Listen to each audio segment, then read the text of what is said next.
Give me coffee in the morning, gotta have the caffeine. Wake me up, shake me up, dip me like a pussy. One sip, two sips, and I'm feeling so alive. Coffee in the morning, it's the best way to survive.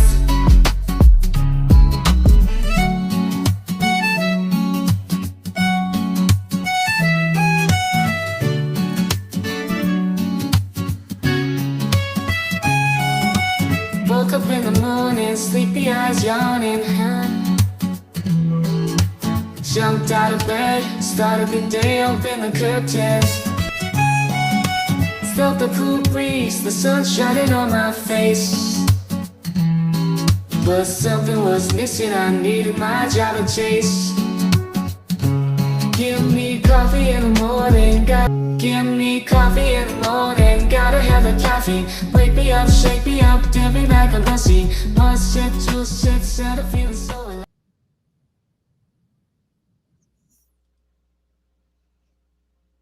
Hello. Good morning, finally. Morning. You were And we're quiet for a back. second there. I was like, uh-oh. Oh, when it's time to go, it's like, no, not today, not today. Yeah, Okay, sometimes. Yeah, that so I happens. had to put away the little more expensive headset and break the cheap thing back out. I don't know what's going on with that new headset. I like I was Yeah, telling you, I could hear perfectly fine. I'm like, wow, I never knew I could hear so well. Um, but I had to then, do that on Discord when I got a new headset. I had to play with the settings. I don't know. yeah, I didn't It's all even, over well, I my head. couldn't test the mic out last night. I wasn't like Oh, live or that's true. and I didn't even think about, hey, come join me in Restream and let me check my shit out. No, I'm like, oh, it'll all work. But anyway, we're back up and running. Yay. We'll get through the day and then I'll figure that out later, right? Right, I'm not right, gonna right. mess up my whole day, you stupid headset. I like the way it sounds, but it's also bigger than what I'm used to. So it's not heavy, but it's going to take a little adjustment. I like my little lightweight deal that I'm using. hmm Well, good morning, everybody. Thank you for joining us for what should be a fun filled week. I don't know what else to say about it anymore. It's crazy. I hate that for KarenRead, though. Um, any defendant having to go through it when there's a really good chance they might not have done anything. It's a bad situation for everybody. But we should get a full weekend, though, right? From what Judge Bev said. That's what she said. That's what she said. Let me pull up the stream. We can make sure we're not going to be late for it since I was late getting in here. Yeah, it's right Um, 9 a.m. right now, so yeah, they should be getting ready to come to the, well, sidebar. Fuck. Shoot, I got to stop saying that word so much. I'd Well, I don't have to, but the F word, I say it quite a bit. I can't help mhm. myself. Look, I got this piece to play for us too later. KarenRead. Okay, they're showing the OnlyFans. I don't want that Court TV live feed. I thought I had my other one saved for this morning. Here we go. Yeah, we're getting OnlyFans, but we'll bring it up anyway. So, KarenRead made some statements after she came out of court the other day after Jen was testifying, and it was just comical. Butterfly sent it to me like a day or two ago, and then I forgot about that we had it, and then I was like, "Come on!" Like Is it last the night, one where she's like, "Oh, she perjured herself she's talking once or about how twice?" that big suitcase has got all the material where she Oh, perjured herself. Yeah, yeah, basically, girl. I was like, "Whoa, Karen." multiple times. She said Yeah, and she multiple looks times. over at her attorney like, "I'm gonna say what I'm gonna say, and I don't care what you got to say about it, attorney dude." I was like, "Oh, you ain't keeping that client quiet." Apparently not the whole time, but yeah, she's got some things to say all the time. And I can't Yeah, say as I blame her though. right, I right, mean, right. especially if you feel like this Look, at soccer this stage of mom the game, done people turned on already me. hate her. They're not going to change their mind based on what she's saying now. Like, Well, do you expect somebody not to fight for themselves at the same yeah, time, right? of course, yeah. I mean, y'all want to ensue a dog fight against me. Guess what? You picked the wrong girl. That's what it sounds like might have happened.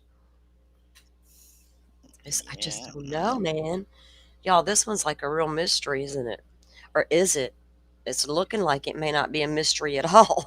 I know, right? It definitely points in one direction to me, Yeah, the mystery is to me still is this that last trial. What the hell happened there?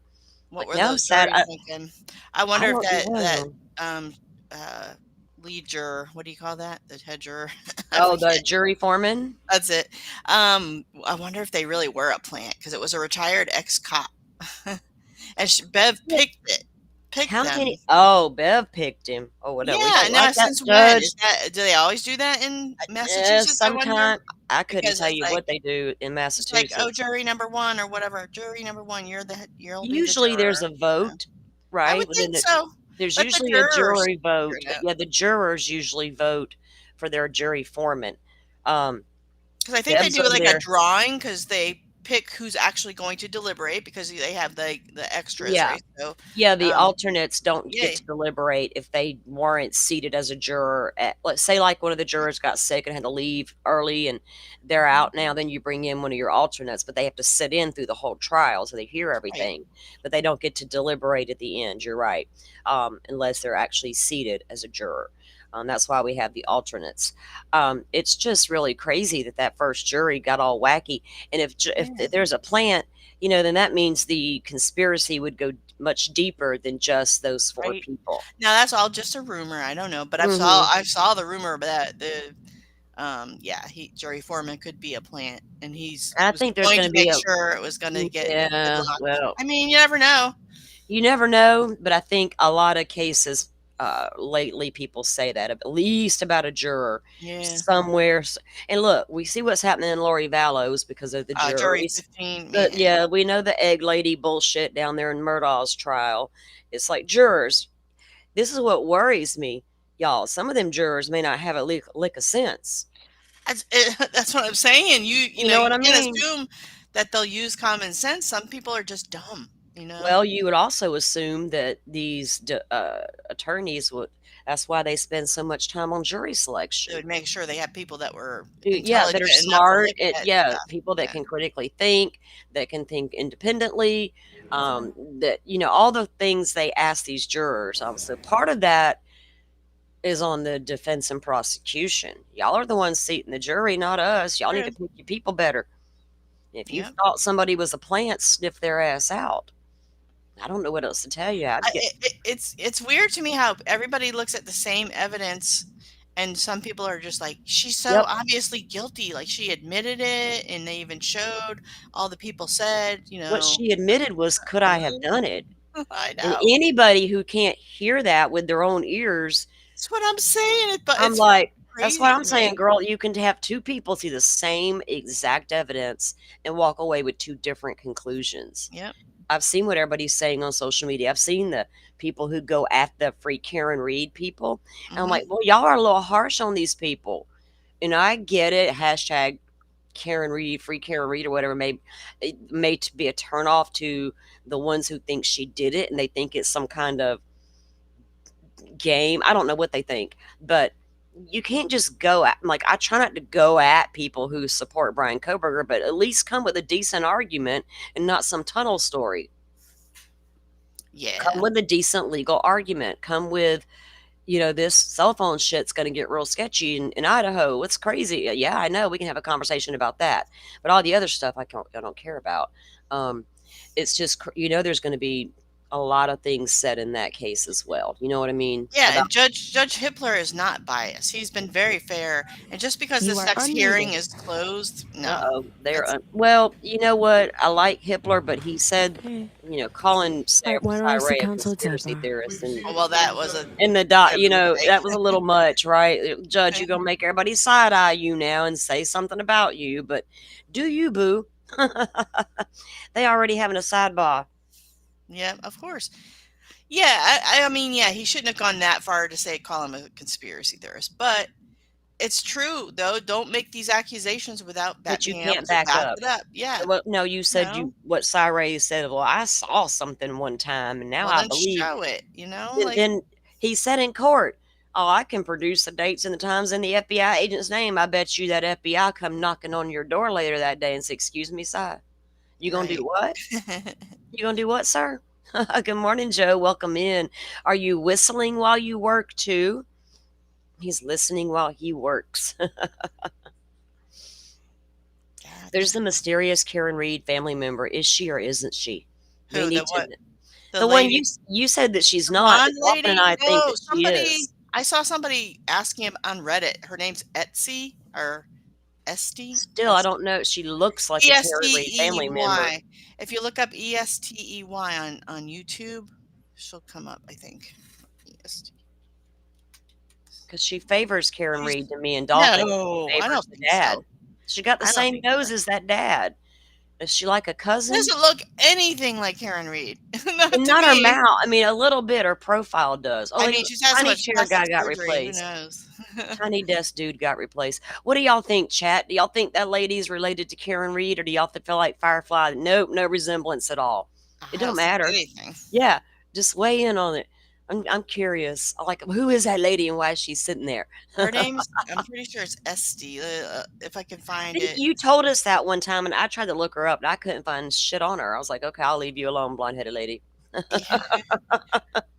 I won't stalk you too much. I guess old. You got to be interesting for me to stalk you on the socials. Maybe it's Otherwise, I'm out. Etsy. Etsy. Yeah, look, I'm Whistling trying and to. listening while I work is probably too much to ask my brain. Oh, good Lord, Joe Schmo, get with the program, man. What's wrong with him? It's early in the morning. He can't whistle and work at the same time. He's got to do one or the other. He's trying to listen while work, so I'll take that, Joe. I'm just giving you a hard time. I like to do that. Welcome in, Britt. You think she does look like Karen Read a little bit there? Okay, so 2-1. 2-1. Somebody get on Firefly's side. Get on Team Firefly. Okay. Get Think on Team whatever you want. Firefly. I just don't see any resemblance whatsoever. None. Not That's you. so Not a funny. bit. Not even like Okay, a the tiny nose. bit. No, not to Karen. No, I see the nose like for the father. Yeah. Right? Like Um. maybe she's a cousin. Cousins don't have to look identical, but No, similar. I'm pretty sure because I saw it on. But she don't have a sister, does she? Just a brother. No, I don't think so. Well, she might. I don't really know. I haven't dove into her like that, but I feel like I've only heard about a brother. Yeah, pretty sure you don't. Yeah, So I don't know. what happened to Tiny Desk Guy? Joe, Tiny Desk Guy is gone. They got a Tiny Desk Lady now. And they covered it up with some black curtain looking thing. I thought it was a wheelchair for days. I just wasn't looking, just assumed. I'm going to go to hell for some of the things I think. But wasn't thinking anything bad. I just thought it was a wheelchair and they didn't have a lot of room right there, so it was turned sideways. Hmm. Oh, goodness. The things we look at in these damn courtrooms. Here, I'll show you. Okay, I found her on a video, and it's called the channel is called the Canton Chronicle. So I'll just link that in Oh, the okay. video. Canton Chronicles. So if you look at it, that's her. Okay. We'll get to the bottom of this mystery. By God. Team Salty Sleuth investigates. Thank you, Firefly. She dropped the link there, guys.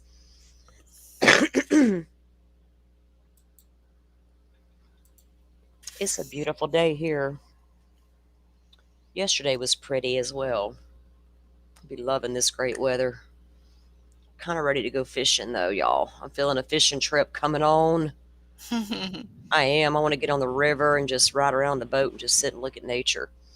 My Yeah, brother-in-law that's thinks so I'm weird. relaxing, isn't it? It's just like I'll put we fish on the rivers like freshwater fishing, but I'll put my pole down and I'll just start taking pictures of weird trees and birds. My brother-in-law will be like, "What are you doing?"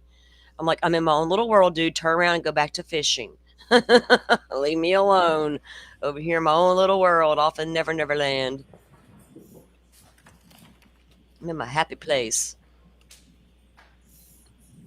All right, we might get down to some business this morning, guys.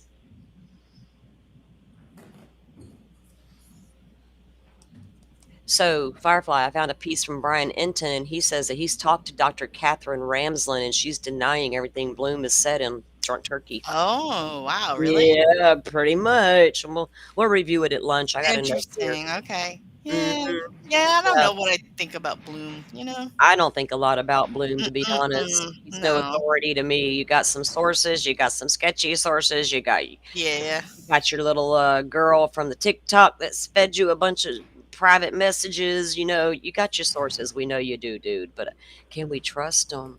No. No. Maybe, maybe, maybe not, right? Maybe some of them, but his track Some record's of not it. looking good. He's went out on a stretch a few times, you know what I mean? Like, you even for Yeah. Coburgers, like, dude, you're reaching. We've reached, but you really reaching. Paul gotta look through the heads in front of him. Britt says, yeah, Firefly is pleased with that too. He's gotta look right through all the other people. Well, he shouldn't have been up there trying to intimidate people with his face, right?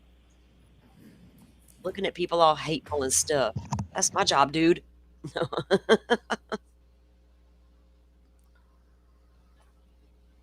I don't know much about him except he's a pissed off brother. Ugh. Yeah, I don't know all the backstory of the things he may have said or done in the public or toward. I Yeah, know a little I have bit. no Yeah, clue. he's a real sketchy dude. I think this whole town is sketchy. Yeah. I mean, everybody's a little sketch. Come on, Apparently, like way before this whole incident with his brother, like he got in an accident, drunk driving, and Karen bailed him out. who? John? Yeah, Paul. Oh, his brother's a cop, and he goes to jail for drunk driving. Imagine that in Canton. Yep. So yeah, So she she gets him gave him the out. bail money, and this is Oh how he wow. repays her by being a jerk to her. Yeah. Yeah. So Karen Reed's out here just being nice to everybody. Oh, I'll get your drunk ass out of jail. You should have let him sat there and learned that lesson, lady. Right. I'm sure she's regretting Mhm. it now. Right? Why get that dude out of jail for? Look what he's doing to me now. Should have let his ass stay in there. Should have. He's a grown man. He shouldn't have been drinking and driving, taking a risk of hurting someone's babies.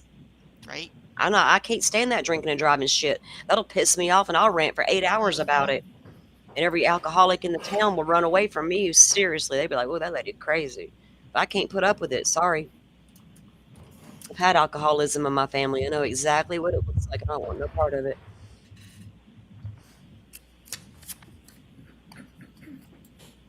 Britt says he heard the same. Hear ye, Britt hear heard the ye, same hear thing. ye. She All persons having anything to do love before the her Honorable avatar. Beverly Cannoni, I need the to Justice of the Superior Court, find holding that in Devon balance, find within that and for the zen. County of Norfolk. Mm-hmm. Draw near, give your attendance, and you shall be heard. God save the Commonwealth of Massachusetts. This court is in session. Please be seated. Court's in session. I need fresh coffee. Right. Good morning again, Council. Good morning, Ms. Reed. Good morning, juries. Guys, now when they're talking important testimony, I'll shut my big mouth. But other than that, you're going to get a little quip every now and then out of me. Discussing this case with anyone since we left here on Friday?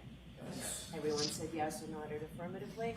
Were you also able to follow the instruction and refrain from... No, ma'am, we don't know about no damn instructions. We are hard-headed. Everyone said yes or nodded affirmatively. Did anyone happen to see... Why does she always look like she's high as hell? Since we left here on Friday? Look, she's just smiling away. Like, "Ooh, let's go." All right, Mr. Brennan, your next witness, please. Uh-oh, prosecution's up, guys. I understood that the defense informed they were still on cross-examination. I'm sorry. Yeah, the defense was still cross-examining. What's her name? I thought that we were done with that. I can see your comments, Butterfly. Yes, ma'am. Cut me off so that we could end early, but no, I have more. 11:15 p.m., Britt. I'm glad 8 Mr. a.m., Brennan did that. 8:16. All right, come back in, Ms. We're a Mills, minute off please. from each other, dude. Our times are messed up.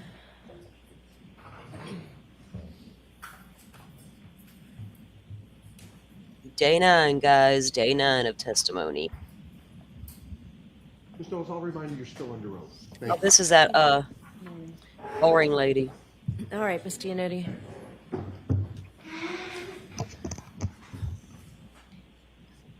Nice, Britt. You're like Miss Shorty, living over there in the future and all. Good morning.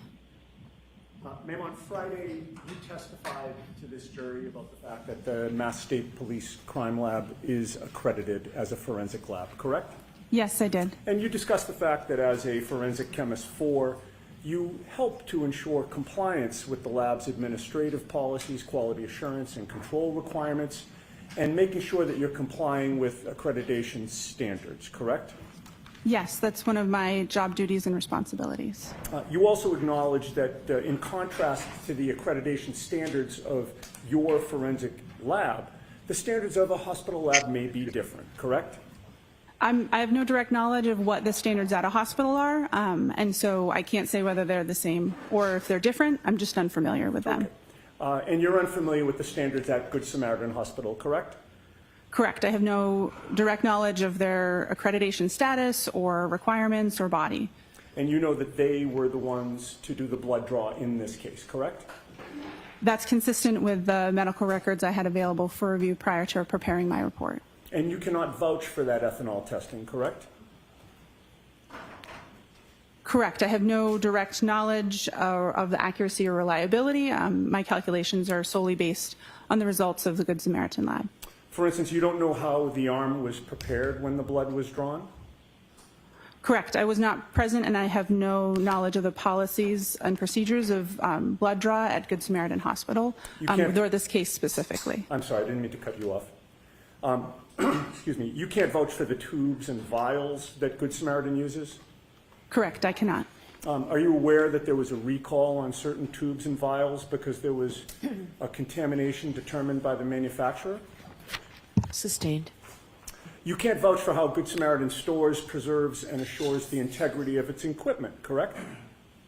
Correct. I have no direct knowledge of those topics. Now, excuse me, at your lab, you do both a screening test and a confirmatory test, correct? Yes, that's accurate. The confirmatory test is a second and separate test. You rerun the same sample again, correct?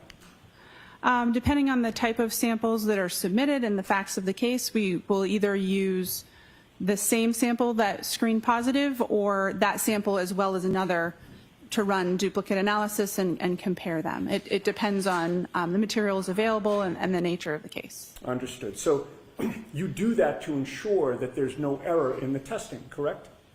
It's part of many of the steps involved to ensure accuracy and reliability of the results that are reported. And you realize that when you're doing this testing, because you're a forensic lab, you may ultimately be testifying in court, and you want to make sure you get it right, correct? Yes. And the confirmatory test acts as a fail-safe against false positives, for example. Correct. The screening and the confirmatory test are typically using different methodologies or different techniques to ensure that a false positive under one technique would not have similar issues with the confirmatory technique. Okay. In this case, your lab did not do any confirmatory testing, correct? My lab did not have samples submitted for this individual to perform testing on. You know of no confirmatory testing that was done by Good Samaritan, correct? I don't know what their policies and procedures are and if the results on the report were the results of confirmatory testing or otherwise. You just had to assume the accuracy of the testing that they did do, correct? I used the results that were reported on the medical records provided to perform calculations. And you cannot testify that the testing done at Good Samaritan meets your accreditation standards, correct? Correct. Now, your lab does whole blood testing, does it not? If whole blood is submitted for a case, then we will test whole blood. If serum or plasma is the only available sample appropriate for testing, then we will proceed with testing on serum or plasma. Whole blood testing leads to more accurate readings of the percentage of alcohol in somebody's blood, correct? Correct. If you would like to know the percentage of alcohol in someone's blood, the best sample to test would be their blood. And you've learned through your training and experience that many hospitals, including Good Samaritan, use a different method of testing than whole blood testing, correct? Yes. Good Samaritan uses serum or plasma testing as opposed to whole blood testing.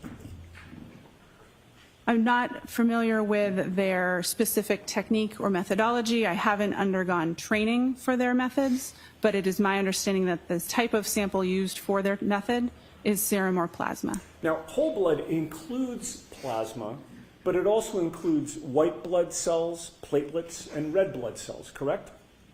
Correct. Typically, we describes serum or plasma as the liquid portion of blood, and the other cellular components that you described typically are removed or separated before testing. Plasma has a higher water content than red blood cells, white blood cells, or platelets, right? Yes, it is. Alcohol is highly soluble in water, is it not? Yes. So alcohol has a better affinity with water. Is that fair to say? Yes. You That ain't means that lying, alcohol Butterfly. prefers to Pointless. distribute into the more watery components of blood, correct? Yes, that's accurate. And that also means that alcohol is found in higher concentrations in serum and plasma testing than in whole blood testing, correct? That's correct. That difference in water content is the basis of the serum conversion that I described on Friday. Okay.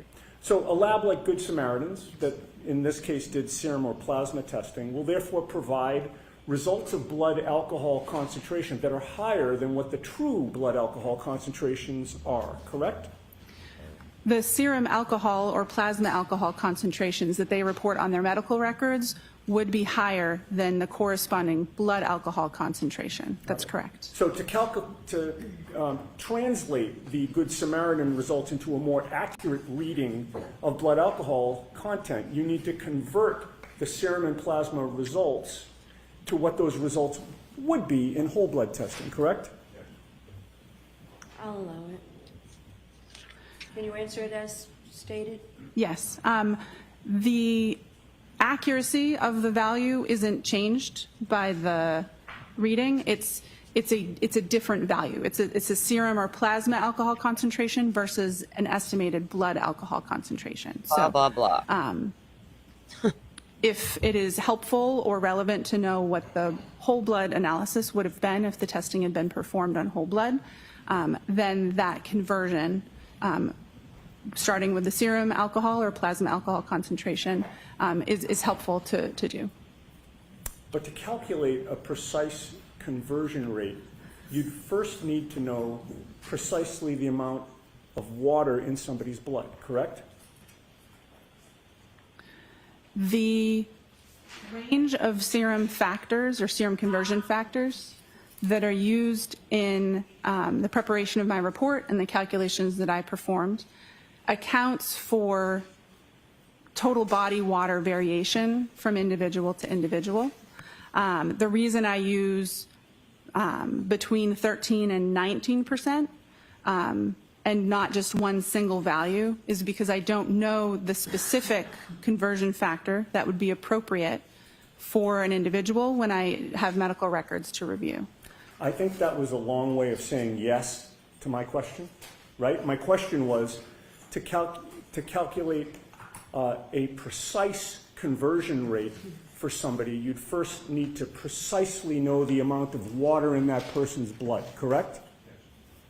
Sustained. Ask it differently, Mr. Unity. Is it scientifically possible to predict with accuracy a precise conversion rate for one individual person? Yes. Everybody has a different amount of water in his or her blood, correct? There is a normal variation between individuals. I'm sorry, I'm going to do my best to ask yes or no questions, and then if there's an explanation, Mr. Lally can stand up afterward and have you explain, but So this will go more quickly. No comments. Just go ahead and ask a question. Sure. No comments. Everybody has a different amount of water in his or her blood, correct?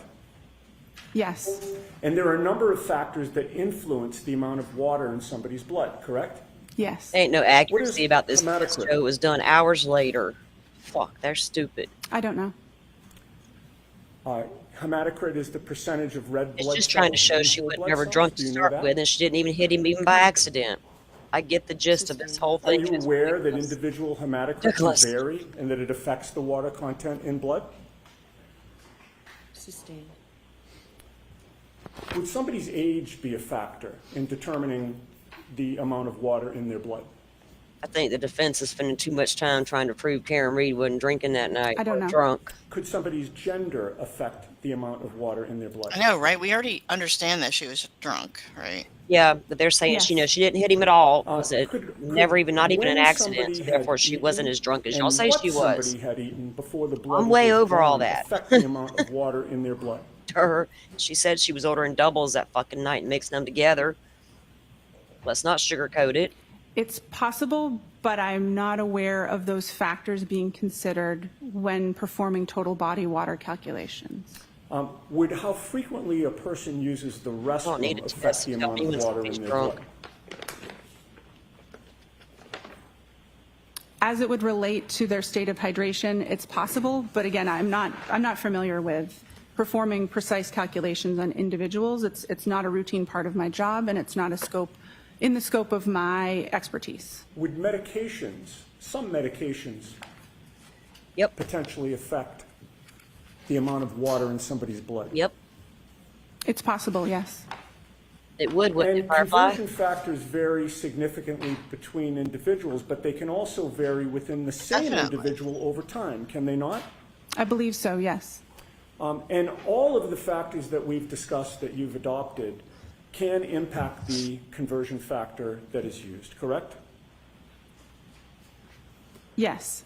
And there is no one universally agreed upon conversion Joe, there's factor, high level of correct? uncertainty over this whole fucking case, right?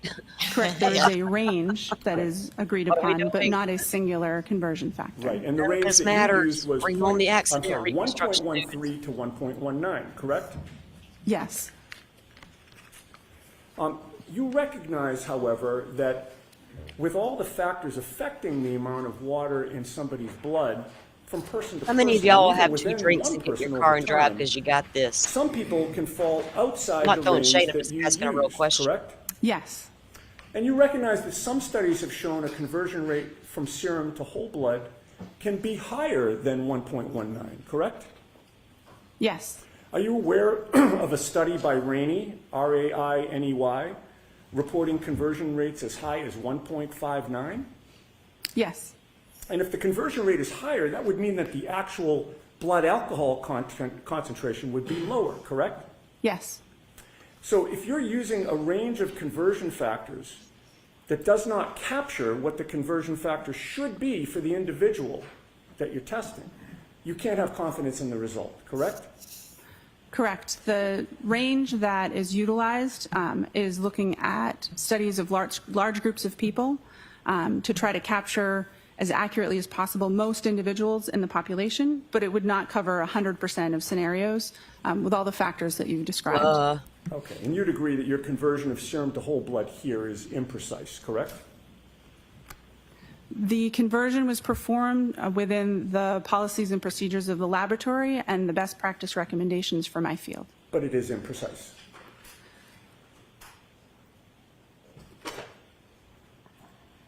Can you repeat the question? Let's move on.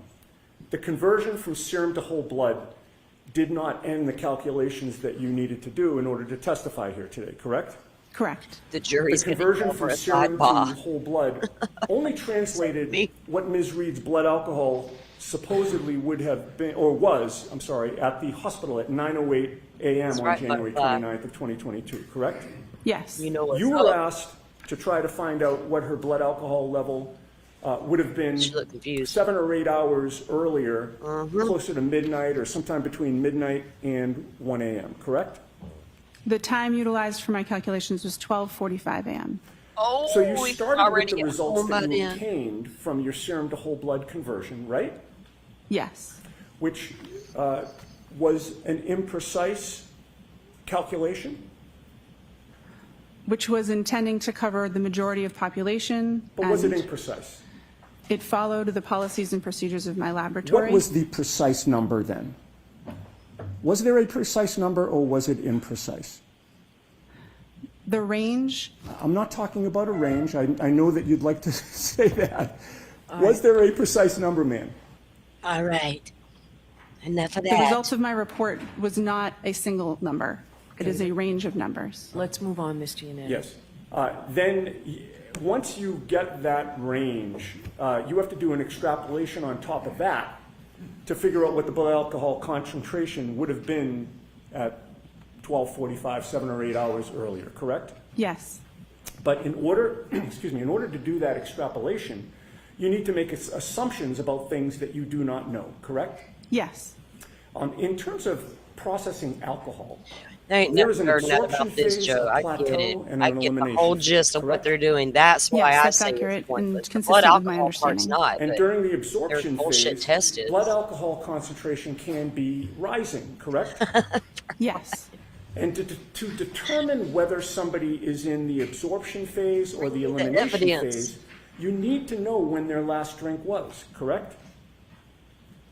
You would, Joe? Yes, if you're performing that type of calculation, or if you're trying to determine if they've reached their maximum, that would be helpful information to have. The longer the time between the last drink and This the would test, matter if y'all had took the more blood test. variability and potential for Yes, error yeah. there is in the Alleged extrapolation, accident. correct? Can you ask the question again, please? In this case, you assumed that Ms. Reed's last drink was at 12:45 a.m., correct? No. The calculation assumed for the maximum calculation that no alcohol had been consumed between 1.5 and 2 hours prior to that time interval start at 12:45 a.m. Okay. And the test wasn't until 9:08 a.m.? She hadn't stopped Yes. drinking at that point. lady. The That's range that you problem. came up with was 0.14 to I know what y'all said in court already. 0.28%, correct? Yes, 0.14 to 0.28 grams percent. And that was a very wide range, was it not? It certainly is. 0.28 is double 0.14? Yep. And that range is so wide because there are a lot of unknowns about the way each person individually processes alcohol, correct? There's a lot of interpersonal differences. That's correct. There are a lot of different factors that would impact somebody's blood alcohol content, correct? Yes. What somebody had to eat can impact their blood alcohol concentration, correct? The Yep, lady, answer. contents of their stomach or what they had eaten recently does not impact the rates of elimination that I use for my calculation, but it can factor into the absorption part of the curve Exactly. and can impact that maximum amount that's reached. Okay. Their Ain't no body fool. weight can impact their Understand blood it. alcohol concentration, correct? Correct. Again, it would not necessarily, or it could be included in the rate of elimination range that I use for my calculations. The person's body weight has more to do with, again, the absorption, the maximum concentration, the first parts of the curve, and not the elimination portion that we're discussing when we're doing retrograde extrapolation. And the first word of your answer was correct. A drinker right? can handle a whole lot more alcohol than us Yes. non-drinkers. A person's metabolic rate can impact their blood alcohol concentration because different people Yep. metabolize alcohol at different rates, correct? Come on, lady. You know that's Yes. true. Yeah.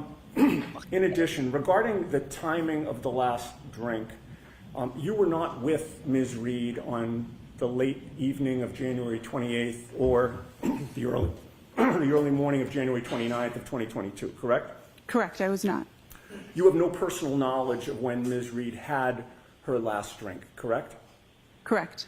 Were you informed that Ms. Reed was upset after 12:45 a.m. when you were doing these calculations? I don't believe so. Did you know, were you informed that she went to John O'Keefe's house in Canton and was the only adult in the house at that time after 12:45? Assisting. Are you aware of what type of alcohol John O'Keefe had available in his house at that time? Assisting.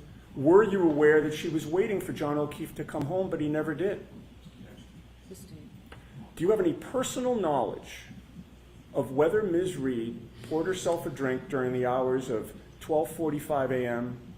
and 6 a.m. No. on January 29th of 2022? No, I do not.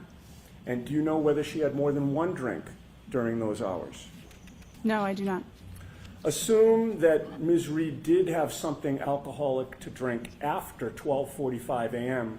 Would that affect your assumptions about whether she was in the absorption or the elimination phase? Yes, it would.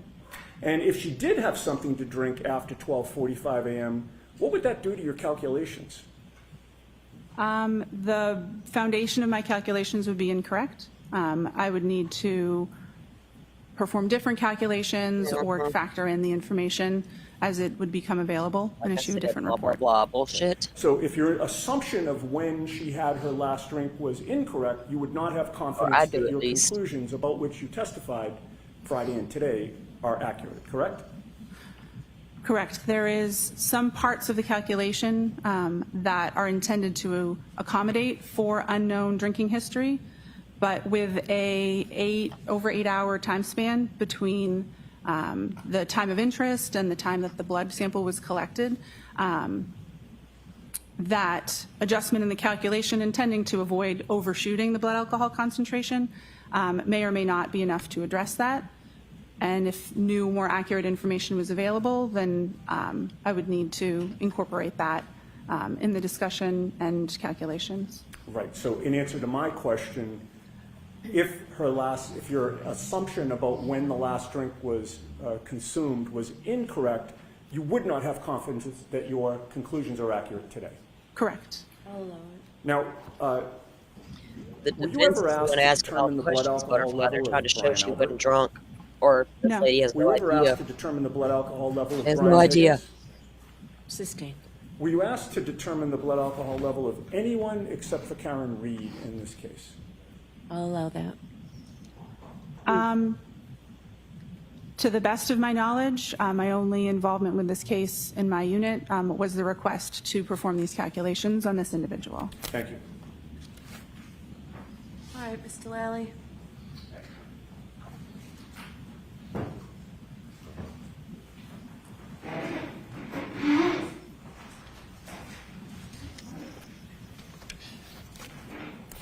Morning, Ms. Knowles. Good morning.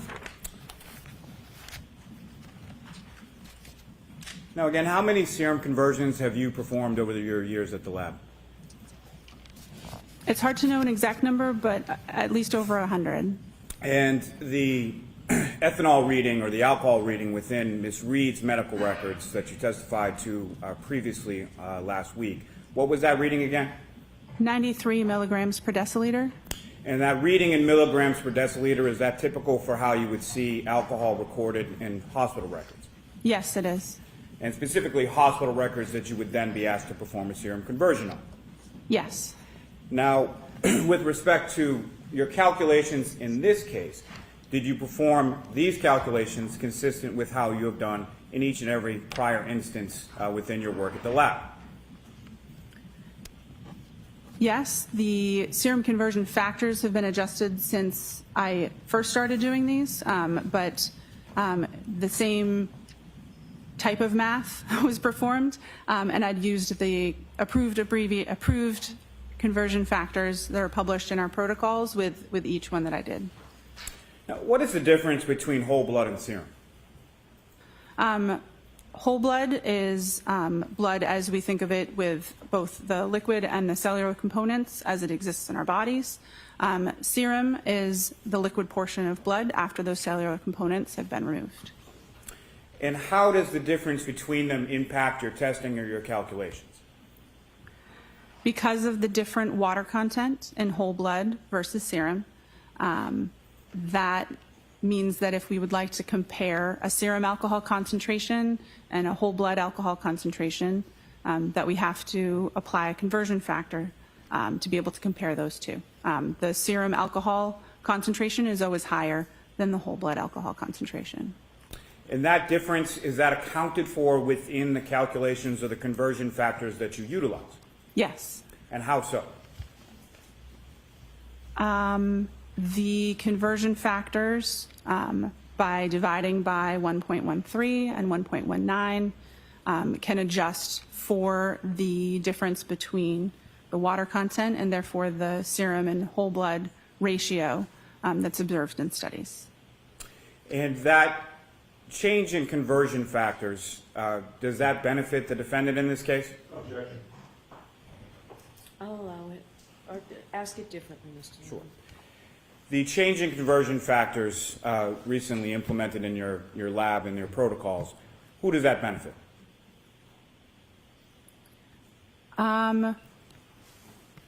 The question of benefit depends on the context. Speaking to the math, dividing by a larger number means the resulting number would be smaller.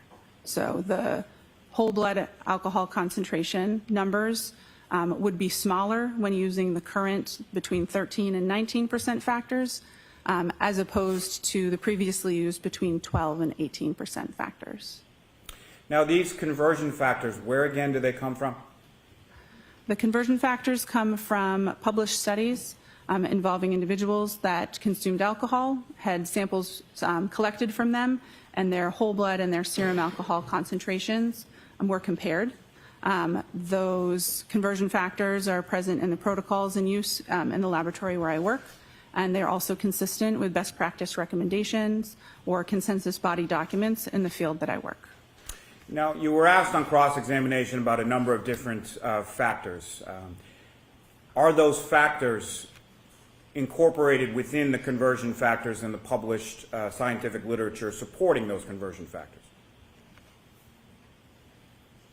By basing it on studies with like a large number of people, that's the intention, is to capture the interpersonal differences in different factors within that range that's used. Now, if you know, how much in the elimination phase, as far as bladders are concerned, how much loss of alcohol is concerned in the elimination phase with reference to bladder loss?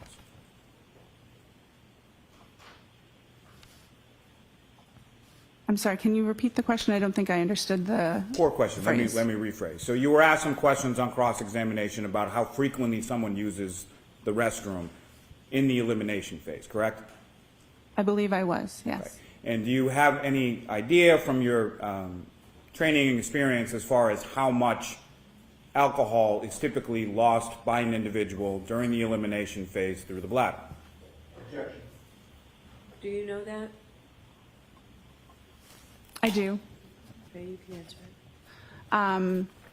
Less than 5%. The vast majority of alcohol is eliminated from the body by an enzyme that breaks it down from alcohol into carbon dioxide and water. I can't remember exactly how much is generally eliminated, but I believe it's less than 5% of the total blood alcohol concentration. Now, you were asked about whether or not the defendant had a drink after 12:45 a.m. Do you have any evidence that the defendant did, in fact, have any alcohol to drink after 12:45 a.m.? Objection. Sustain.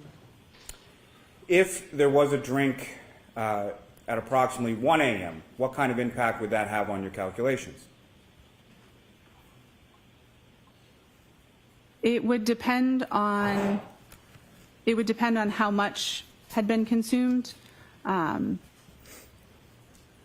If any alcohol had been consumed, then it would adjust the calculations depending on that information. And what I'm asking, Ms. Knowles, is if there is a slight differential in the time of incident or last drink, how much impact would that have on the range that you're able to calculate?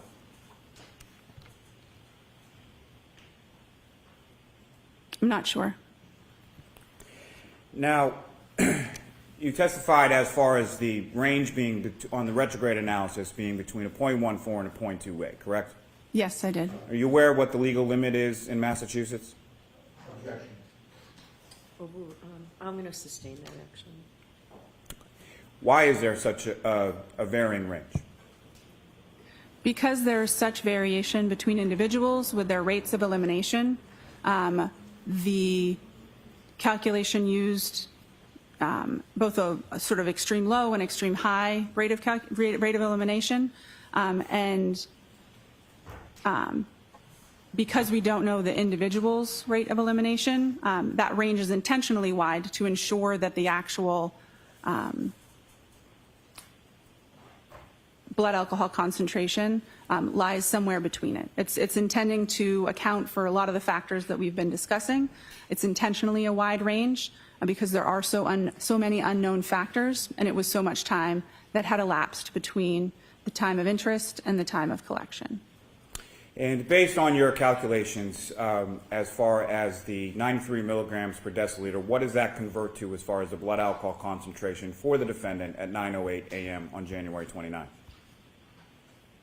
93 milligrams per deciliter in serum alcohol concentration would convert to between 0.078 and 0.082 grams per cent. And from your calculations and your retrograde analysis, what was the range that you were able to calculate for the defendant's blood alcohol concentration at 12:45 a.m. on January 29th? Between 0.14 and 0.28 grams per cent. And 0.14, 0.28, and every number in between is higher than 0.08. Is that correct? Yes, it is. Nothing further. No further questions. All right, Ms. Knowles, you're all set. Thank you very much. Thank God. Go on, Hannah. All right, Commonwealth's next witness, please. Or Witness 15 now. Commonwealth calls Ryan Nagel. Uh-oh. We got a Nagel coming. I'm here for it. I'm going to mute out.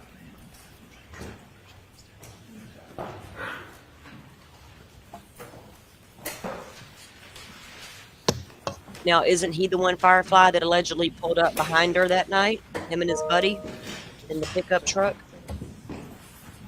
Yeah, I don't think it's his truck, but he was with his buddy, right? He was with his friend. His friend was He was driving. there. He was there to He pick was- up his. Yeah, this should be good. Yeah. He was the passenger. He testified there. He never saw that. He was right directly behind KarenRead's vehicle. All right, Yep. I'll mute out. Good morning. Everybody mic the hell up. May I proceed? yes. Good morning, sir. Good morning. Could you please introduce yourself to the jury? My name is Ryan Nagel. How old are you? I'm 32 years old. What area of the city or the state do you live in? I live in Canton, Massachusetts. How long have you lived in Canton for? 32 years, my whole life. You still live in Canton? Yes, I do. Do you work in the area? I work in the city. What do you do generally? I do HVAC. Do you have any sisters? I do. I have one. What's her name? Juliana.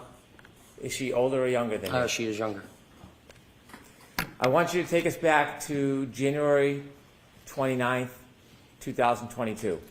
That evening on the 28th leading into the 29th, do you remember where you were? Yes, I do. Where were you? I was in a vehicle. Okay. Before you were in the vehicle, were you out earlier that night on the 28th? Yes, sir. I was at CF McCarthy's. What's CF McCarthy's? It is a local restaurant / pub in the Who- center of Canton. Who were you at CF McCarthy's with? My sister at the time, and then my friend Ricky and my ex-girlfriend Heather. What were you doing at CF McCarthy's? Just enjoying a night, having a few drinks. When you said have a few drinks, did you have a few drinks? I did, yes. Do you remember how many drinks you had? Not off the top of my head.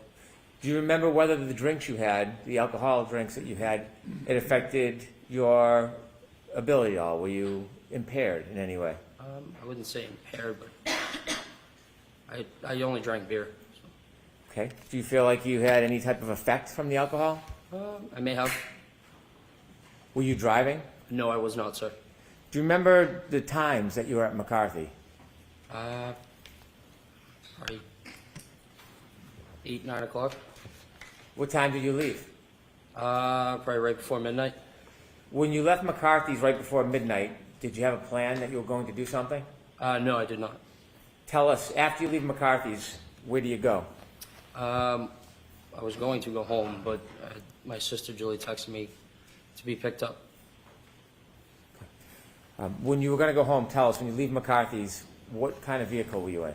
I was in my friend Ricky's Ford pickup truck. Who was driving? Ricky. Was anybody else with you two? My ex-girlfriend Heather. Heather. You know Heather's last name? Maxim. Was she in the front or the back of the truck? She was in the back seat. So you three were in the truck and Ricky was driving? Correct, sir. You mentioned you were going to go home. Did you start to head towards your home? Mr. Brennan, slow down a little bit for the court reporter, please. Pardon me. You mentioned you were going to go home. Did you start heading towards your house? Yes.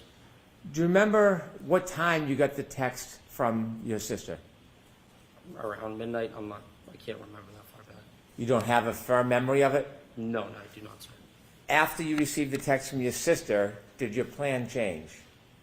Yes. And what was the plan after you received the text from your sister? To go pick her up. Did you know where she was? Yes, I did. Where was she? She was at her friend Brian's house. Did you know the address? Not off the top of my head, but I knew the street. Did you know the house? Yes. Did you know her friend Brian? Yes, I did. What is his last name? Albert. Is he a senior or a junior? He's a junior. About how old is he? I think 27, 28 years old. Were you friends with Brian Albert Jr.? Just through my sister. Had you ever been to that house before inside the house? No, I have not, sir. Do you have any other purpose of going to that address other than to pick up your sister? No, sir. How long did it take you after you left to redirect and get to that address? Probably roughly 5 to 7 minutes. Do you know what time specifically you arrived Right, where at is that Ricky? address? I thought Ricky. Before 12:30. Is that a general guess? Yes. Did you look at your watch and note the time, or is this an No. estimate? Just an estimate, sir. So the estimate is you arrived around 12:30? Correct. When you approach the house, before you approach the house, is there a road that intersects Fairview? Yes. And what's the name of that road? Can you actually, give me a second. I can't think of the name. Okay. Are you right now? Are you familiar with any roads in that area? Yes, sir. Are you familiar with the road Cedar Crest? Yes, sir. Had you driven on Cedar Crest before? Yes, I have. If you're driving on Cedar Crest, can you loop around like a circle on that road?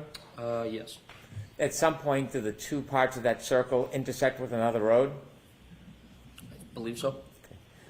Is Fairview, from your knowledge, attached to Cedar Crest Road? Yes. As you were traveling, did you travel on Cedar Crest before you got to Fairview? Yes. Okay, I want to ask you some questions about right before you turn on, or Ricky turns on to Fairview. As you're driving down Cedar Crest before you turn on to Fairview, did you see anything? I saw a vehicle coming at us. Not directly at us, but obviously traveling on the other side of the road. Okay. And where was that vehicle traveling towards? Us, and then they put their blinker on to take a right. And For them to take a right. that vehicle was going to take a right onto Fairview? Correct, sir. And your vehicle was coming in the opposite direction? Correct. Where was your vehicle going?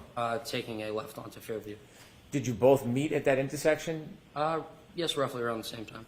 Who turned onto Fairview first? The other vehicle. How did that happen? I believe Ricky flashed his lights to let them go. Did you see the other vehicle? Yes. Do you remember what kind of vehicle it was? That was a black SUV. When that car turned right onto Fairview, how long after did Ricky turn left onto Fairview? Seconds. When you came to that intersection and met that car, when Ricky blinked his lights, could you see inside that SUV?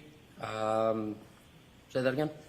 When you came to the intersection at Fairview, and you said that the driver of your truck, Ricky, blinked his lights, could you see anything inside the SUV? I wasn't really looking. Okay. After that SUV turned right onto Fairview and Ricky turned left onto Fairview, who was in front of who? The other vehicle was in front of us. Was the other vehicle in front of you the entire time you saw it? Yes, sir. Did Ricky ever drive and park in front of that vehicle? No, we were behind them. Always behind it? Always. When Ricky pulled up to Fairview, where did he stop? Right in front of the driveway of the Albert's house. You were in the front passenger side of the truck? Correct, sir. If you looked directly outside that window, what would you have seen? The driveway and the house. The other vehicle, did it stop at the driveway? No, it was probably like a car length in front of us. So it was in front of you? Correct, sir. Did you ever see that car stop at the driveway? At the driveway, I don't recall. Did you wait before you got to Fairview, or did Ricky drive directly to Fairview after he took the left? Well, he turned the left onto Fairview. Okay. Did he wait, or did he drive directly to Fairview? He drove directly there. Okay. The car in front of you, did you ever see it move behind you in front of the driveway? It was in front of me the whole time. Okay. And so I'll ask the question again, did you ever see that SUV stop at the foot of the driveway? No, but I did see the brake lights. It looked like it moved, but it wasn't. So the brake lights were on, they released them and then stopped again. So probably moved another car length up. How many times did you see the brake lights on? Just once, sir. After you stopped at the foot of the driveway, did you keep your attention on that SUV? Not really, no. I was more concerned about my sister. So you weren't studying it? No. Were you making any notes or trying to mark its direction of travel? No. But you do know, or do you have any doubt that it was in front of you the entire time? Yes, it was. When you pulled to the driveway, did you go in to see your sister? No. What did you do? I texted her saying we're here, and she came out, opened up the door. She looks at me and Rick and said, "Hey, do you guys want to come in? For a drink or whatever." And I looked at him, looked in the back seat, asked Heather. We said, "No, we're all set. We're going to go home." And so she decided to stay. So the idea was to give her a ride home. You did not give her a ride home? Correct, we did not. Let me ask you some questions. Before your sister came out of the house, do you remember how long you waited for her? Roughly 2 minutes. Okay. In its entirety, how long was that truck parked at the foot of the driveway in front of Fairview? Closer to 5 minutes, sir. Is that an estimate? Yes, I'm just guessing from what I can remember. Did you mark the time in any way? Look at your watch in any way? No, sir. That's your general memory? You're just roughly trying to remember. When you looked up at the house, did you see there were more than one door? Yes, there were two doors. Yes. Do you remember what door your sister came out of? She came out of the side door, which is to the left of the garage. Did you watch her? Yes. Where did she walk? From where to where? She walked out of that door down the driveway towards us. When she reached you, how did you have a conversation with her if you were in the truck? I opened the door, my passenger door. As you were speaking with her, were you watching anything else, or was your attention directed to your sister? Nope, just on my sister. At some point after your sister turned to go inside, did you wait for her, or did you leave right away? Or did Ricky leave right away? We waited for her to get back into the house. At any point before your sister went back in the house, did you see any lights, like dome lighting, come on inside that SUV? Yes, I did, sir. Before or after your sister went in the house? Roughly like as she was getting in the door. Before you ended your conversation with her, did you see the dome light go on in that SUV? Say that again, sorry. Before your sister left the driveway, did you see any dome light on in the SUV? No, I wasn't looking. Your sister began to walk back to the house. What was your direction? What was your attention focused on? Mainly on her. We were pulling away from the driveway and kind of just glancing back over at Julie to make sure she got in. When your sister went back up the driveway to go in the house, when was the next point you had any chance to see the SUV? When we were passing it. When you were passing the SUV, where was it located in relation to the house, flagpole? Directly in front of the house. Was it anywhere near the flagpole as you drove by? Probably like a car length from that. A car length from the flagpole? Yes, give or take. Is that the middle, right, or left side of the house? That would be towards the left side of the house. As you drove by that SUV, what was your primary focus? My sister, sir. Like watching her get in. You were being attentive to her getting in? Correct, sir. As you watched her get in, did you glance or see anything else in your vision as you were watching your sister go into the house? I saw that there was a woman in the driver's seat of the black SUV in front of me, sitting there with her hands on the steering wheel at 10 and 2. Did you get a good enough look that you would remember who that person was, or was it too brief to identify the person? It was too brief, sir. You saw the person in the SUV with their hands on the wheel. How did you see them inside the car? Their dome light was on. Do you know how a dome light comes on in a vehicle? Yes, sir. Either you press it yourself or if there's a door open. When you had the glance or the glimpse of the woman in that SUV holding the wheel, you said 10 and 2? Correct, sir. Could you describe for us what that means? Just like a clock, just the hands on the clock, like 10 and 2.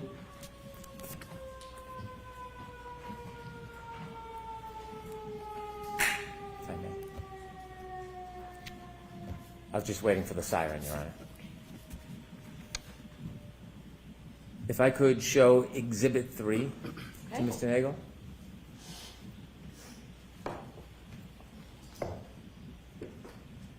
We got an exhibit. Sir, do you recognize that address? Yes, sir. And what is that address? That is 34 Fairview Road. Do you recognize the flagpole? Yes, I do, sir. Thank you. When you drove by and you said you saw a woman sitting in the front and the dome light was on, did you see anybody else in the car? No, sir. Were you looking for anybody? No, sir. Could there have been somebody else in the vehicle at that time? It could have been, yes. Could there have been someone standing outside the door? Yes, it could have been. When you saw the person, were you studying the person? No. How long of a time did you have to take a glimpse of that person? 5-10 seconds, maybe. Okay. Now, I want to ask you some questions about the entire time you were parked at the foot of the driveway until the point that you left Fairview. From when you first stopped at the driveway at Fairview until the point that you left and were no longer in front of that property, did you ever see any person get out of that SUV that was in front of you? No, I did not, sir. Did you ever see anybody, any man, ever cross the front yard towards that home? No, I did not, sir. Did you ever see any man ever enter or stand in that front door? Joe, this is No, I did this not. is the one that's Did important. you ever see anybody walk across the front yard to the side door? I'll allow it. No, I did not, sir. Did you ever see anybody enter that side door other than your sister? No, I did not, sir. As you were parked at the driveway the entire time, that generally 5-minute time, did you ever see anybody get out of the SUV and walk down the street towards the driveway? I'll allow it. No, I did not, sir. Did you ever see anybody walk past your truck and up the driveway? No, I did not, sir. Did you ever see any person other than your sister outside of those vehicles the entire time that you were at Fairview? I'll allow it. No, I did not, sir. Why did you object? Nobody saw this. I have no further questions. Thank you. Yeah, nobody saw him. And this guy's saying Karen parked exactly where McCabe says she saw her. And he never saw John O'Keefe. Good morning, sir. Good morning. Where are you at, John? You testified about having seen a black SUV before the vehicle that you were in entered Fairview Road at around midnight on January 29th of 2022, correct? Correct, sir. Objection, that is not facts and evidence. That's okay. The witness's answer is what matters. Is that right? Yes. Okay. You first saw that black SUV when it was coming toward your vehicle when you were on Cedar Crest, correct?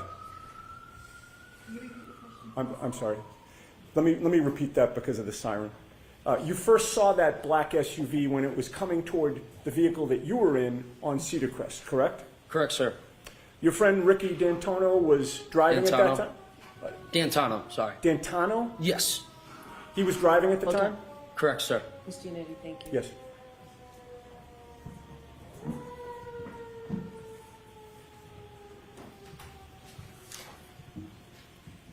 All right, go ahead. Thank you. Ricky doesn't drink, correct? He does. He wasn't drinking that night. I may have had one or two. Okay. But he appeared to be driving safely? Yes, sir. And you also had a chance to observe the black SUV at that time as it was facing you, correct? Yes. When you saw it on Cedar Crest, you didn't know who was driving it at that time, correct? No, I couldn't see. But your observations of the black SUV at that time were that whoever was driving it, that person appeared to be driving safely as well, correct? Yeah, I would assume so, yes. One of the first things you noticed about the black SUV was that it was in front of you on Cedar Crest, and both Ricky's F-150 and the black SUV were basically converging on Fairview at about the same time? Yes, sir. The black SUV appeared to be going at a safe speed. Yes. It appeared to be properly staying within its lane. Yes, I would say, yeah. And when it was time for Ricky to take a left onto Fairview, he actually put on his left blinker, or not left blinker, but both his blinker, flashed his lights to signal that it was okay for the black SUV to cut in front of it, correct? Yes, sir. And he actually did have his left blinker on at that time, correct? Prior Yes, to sir. doing that? And the black SUV had its right directional on, correct? Yes, sir. And when both cars have their directionals on, indicating they're going down the same street, the black SUV did not suddenly cut in front of Ricky's vehicle until the flashing of the lights, correct? Correct, sir. Both cars appeared to be operating safely, correct? Correct, sir. And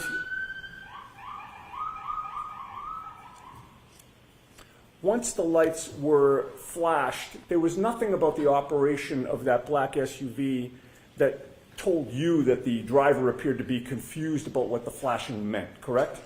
Correct, sir. The black SUV didn't hesitate at that time. It just proceeded onto Fairview in front of you, correct?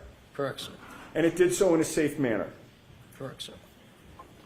And the black SUV, in that sense, got ahead of Ricky's vehicle, correct?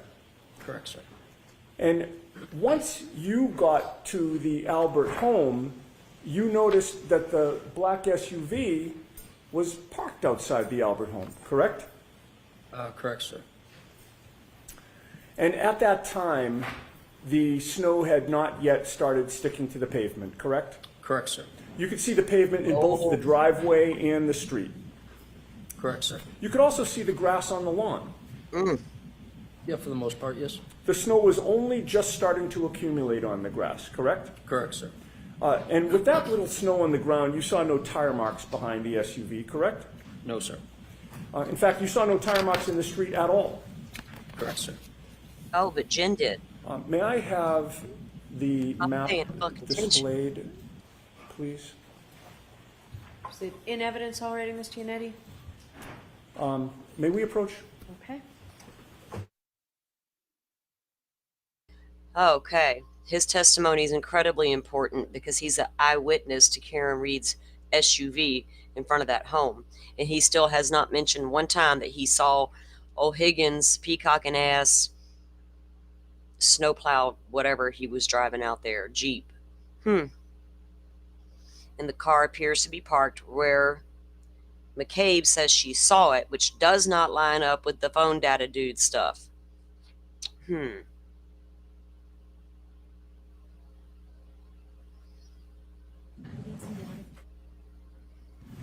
Joe, they happen to have a fire station right next to the courthouse, so we're going to hear sirens. They should have planned better.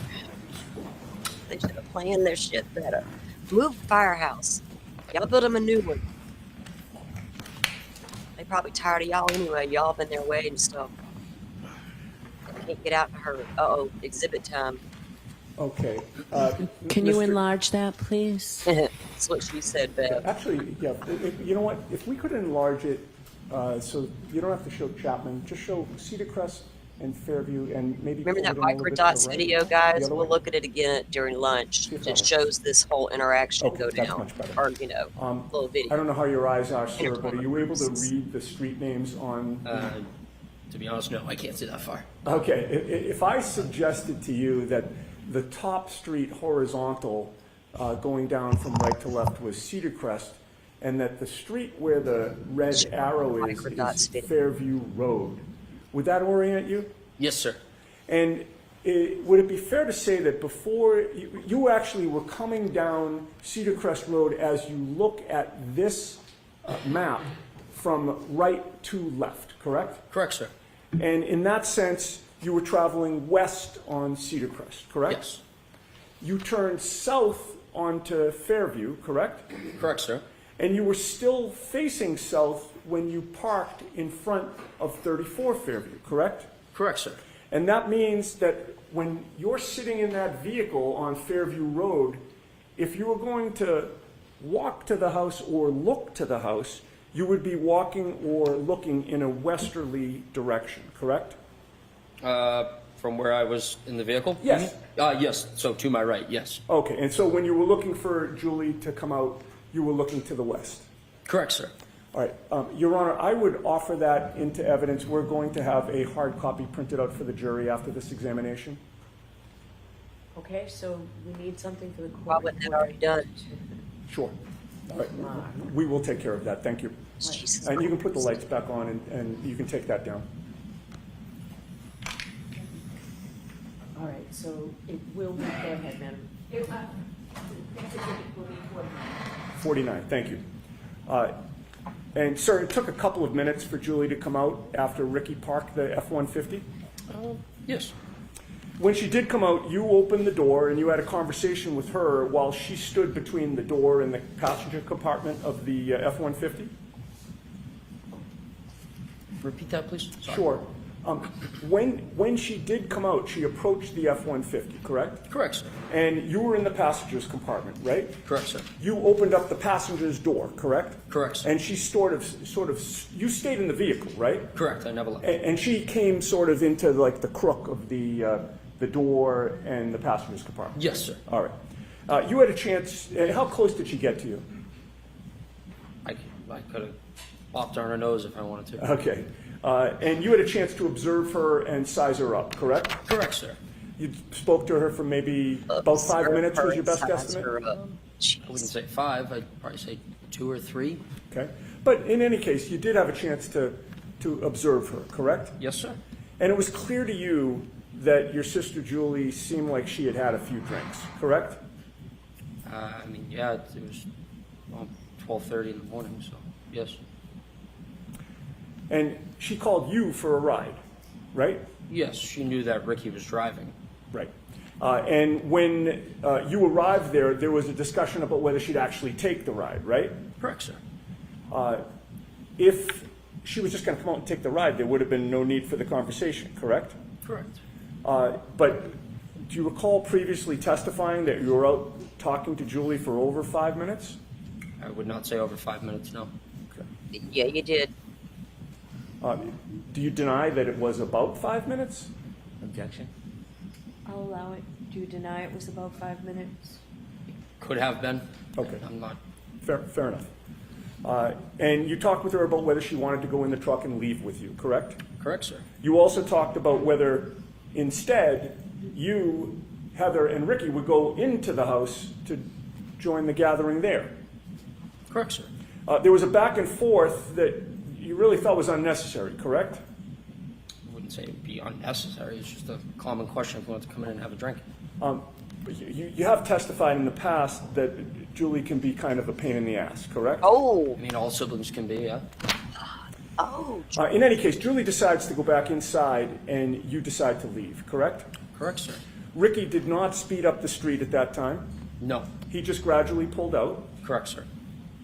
His direction of travel took him right past the black SUV that was now in front of you, correct? Correct, sir. He passed the black SUV on the left, correct? Correct, sir. And you were in the front passenger seat at that time still, correct? Correct, sir. So you were closest to the black SUV gonna say sidebar all of the the people time that now, were in Joe. your vehicle as you Never passed gonna it, let- correct? Correct, sir, yes. And you were closest to the driver's side of the black SUV, correct? Correct, sir. You noticed that the interior dome light was on, correct? That is correct, sir. That lit up the whole front compartment of the SUV, did it not? Yes. It lit up the driver's seat and the passenger's seat, correct? All I could see was the driver at the time, sir. Understood. But the light wasn't just shining just on the driver. It wasn't pointed at the driver. I would say they were both lights that go down at both seats, correct? They were on. Yes. Illuminated Okay. So you could cab. see both seats in the get it. front driver's I compartment. couldn't correct? see past the woman. Well, you only saw one I only person. saw a woman. Sorry to interrupt you. Yes. No problem.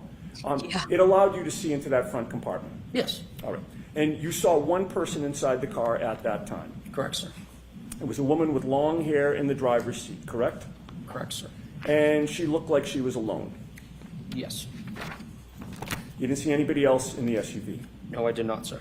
You certainly didn't see a 6'1" man in the SUV in the passenger seat, correct? Correct, sir. In fact, you saw that the passenger seat was empty. Correct.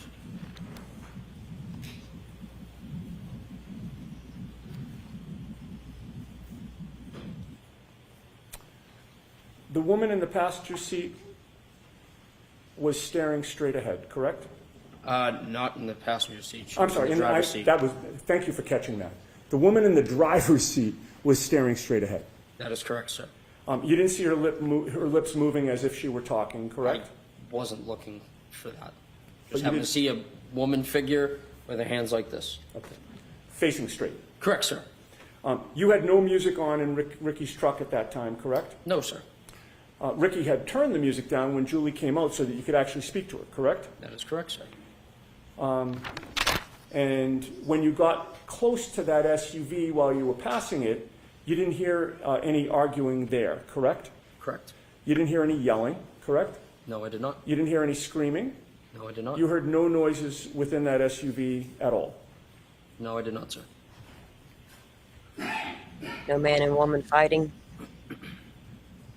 I have no further questions. Thank you. All right, Mr. Brennan?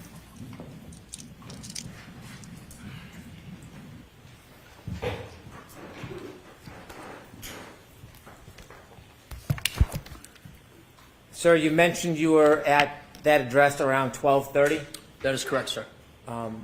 and you offered us that you were there for about 5 minutes. Yes? Did you know the exact time you left? No. Not off the top of my head right now, no. Was it around that time? Yes, sir. Would it be fair to say you don't have certainty whether it was 12:35, 12:32, 12 o'clock? It's probably before 12:35, roughly between 12:30 and 12:35. You could still see the ground, given Yes, the sir. weather? Yes, sir. Was there snow starting to fall? Just starting? Had you been outside earlier that night? Yes, sir. In the ground that you could see, do you know how hard it was? Say that again? The ground. Ground, Oh, yes. Do you know if it was soft or hard? Like the road? The ground, the grass, the lawn. Oh. I don't know. I mean, it was a cold night, so I mean, I assume it's hard. Around that time, around 12:30 when you left, was there inches of snow? No, there was On the not ground? inches of snow, no.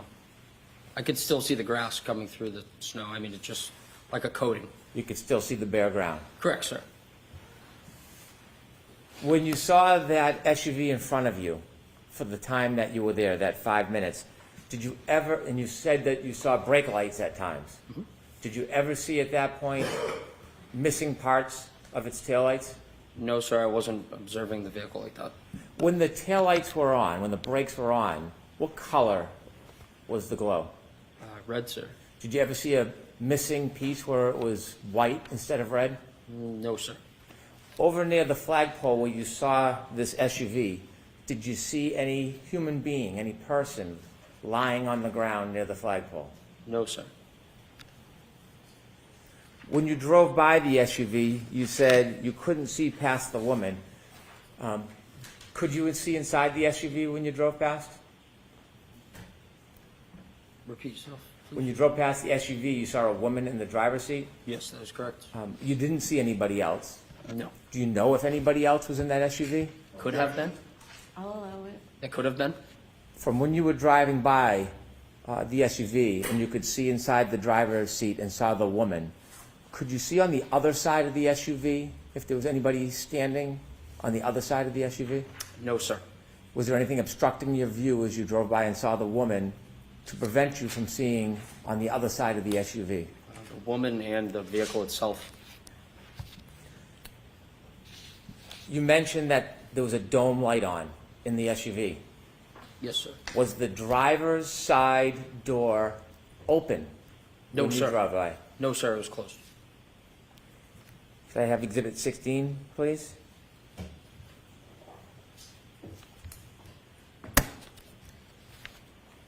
Did you ever see this man at any point No, sir. I've never Walking- seen- Oh, sorry.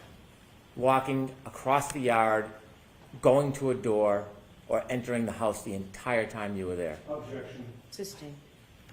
No, sir, I've never seen That that. means you don't. Oh, I'm sorry. Sorry about that. That's okay. Sorry. Could you That's take okay. that down, please? And after you left, you never went back that night, did you? No, sir. Thank you. Just briefly, On those issues, sir, you just testified on cross-examination before Mr. Brennan stood up again that you saw that the passenger's seat was empty. Do you remember that? Yes. All right. You're not changing that testimony? No, correct? I'm not changing that, no. Thank you. Thank you. All right, you are all set, Mr. Nagel. Thank you very much.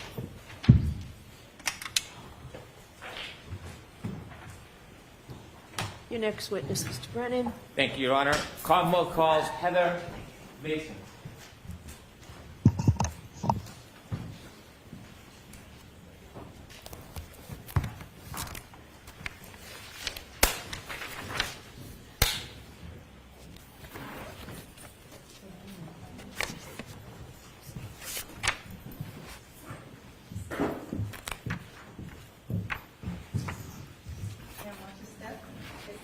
It sounds like it, don't it, I'm Firefly? sure you haven't seen the court during the case now, hearing the truth, the whole truth, and nothing but the truth, so help you God. Right, Joe? She's anal. Whenever you're ready, Mr. Brennan. Thank you, Your Honor. Good morning, ma'am. Good morning. Could you please introduce yourself to the jury? Hi, I'm Heather Maxon, M-A-X-O-N. How old are you? I'm 31. Do you live in the area? I do. How long have you lived in the area for? My whole life. Do you know a person by the name of Ryan Nagel? Yes. And how do you know him? I dated him a few years back. I want to have you take us back a few years to Sure. January 28th, during January 29th, 2022. Do you remember that evening? Yep. Where were you earlier that evening on January 28th, 2022? We were at Ryan's parents' house. Just hanging out. Whose parents? Ryan's. Right. Were you with anybody else besides Ryan and his parents? Eventually we met up with friends Where? at local restaurants. Did you end up at one restaurant or bar in particular at the end of the night? We were first at C.F. McCarthy's and then we went over to the hillside. Were you drinking? Yes. Do you remember about how many drinks you had? No. Did the alcohol affect your perception or your memory at all? Most likely, yes. Do you feel like you were impaired in any way? I believe so, yes. After you left the establishments, after they closed, did you go Yes, somewhere? Firefly, this is a girl. We went to pick Ryan's sister up, Julie, from a friend's house. She needed a ride. Before you went to pick Ryan's sister up, did you have other plans before that? Sorry, could you repeat the question? Yes. Before the decision was made to go pick up Ryan's sister, was there other plans that you were... No. Okay, that was just the plan to go Yeah. get her? Yeah. Do you get her. remember generally or specifically what time that was? Late, midnight? Okay. Do you remember the time exactly? No. Is there any marker in your mind that would help you remember exactly what time it was? Not necessarily, no. So is that a generalization or a guess? Yes. Okay. When you went to pick up Ryan's sister, do you know where you were going? No. Were you driving? I was not. Who was driving? Our friend Ricky, Where were you sitting? in the back seat. And what kind of vehicle was it? It was a truck. Are you familiar with the area? Not necessarily, no. Do you remember at some point taking a turn onto the road Yes. that had the house where you were going to arrive? Yes. How do you remember that? Just a visual bystander, and I'm aware of my surroundings, I'd say. Did anything happen that made you remember the turn before you got onto that road? There was another vehicle also on the road coming from the opposite direction, and we had let that other vehicle turn onto the road before us. Describe in a little detail what happened at that intersection. So I don't recall the name of the street that we were on before we took the left onto the street that the house was located, but the car coming from the opposite direction was taking a right onto the same street, so we had somewhat yielded to the car coming from the opposite direction to have let them take a turn onto the street before us. Did you see if the driver of either vehicle gave any indication to the other vehicle who should go first? I don't necessarily recall, but I'm assuming maybe I don't want you to assume. That's okay if you don't recall. Sure. Who turned first onto the road, Ricky or the other car? The other vehicle. The other vehicle, do you know what type of vehicle it was? It was a big, like a SUV, a bigger car. The SUV turned before you? Yes. Before or when the SUV turned, did you get to see inside the vehicle? I did see inside the vehicle, yes. Could you describe for the jury what you remember seeing? I saw a male and a female inside the car. Where was the female? The female was driving and the male was in the passenger seat. Was the male in the front passenger seat? Yes. Were you able to recognize either the female driving or the male in the front passenger seat? Recognize? Yes. I'm not sure if I understand the Did question. you know who they were? No. Strangers? Yeah. When they turned and then Ricky turned after them, how far ahead of Ricky were they? Maybe 100 feet. Could you see them the entire time? No. When you drove to Fairview, how long did it take after the turn? A couple minutes. It took a couple minutes to get from Cedar Crest to Fairview? Oh, That's maybe. okay. Yeah, I'm not sure. Okay. When you arrived at Fairview, where did Ricky stop? Outside the house on the street. Do you remember where on the street in relation to the driveway? No. The other vehicle, the SUV, was it in front of you or behind you when you stopped? It was in front of us. When it was in front of you, did you notice anything about the vehicle? No. Did you notice anything about its lights? No. Did you see whether the interior light, the dome light, was on or off? I did as we were leaving. Before you left, No. did you ever see that dome light come on? No. Did you notice anything about the brake lights? No. Did you notice anything about the vehicle's tail lights, whether they were intact or broken? Nope. When you arrived at that address, do you know the street address? I do not. Okay. When you arrived at that address, what happened next? I believe Ryan had reached out to Julie saying, we're here, time to go. And so she had come outside and we had a short conversation and she decided that she was actually going to stay at the house. She had invited us in, but I had said that I didn't want to go inside. I just wanted to go back to the house. From the time you first arrived at that address and until the time you left, did you ever see anybody get out of the SUV that was in front of the truck? I did not. Did you ever see anybody travel across the front yard to the doorway from that SUV? Nope. Did anybody ever walk by on the street, walk by the truck in front of you or behind your truck and walk on the driveway? No. Well, No. besides Julie, sorry. So Julie is the only person that you saw in the driveway that night? Yes. And then you left? Yes. When you left, did you drive by the SUV? We did. When you drove by, what were you looking at? My surroundings. Okay. What did you see? I saw the female that I saw beforehand, also still in the car, Where did you see her? in the driver's side. Was there, at that point, any lights on inside the car? There was, yes. Which The light? dome lights. Was the driver's side door open? Not to my knowledge. Did you see anybody else inside the SUV? I did not. Was there anybody else inside the SUV? You didn't see anybody inside the car? Besides the driver? No. Okay, next question. Do you know whether there was anybody else inside the SUV at that time other than the driver? No. Did you look in and study the interior of the SUV? No. How long did you look inside the SUV for when you passed?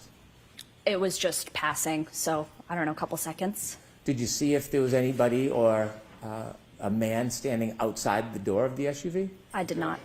I'll allow it. Outside the door? No. Did you see anybody lying on the front lawn? No.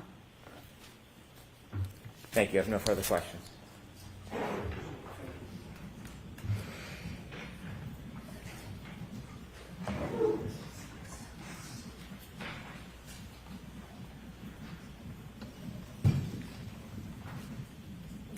Good morning, ma'am. Good morning.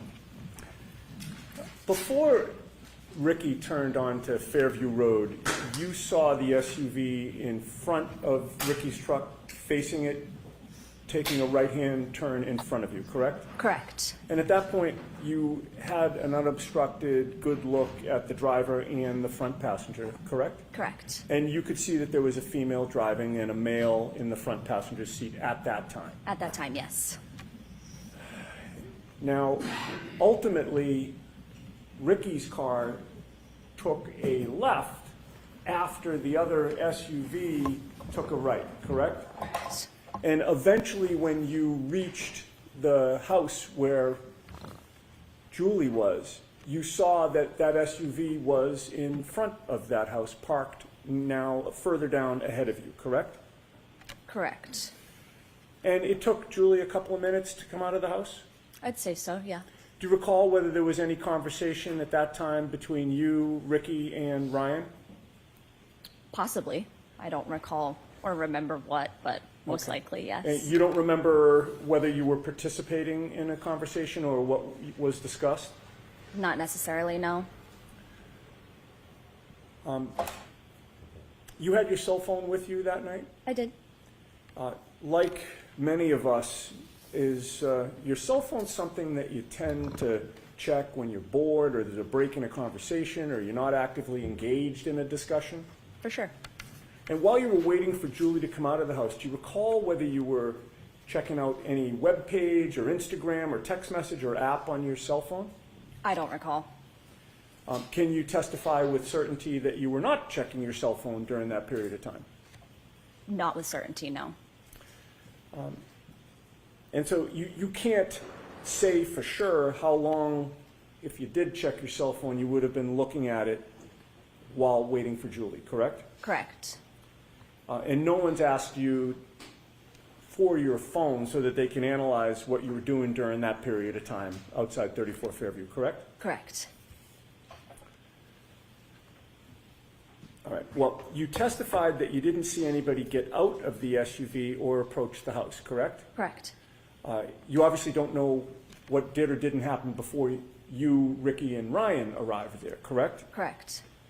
While you were parked near the driveway, you weren't thinking that you had to watch the SUV every second in case you were later asked to describe what was going on with that vehicle, correct? Correct. And that SUV was the same vehicle that you recognize as previously having a female driving and a male in the passenger seat, correct? Correct. And as far as you know, you didn't know either of them at that time? No. Fair to say that what they were doing was their business and you weren't particularly interested in what they were doing, correct? Correct. You were there to pick up your boyfriend's sister, correct? Yes. It was late and you were tired. Very much so, yes. You'd had a good amount to drink. Mm-hmm. You did not want to continue to drink and socialize, correct? Correct. Fair to say you were looking forward to ending the night at that point? Yes. And so you were more focused on hopefully getting Julie in the car so you could leave than anything that was going on in the SUV, right? Yeah, exactly.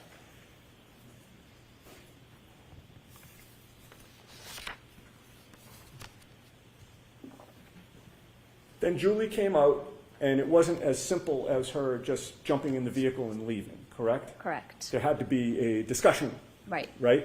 And she came out to speak to the three of you for about 5 minutes or so, I'd say. like a back and forth about who's going where. Yeah. And when Ricky was pulling away, you looked over to the SUV and you saw that the interior light was lighting up the front compartment, correct? Correct. And it was then that you looked over and you saw a female in the driver's seat, correct? Yes. You did not see any person in the passenger seat, correct? Correct. And you certainly did not see a 6-foot-tall off-duty police officer in the SUV at any point on Fairview Road.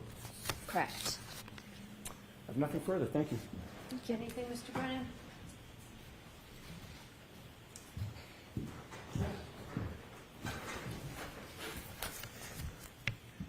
When Ricky was speaking to Julie and you were in the back cabin of the truck, what direction were you facing? I don't recall. Were you paying attention to the conversation with Julie? I was probably in and out of the conversation, yes. Were you facing the direction of the house in the SUV, or were you facing the opposite direction? I don't think I was facing the opposite. When you were in the cabin of the car and Ricky was having a conversation with Julie, did you ever see anybody other than Julie come in or out of the house? No. I'll allow it. No further questions. Thank you.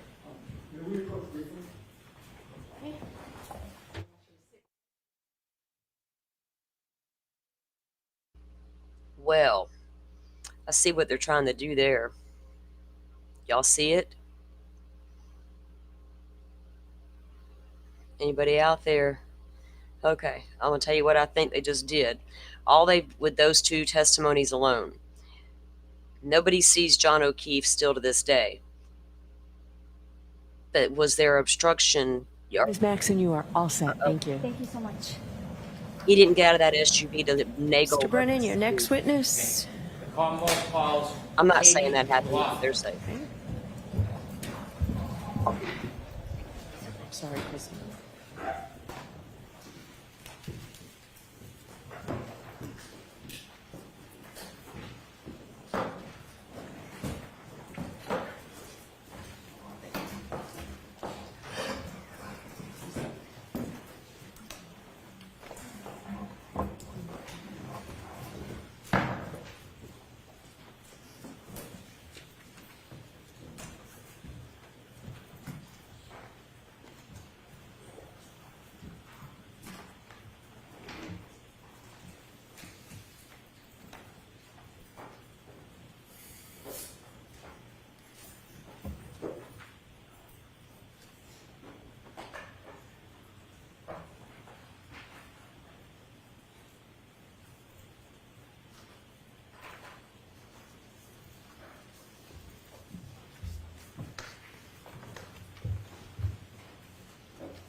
Why don't we take our morning recess? Why don't we take our morning? I knew it. What did the bailiff? All rise, please. Judge, Jurors, man, close your notebooks and follow me. bad. He's like, I gotta go to the bathroom, Miss Judge. Judge Judy. All right, did I lose my co-host? She may have stepped away for some breakfast. I'm thinking about stepping away for some breakfast. Goodness. So, sorry, I'm here. I'm just troubled. You're good. I figured you were doing something. I had to get up and go to the bathroom a second ago because I already heard this girl testify a second ago. Y'all ain't gonna get nothing different out of her. So I know what.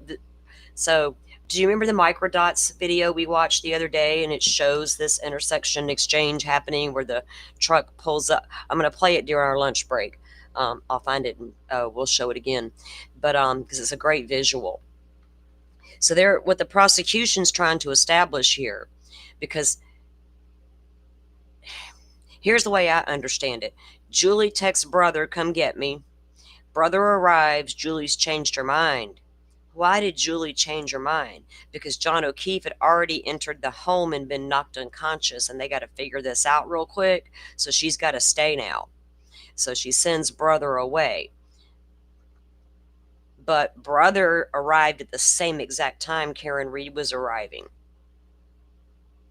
So they never saw John O'Keefe get out of the SUV.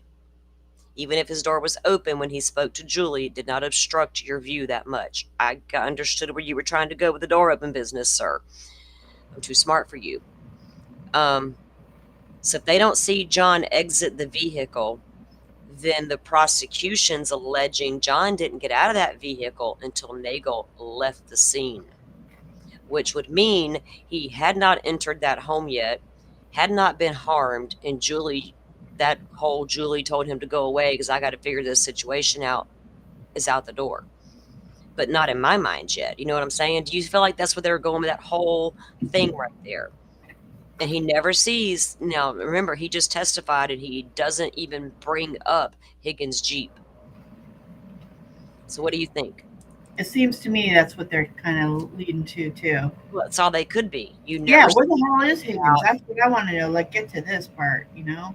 Oh, my dog just freaked me out. She came up to the door making this whiny sound. And I thought it was like a man's voice outside my window. Girl, I was about to go off on somebody. Yeah, because they pull up at the same time. Literally. There's no way around that. They got there at the same time. You shouldn't GPS, like, there's a discrepancy. Now, there was a text message sent at one point letting Julie know, hey, I'm outside. But I have to go back through my notes to look at that exact time that text was sent. Because now he don't know if he got there at 12:20, 12:30, 12:35, whatever, somewhere in that time frame. But it doesn't matter because he still arrived at the same time Karen did. But they didn't see John O'Keefe exit that vehicle the entire time. But the dome light was on. So it was him and Karen doing in there arguing. I got to go let this dog out, y'all. She's like freaking out. I'll be right back, Firefly.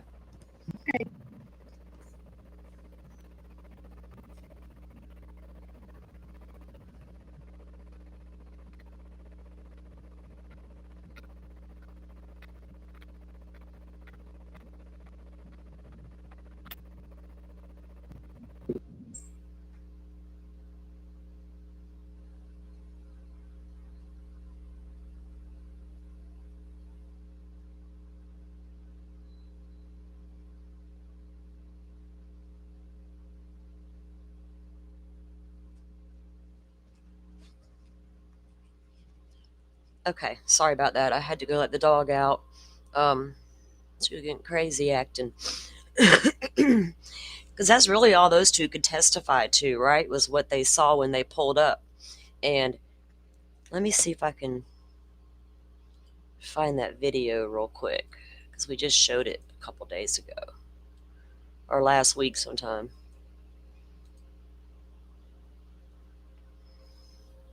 I got to figure out what happened to my new headset, why y'all couldn't hear me on my fabulous new headset this morning.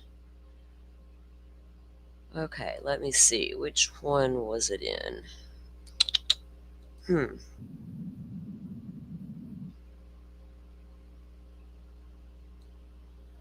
Y'all bear with me while I look through the stuff we've reviewed and try to find it. Sorry, I'm just trying to multitask stuff. You're here. good. You're good. Oh, Joe, she didn't testify to anything different than Nagel testified to. We arrived at the same time. They pulled up right behind KarenRead. The whole thing about those two's testimony is they never saw John O'Keefe exit that SUV. So I just talked about that theory, but they allege that the Nagel chick, Julie, came out of that house. The defense has alleged that she came out of that house, to get rid of her brother because John O'Keefe had already entered that home and been harmed inside that home. And now we got to take care of this situation. So go away, brother. I'm that pain in the ass sister. So he leaves, and then they don't see John O'Keefe in the vehicle, which is not good for the prosecution either. Don't for them to think that's good for them is crazy. But they don't see anybody in the vehicle but KarenRead. But they never saw John get out of that car. So feels like the prosecution's alleging John was still in the vehicle with Karen. They just didn't see him. And then once they pull away, that's when he gets out and gets ran over, basically. Never sees Higgins' Jeep out front either. But the thing that got me too is he says the car parked and did exactly what Jen McCabe said it did. But the phone data or the data from her vehicle says otherwise.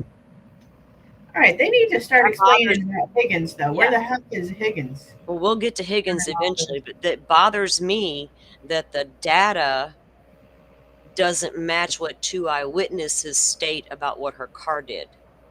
Right, that too. Because that's a huge. Can I trust your data at all at this point? Because y'all claim she pulled all the way up to here. And then eventually she's going to back up hauling ass. You never said she pulls up past the driveway, stops, and then pulls forward another car length toward the flagpole. That's not what the data said. But that's what the two eyewitnesses say happened. So that right there is a huge deal for me. That's the details that are going to matter in the end of this case. That's the details the jury should be paying attention to. The jury should also pay attention to, we never saw him get out of the vehicle, but they should also pay attention to, we never saw him in the vehicle. Because he could have already gotten out and went in that house before Nagel arrived. But how if he pulls up right behind her? Right, yeah. That's right? So that makes no sense. They got there virtually the same time. He pulls in right dead behind him. They were at the intersection together. They flash their lights at Karen to go first. Karen goes first. They pull in right behind her.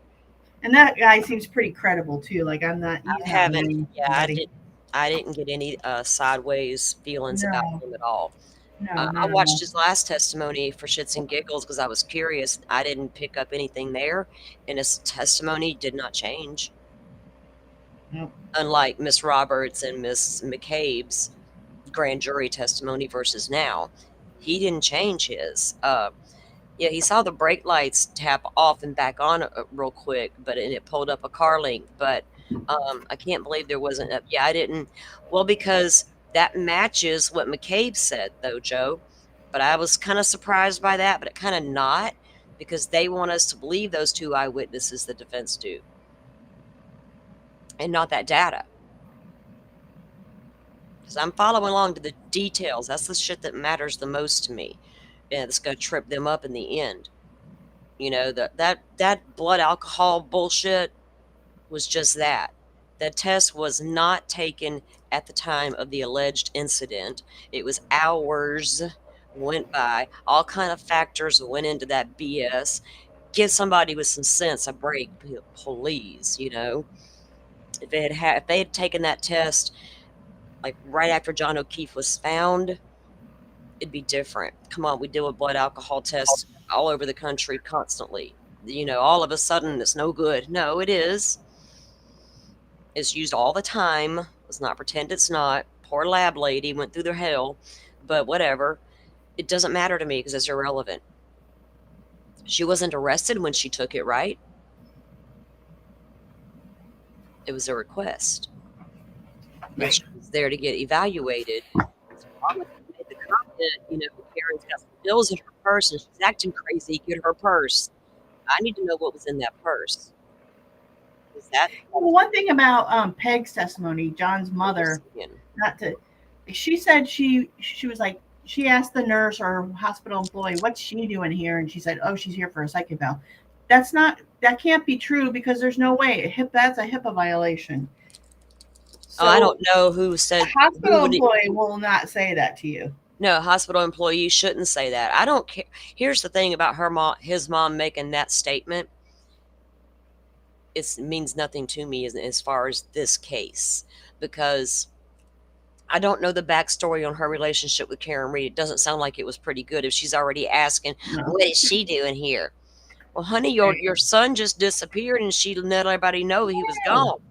So that statement alone told me right then there's trouble in paradise, right? They don't like each other. So I'm just going to leave that whole situation alone. I don't know, you know, why she would say that, but they shouldn't tell her what she's there for. You're right, because that is a HIPAA violation. We all should know that. I thought Jim McCabe said at one point she did. She said that Karen pulled up toward the flagpole, then did her 3-point turn and turned around to drive away. And again, McCabe never saw John O'Keefe either. So when did he disappear on the way to the house? I don't know. Did Karen say, you know, to hell with you, John O'Keefe, push him out of her truck? No, that didn't happen because he was found in the yard of the Alberts. McAlbert, that's what Shorty was calling them the other day. I'm like, what is she talking about, the McAlberts? It took me a minute to catch on, but I got it eventually. Okay, I was looking for that damn video because it was a really good depiction of what, and it was based on testimony from the last trial. Let me go look at their page. I'd be better off to go look at their page versus looking at my old playlist and trying to figure out what day we showed that.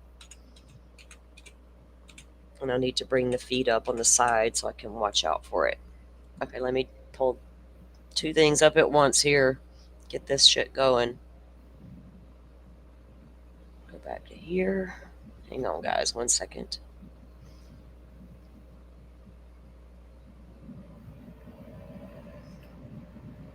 Oops, today's the 5th. Okay, where's my... Okay.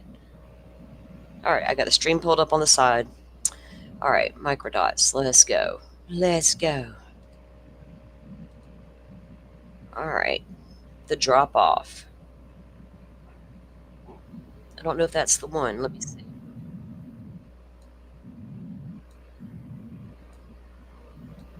Hang on. Let me make sure it's the right one because I got so many. And Joe, I gotta go back and look at the notes to see if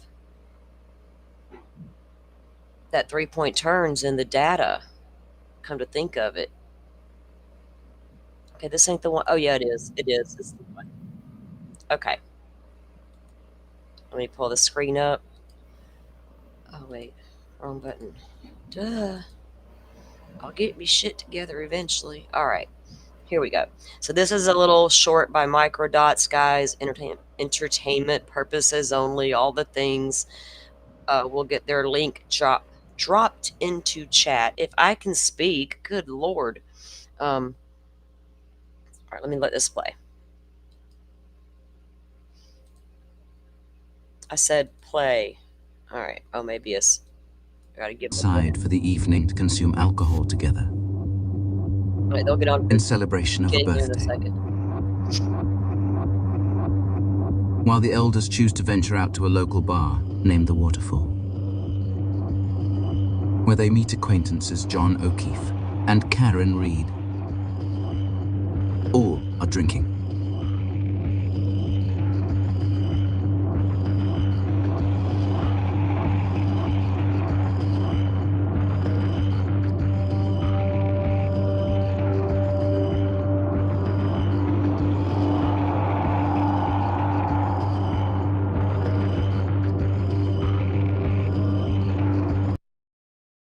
I just noticed something. That was, you can see the ground. You can see where the car would park. Cars. I'm looking at the outside stuff, y'all. Looking at the conditions. Okay, now they're on the good stuff. At about 12:15, they return from the bar.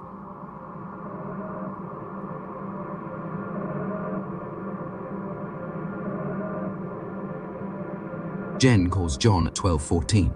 At 12:18, John calls her back. Then Higgins messages John at 12:20.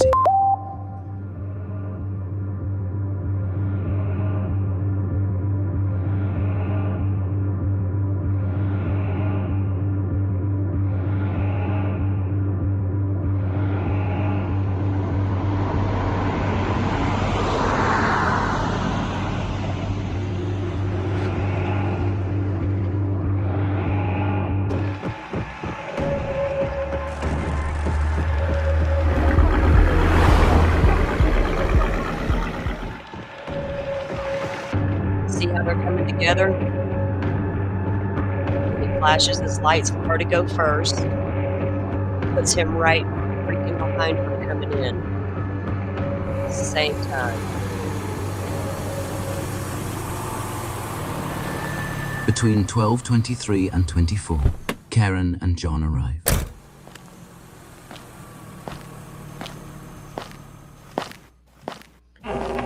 See, they got John already getting out, approaching the house. Nagel pulls up behind him. Karen sits and waits for confirmation. Okay, I can see that. She watches as John approaches, looks inside, and walks through the door. It's the last time. Okay, so what would you think about that, Firefly? Did you think he would have had time to get out and start approaching the home, and as they're coming down the road behind him, and not see him get out and go? You know, I can see that. Is it possible that it was a different black SUV he saw and he wasn't directly behind her? You know what I mean? Maybe. No, I don't think so. Did he follow it all the way to the house? He followed it all the way to the house. Okay. Because if you just, they all describe the same thing the video just showed. They meet up at the intersection at the same time. He flashes his lights for her to go. There's nobody else around. He turns in right behind her. He pulls down the road right behind her. That's weird then. So I don't know where Higgins is, because Higgins like, are you coming here? That means I can't figure. I'm trying to focus on what these people saw who pulled in right dead behind her, and they haven't seen a Jeep yet. They didn't see him get out of the car, so I'm thinking and they didn't got out. It was after they left. Had to be. Well, if you watch I agree. So if they didn't see him inside the vehicle, but what I'm wondering is if you thought for us, there's a possibility she pulls up first, the other vehicle has done turned the turn, but it's not dead behind her yet. Does John have enough time to get out and walk in that house before he does pull up dead, like the video just depicted? I'm gonna do this. Let me. Maybe if there was. I'm That's watching. Are you why watching the video? yeah. That's why Okay. the one I forget which prosecutor was like, "Did you wait before you kept going?" So Yeah, they're even if he did, though, yeah. okay, this is, we're not talking miles of stretcher road. Even No. if he waited a couple of seconds and hesitated, that would put him far enough behind her where John would have had time to get out and go inside. That's where that comes in. Maybe. Like, he didn't sit there and wait, 10 minutes before he pulls off the freaking road onto the road he needs to go on. But it happened within minutes. I mean, it's a logic, right? Logic has to set in at some point. Even if this woman hit him, she didn't do it on purpose. So take that, always consider that when I'm talking. I'm trying to figure this out. Yeah, nobody More ever than likely though, they're just seconds behind her. I can't even see they're Exactly. really. Show it again in a second at the intersection. Think about it right here. How long would dude sit there before he went on his merry way, right? He ain't gonna sit there long.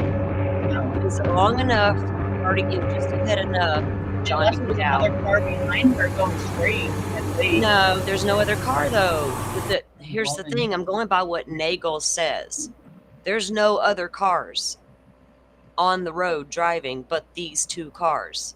So there's no chance it's the wrong SUV, not in my mind. And there's no chance there's a random car driving between the two cars. They're No. not even, they don't say anything about another car. It's literally just these two. But look at how the cars are parked in the driveway. If she gets there first and they're a few seconds behind her and they're talking to one another, she pulls up. If John gets out and starts toward that home, their view is obstructed because of those other cars. True. I mean, he could have hopped up real quick. I mean, It's possible. that's a possibility. Exactly. The possibility exists. He got out before they pulled up behind her, and the possibility exists he got out after they left the scene. That's just where I'm at right this second. Again, this is good visual. Between See, right here. 12:23 and 24, Watch. Karen and John arrive. See, he's getting out and approaching the home. The other vehicle's still approaching there, right there. See, I don't know if there was enough time right there. Do you know what I mean? Yeah. If there's a curve on the road, that's true too. Maybe, if there's a curve on the road, it's not straight. Right. It holds you up for a few more seconds, right? Cause a little bit of a delay to navigate around it. So, yeah, I'm conflicted at this point. It's possible. So next I need Julie. Karen sits and waits for confirmation. Come in. Oh, yeah. Maybe she came out a different door than he went in. No, okay. I don't know if the two doors face the front of the house. Everybody can get not you, but I've heard everybody going on about these two doors. I'm like, well, why, when they literally both face the front of the house and they just seem to be really close to one another? What's all the confusion here? Y'all want to know which door he went in? I don't even think that matters, because they're both literally within feet of each other facing the front of the home. So I don't care which door he went in. Julie Nagel went back in on the side door, according to her brother's testimony earlier, because I paid attention to that. I'm paying attention to the details that The matter. one closer to the garage. Yes. That's where she went back in at. So maybe then John went in the front. John's probably going to approach the main front door. Right.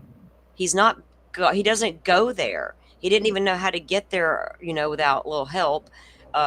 So why would he approach some random side door? He's going to go what looks like the main door. Let's just, that's what I'm thinking too. Logic, people. We got to use don't let others dictate your own apparently the front logical door thought process, was right? I mean, yeah, he went in the house. No, he didn't. Well, let's think about it for a minute. That's where I'm at with this case, because I can't with all the he said, she said stuff. because those he said, she said fuckers are getting on the stand and perjuring themselves. Yeah, You know what I'm right. saying? Let them just let them run their mouth because they can't go against the facts, right? So I just don't know right now if there was enough time for him to exit that vehicle and start approaching that door while Ricky was still coming down the road. I mean, it's possible, like you said, if there's even a slight curve on the road, and you take the conditions into account, you're going a little and then they're slower not than going to see usual. straight She ahead. watches as John approaches, Yeah. looks inside, See, they and got him walks going through in the the main door. door. It's the last time she'll see him in good health. Now, where's Julie Nagel? What's going on with the cops?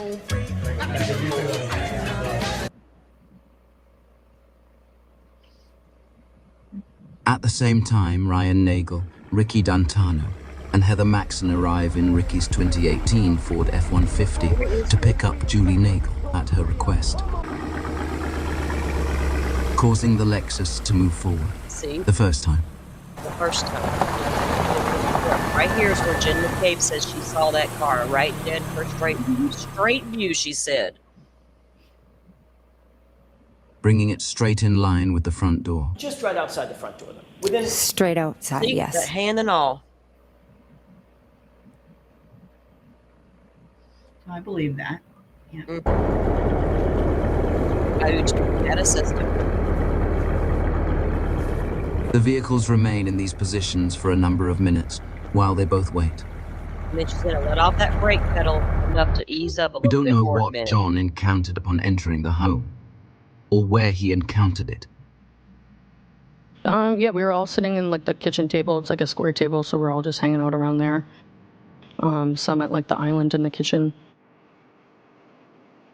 But we do know who was present.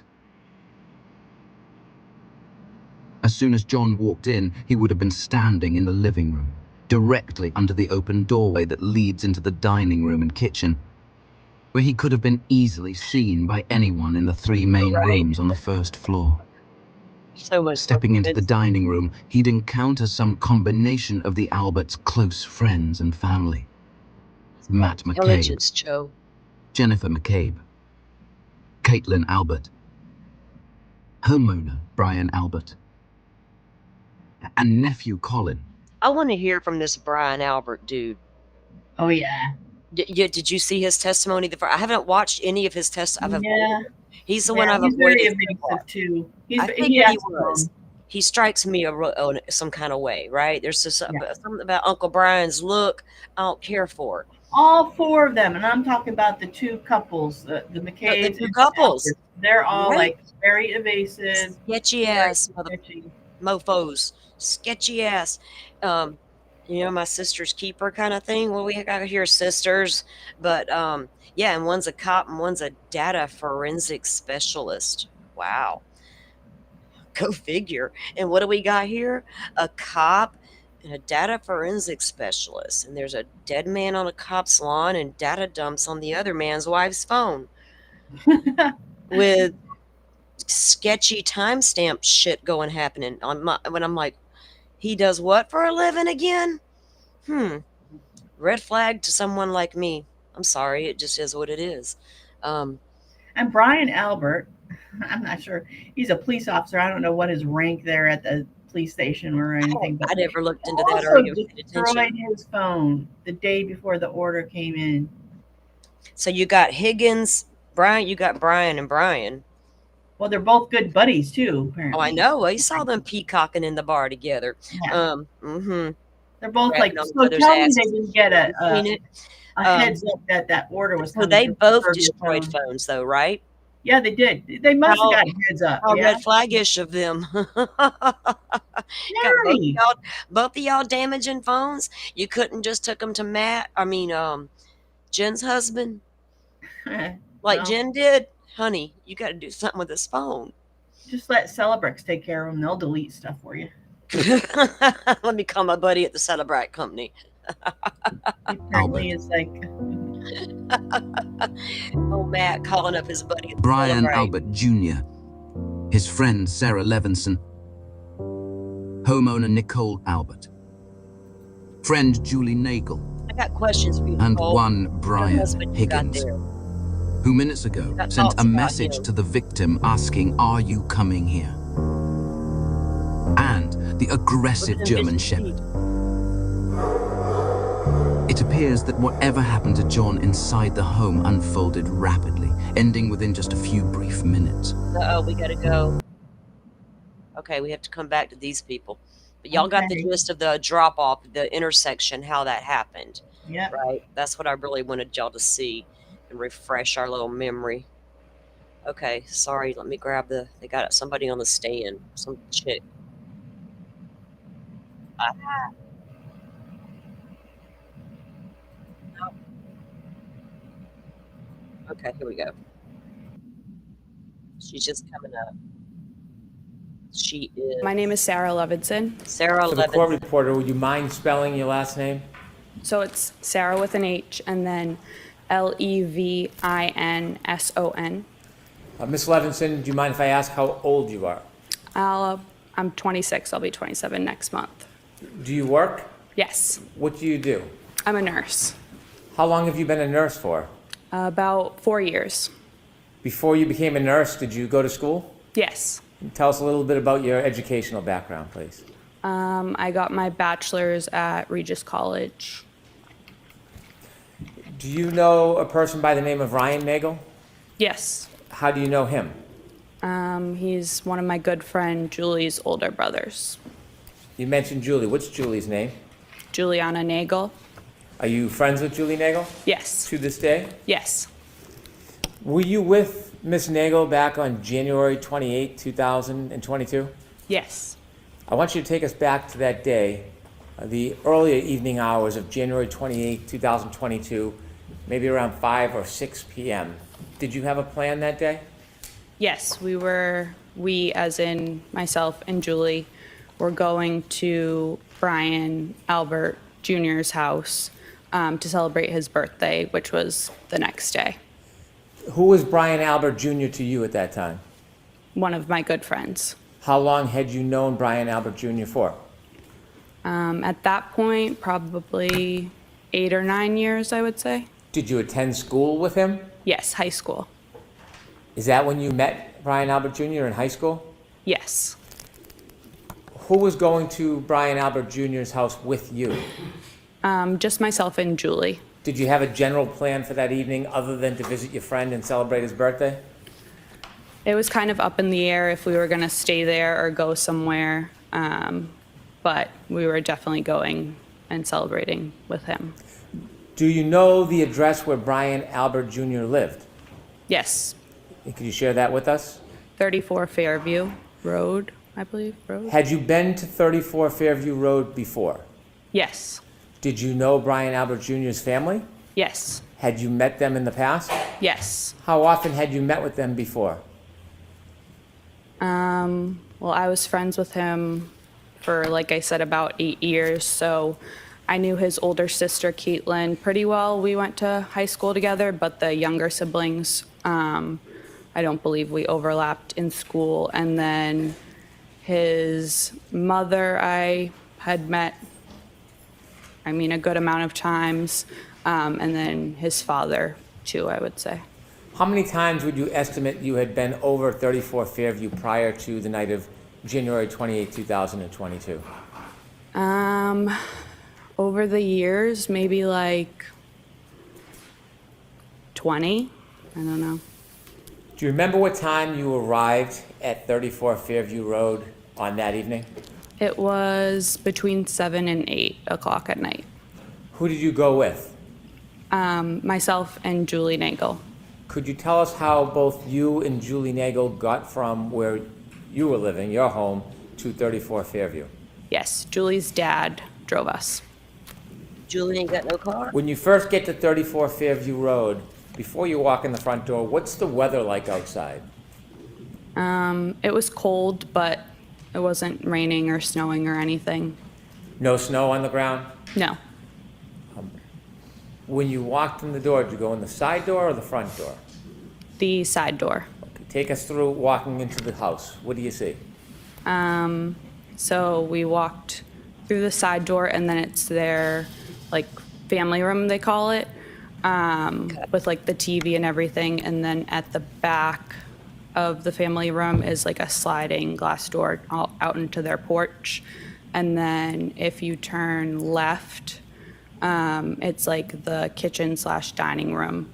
And then there's a back door. There's like a small bathroom over like near the back door. And then if you walk straight through, it's the front door, the stairs, the door to the basement, and then they called it like the library is like their formal living room. If you walked in the front door, would the stairs leading to the next floor upstairs be right in front of you? Yes.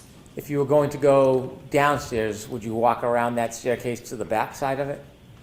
I don't believe the back, but the side. Okay.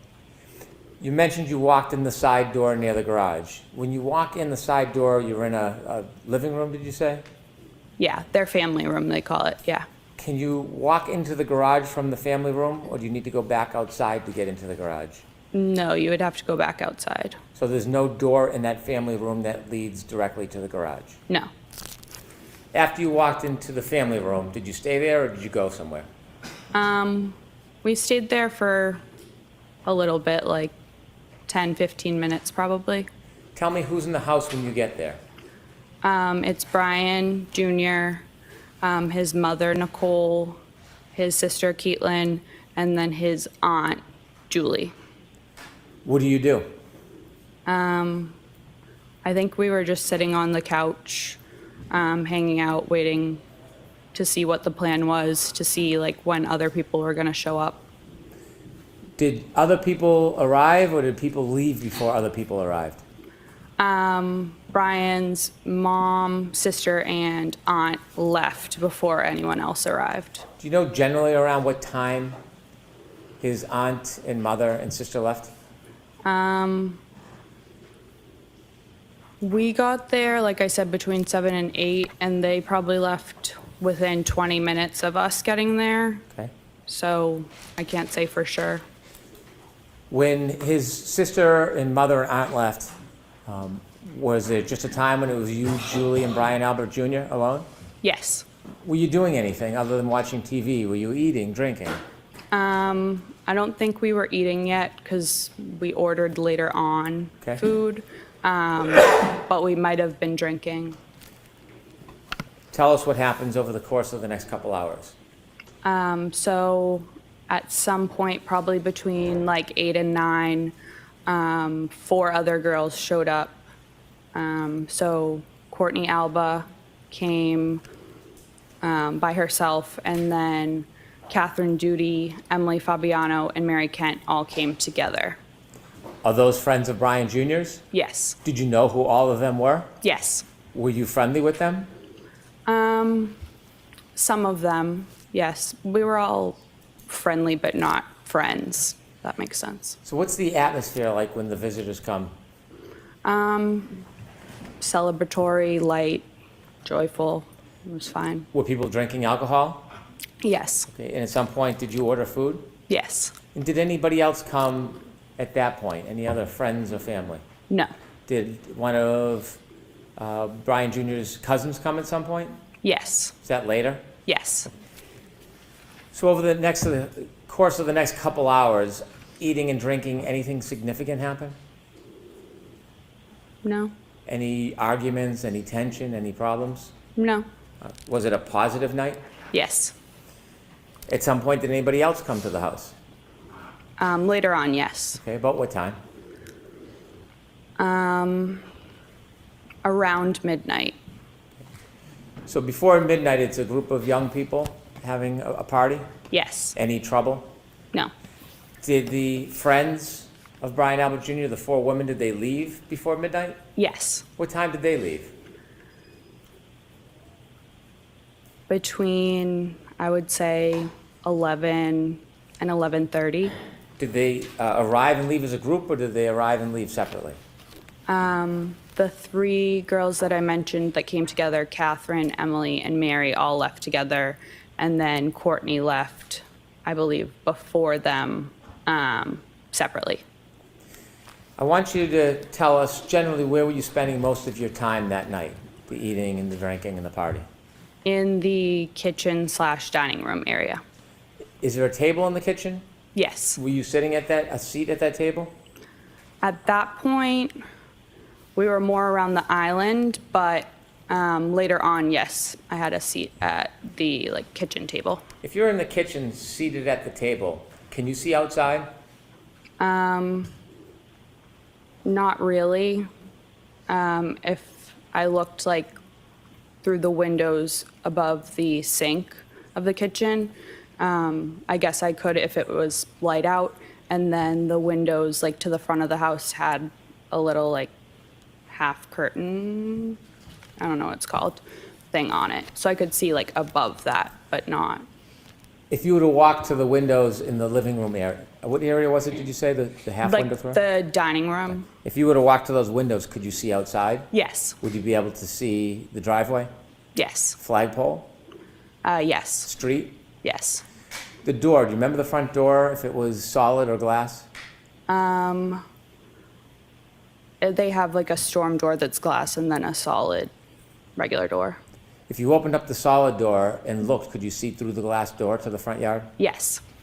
At any point, did you have a chance to look outside that night? No. If you're in the living room, the kitchen, can you see where the basement access is? Yes. Can you see the backyard door? Yes.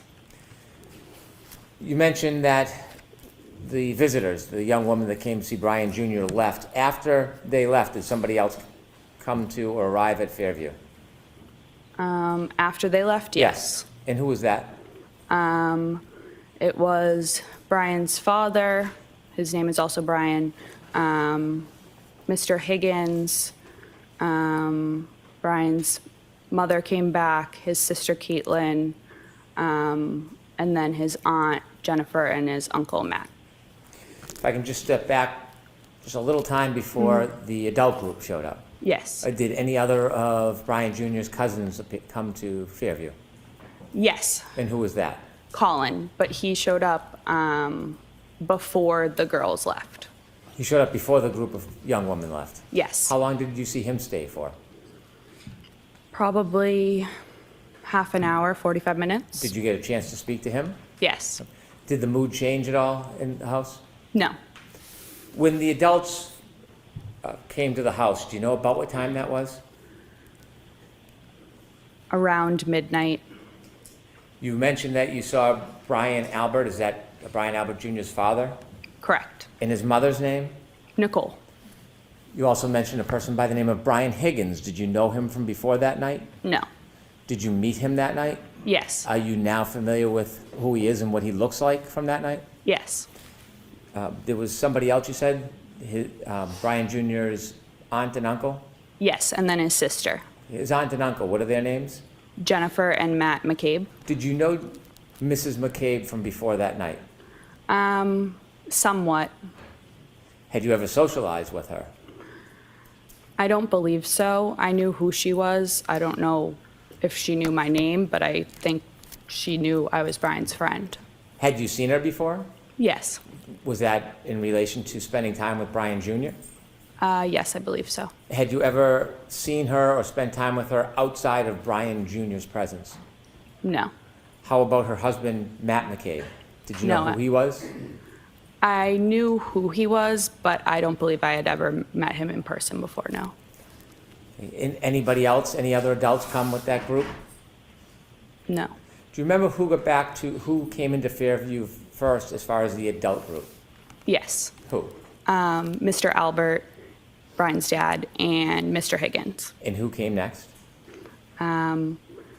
Next, I think they all kind of walked in together, Caitlin, Nicole, Jennifer, and Matt. Other than you, Julie, and Brian Albert Jr., had the young group left at that point? Yes. After that group arrived, what happens? Tell us what's happening inside the house. So it then was Brian Jr.'s actual birthday. So again, we were celebrating. Caitlin, his sister, was playing music on one of the speakers. And we were all pretty much sitting or standing around the kitchen table, talking, socializing. Do you remember what was being played for music? Like 70s, 80s type of music. I don't want to overstate it, but Were you drinking? I don't believe I was anymore at that point, no. Did you feel impaired at all? No. As the night grew on, was there any problems in the house? No. Any argument? No. Any fighting? No. Anything exciting or controversy in any way? No. Did you have a plan that you were going to leave with Julie? Yes. What was the plan? She said that her oldest brother, Ryan, would pick us up and drive us home when he was done wherever he was. Did you see at any point before you ultimately left Fairview, did you see your sister leave the house? Did you see Julie Nagel leave the house? Yes. Did you actually see her go and leave? Yes. About how long did she leave for? 5 minutes or less. Did you see her come back? Yes. After she went out of the house and came back in, did the plan change about a ride home with her brother? Yes. What was the new plan? So a little bit before she went out to talk to Ryan, we were talking, myself, her, and then Jen, were talking about how we were leaving and Julie's older brother was going to come pick us up, and we were the only ones that weren't like related to the Alberts there. So like Brian's friends left. So Jen was like, oh, like, don't leave just yet, because like we were celebrating Brian's birthday. If you want, myself and Matt can drive you home a little bit later. So we agreed to that. And then Jen said, feel free to invite Ryan inside because he was already on his way.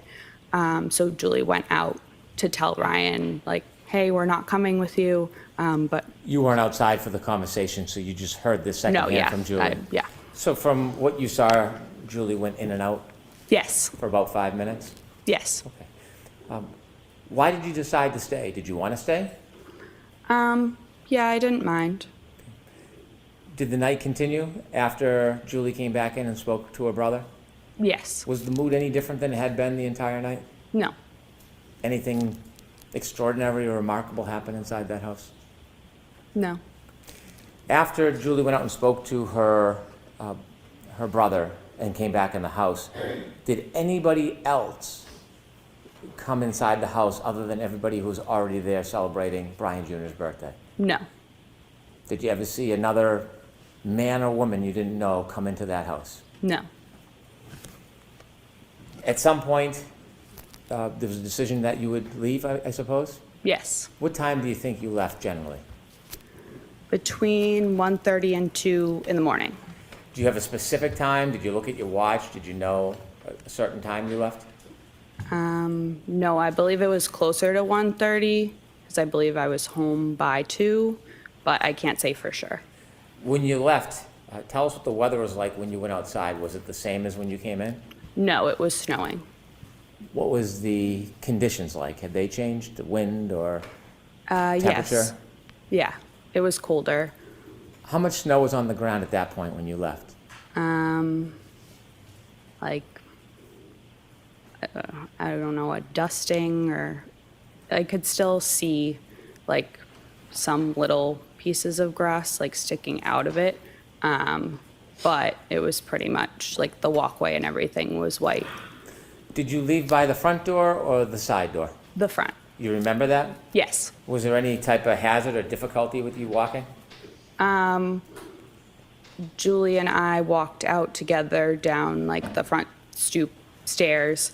And I remember we were arm in arm. I was wearing shoes that didn't really have traction, so I was looking at my feet, so I didn't slip. And other than that, no real hazard, I wouldn't say. Whose car or vehicle did you walk to? Jennifer and Matt's. Did you get in? Yes. Which seat did you get in? The back seat behind the passenger. And where did Julie Nagel sit? The back seat behind the driver. Did the McCabe's get into the car? Yes. Who was driving? Matt. And then Jen was in the passenger seat. Front passenger? Yes. As you were leaving, was there any conversation or joking going on? Yes. So Matt actually forgot his jacket inside, so he went back in. And then I believe myself or Julie turned around just kind of looking, and we saw a lone loaf of bread in the third row.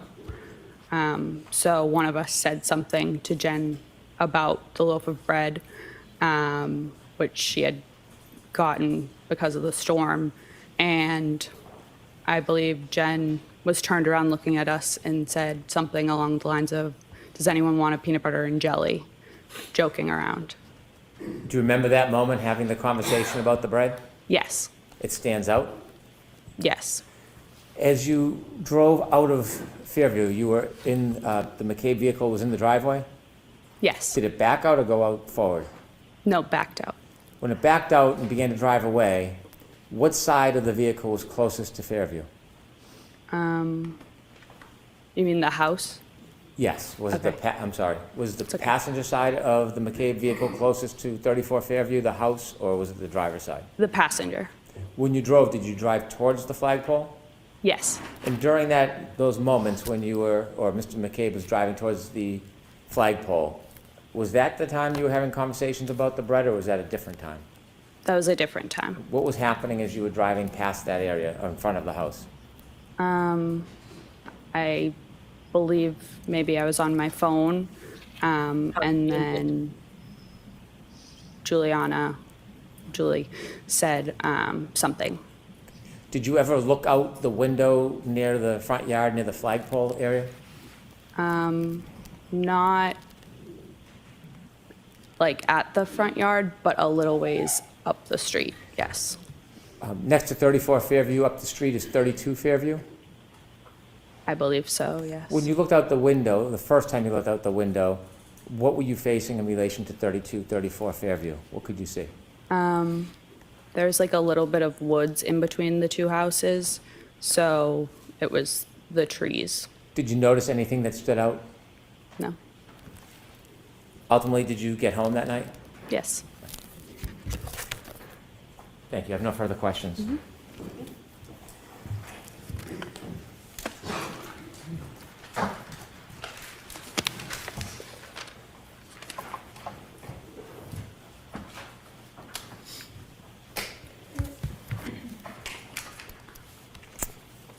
Good morning, Ms. Levinson. Good morning. You've been longtime friends, as you've described, with Brian Albert Jr., going all the way back to high school.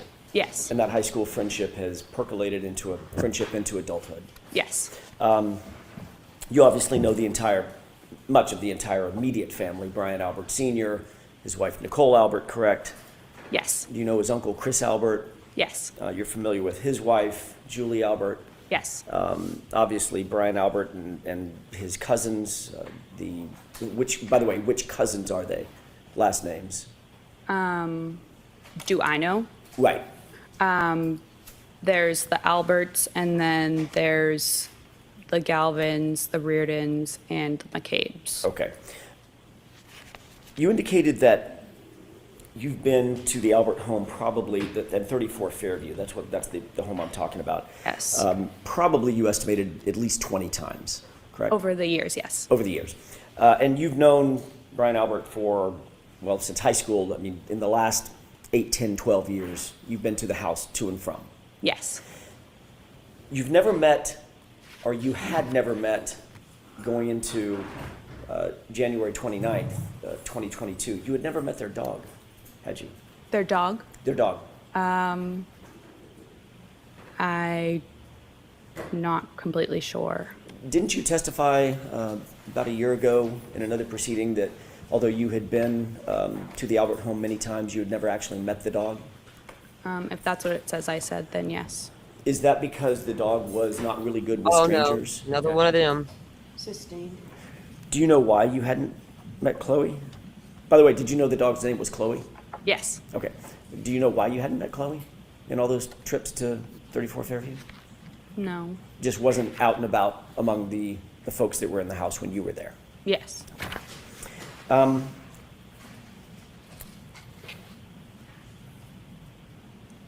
When you left 34 Fairview, I want to follow up very briefly on a couple of things that you said just before Mr. Brennan sat down under questioning by him.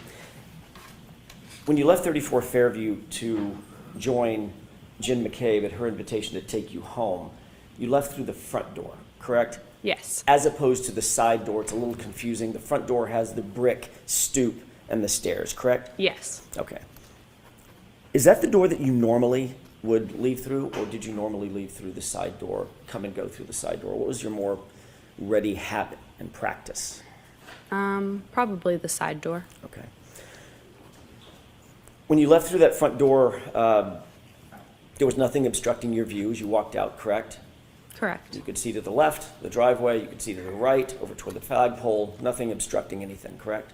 Correct. There was a light dusting of snow at that time when you left just after, what time was it? 12:45, 1? Probably 1:30, 1:30. 1:45. Yeah. Got it. So you leave at 1:30, there's still just a light dusting of snow on the ground? It wasn't yes. bizarre, Joe. That was for the babies. The yard is flat? Yes. You can see all the way out to the flagpole? Yes. You didn't notice anything unusual at that time when you looked out toward the flagpole walking out of that front door? I didn't notice anything. I According to Jen. wasn't looking out at the flagpole, but yes. You were looking in that direction. When you walk out of the door, obviously you're standing, walking out of the door toward the front yard, correct? Correct. But as I stated, I was looking down at my shoes in front of me. Okay. Obviously, then you have to, at some point, you have to look up to see where you're going. You have to turn left to go to the driveway, is that right? Yes. Okay, then you walk over and walk parallel to the yard again to walk over to the car, correct? Yes. And as soon as you walked out of the stoop, you had to figure out where the stairs were, so make sure you don't fall down the stairs, right? Yes. But you're still looking up, like normal, correct? At some point. Most likely. My question is, you didn't see anything unusual in the yard, did you? No. You're giving me weird vibes, chick. The front yard was at least relatively, I know it was dark out, Miss Levinson, it was relatively lit by the interior windows as well as lights on the outside of the house? Yes. Okay.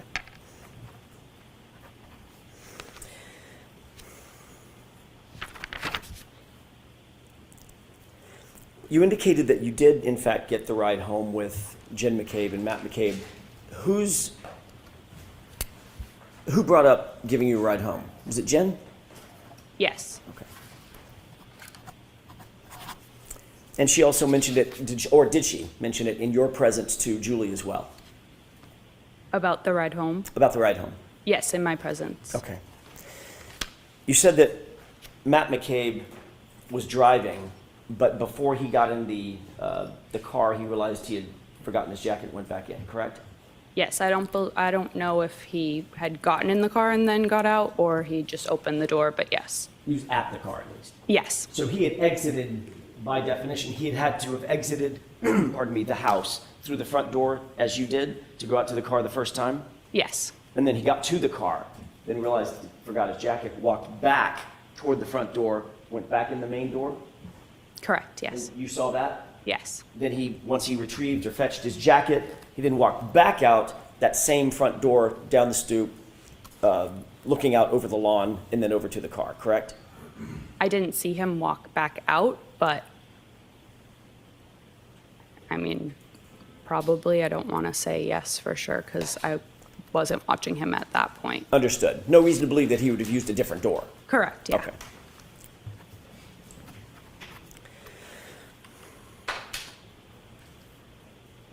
Your Honor, may I have just a moment? Okay.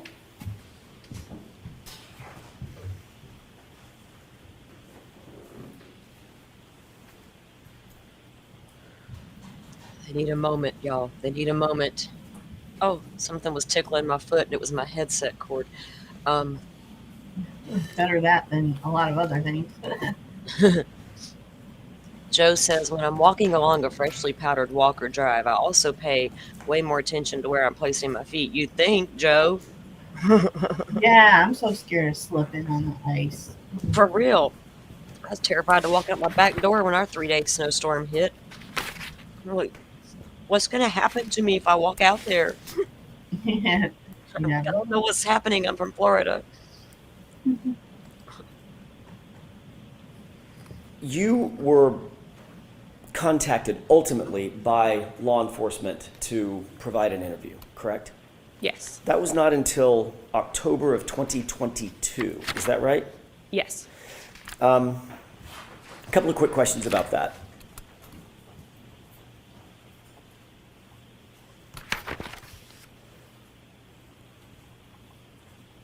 Nobody contacted you on January 30th, the day after the incident that you left the house, correct?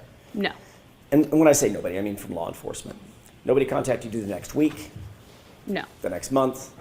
No. It was 9 months later. Yes. When you were finally approached, who was it that conducted the interview? State Trooper Michael Proctor. Okay. Did Mr. Proctor indicate to you why he waited 9 months to contact you? Objection. Sustained. Let me ask you a different question. Were you confused about the fact that you weren't contacted? Objection. Sustained. May we approach? Okay. No, you may not. Courtesy of Joe Schmo. Y'all ain't noticed I love picking on me some Joe Schmo. He's all like, what are they going to do one day when they ask to approach and they say no? We're like, look, we're going to test it, Joe. We're going to see. Joe says, I find it a credible statement. I didn't finish reading your comment a minute ago because I got more sidetracked on, yeah, we should all be looking where we're going. You know what my grandpa taught us? Always look down. See where your feet are going. You're going to miss those pennies and dimes you step over. And we're like, what? Money's involved? Pawpaw. Guess what happened? We started paying attention. We started finding money everywhere. Pawpaw was right. Pay attention to where your feet go. Oh my goodness.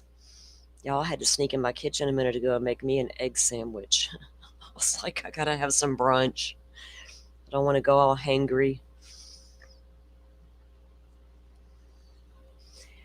We don't have a lot in here today watching Karen read. Everybody must be busy, busy, busy. Yeah, Monday morning. We had a nice turnout for our Sunday show. Yeah. Yeah. Karen Read numbers are up and down. They're just up and down. Plus, people are busy. And you know what I was thinking last night? It was like I was reviewing some Brian Koberger stuff, and 3 months, girl, that trial is scheduled for. I'm like, 3 freaking months. I'm gonna Koberger or this one? This one's like probably eight weeks. at least. And Koberger's like 12 weeks, I think they said. Yeah, it's way longer than Karen That's Read. a freaking long time. I know. Well, and people don't take into consideration we got 4 victims to move through here. True. We got a much bigger case at stake with Brian Koberger. You got 2 separate crime scene rooms, right? Possibly 3 if you go with the entry and exit and all that stuff got to be coming into play. But as far as where the bodies were found, you got 2 separate locations within the home. So you got 2 separate crime scenes within the home, basically, that you got to move through as well. Oh, all the experts got to come in and tell you their whole life story about how they got to school to start with on that very first day one, kindergarten. We got to start there. We got to move all the way up to today's career before we can get on to the good stuff. It's like, you know what I mean? Yeah. And, we're going to hear a bunch of days of useless testimony. Yeah. For the good stuff, you know, the meat and potatoes, if you will. I can't stand even saying that. I'm surprised it fell out of my mouth. Meat and potatoes. What, Joe? Oh, Joe says I pay attention to laundry a lot more now. Yeah. Found $20 in the dryer. I had an old roommate that lost a whole bunch of money one time in the dryer. They was just lucky I was honest. My son, too. My son lost that $140 that day, and he didn't even remember it. I don't know. If you're doing the laundry, you deserve to keep it. You darn right. Look, I had that money all dried out, laid out. It was all ready for him. He still didn't. It took him a while to realize he'd lost money. Wow. And that's unusual for my son, right? He thought it was in his wallet the whole time. He didn't realize he'd stuck it in his pocket. He sold something, May I a go? lawnmower or Yes. some Thank you. When you were finally stuck in his pocket. interviewed, let me ask you a different question. When you were ultimately interviewed in October of 2022, was that telephonically or was that in person? Telephonically. In person. Were you alone or was there anybody else with you? I was alone. You mean like besides the troopers? Besides the troopers? Yeah, I was alone. And had you prepared for that interview with any person or persons before that interview? No. Had you spoken to anybody, Julie or anybody else, about the potential for being interviewed? I believe Julie called me to tell me. If I may, don't tell me what was said. Did you speak with Julie before the interview? Yes or no? Yes. Okay. And one more question. Without telling me any of the words that were used, was the subject matter the interview? In other words, I'm not asking if you talked to Julie about going and getting the dry cleaning picked up or something like that. Did you talk about the subject of the interview with Julie before you were interviewed? Somewhat. Okay. That's all I have. Anything, Mr. Brennan? Briefly, Your Honor. Could I have Exhibit 3, please?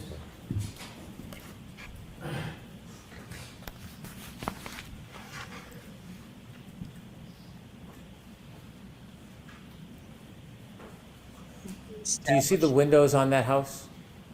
Yes. Do you recognize that house as 34 Fairview? Yes. You were asked whether there was light coming out of the house, illuminating. Do you remember that? When I was asked that? Yes. Yes. Was the lights inside the house, from your memory, illuminating the ground near the flagpole and that fire hydrant? Hey, welcome in, No. Joy.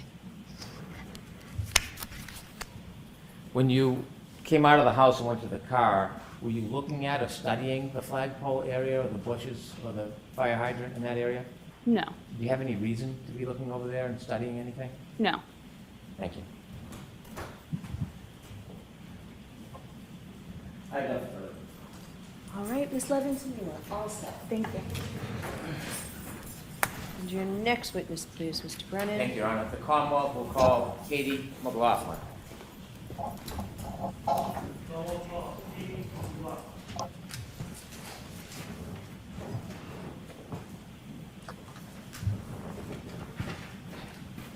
Good thing I went and bought new paper, pens, and highlighters over the damn weekend. My shit was running out, y'all.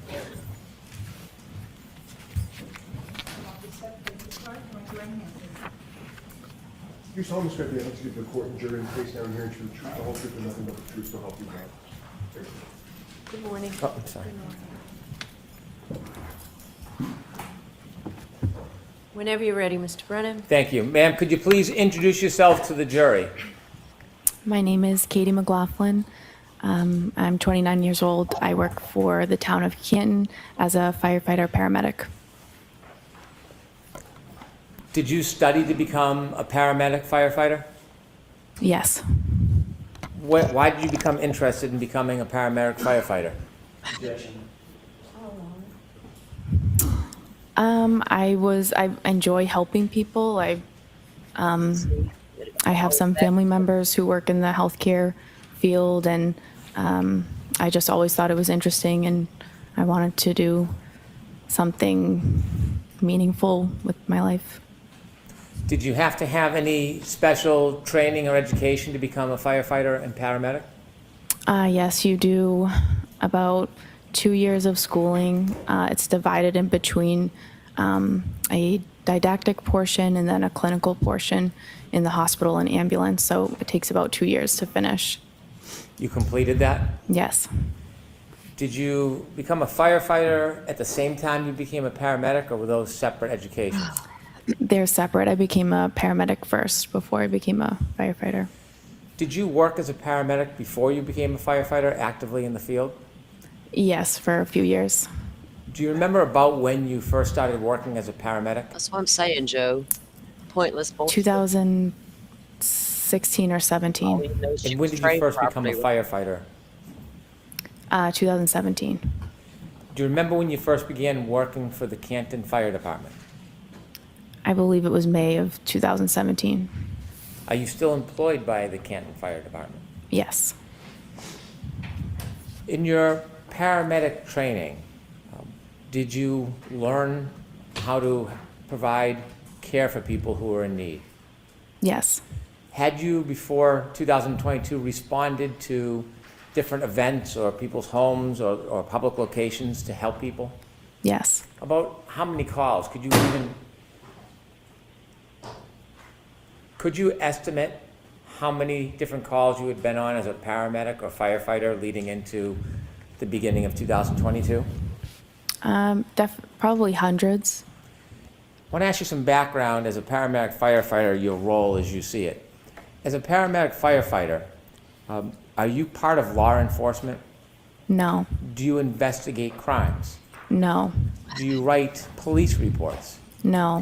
When you're going to a scene and using your skills to help somebody, are you interested in whether or not somebody was involved or responsible for an event?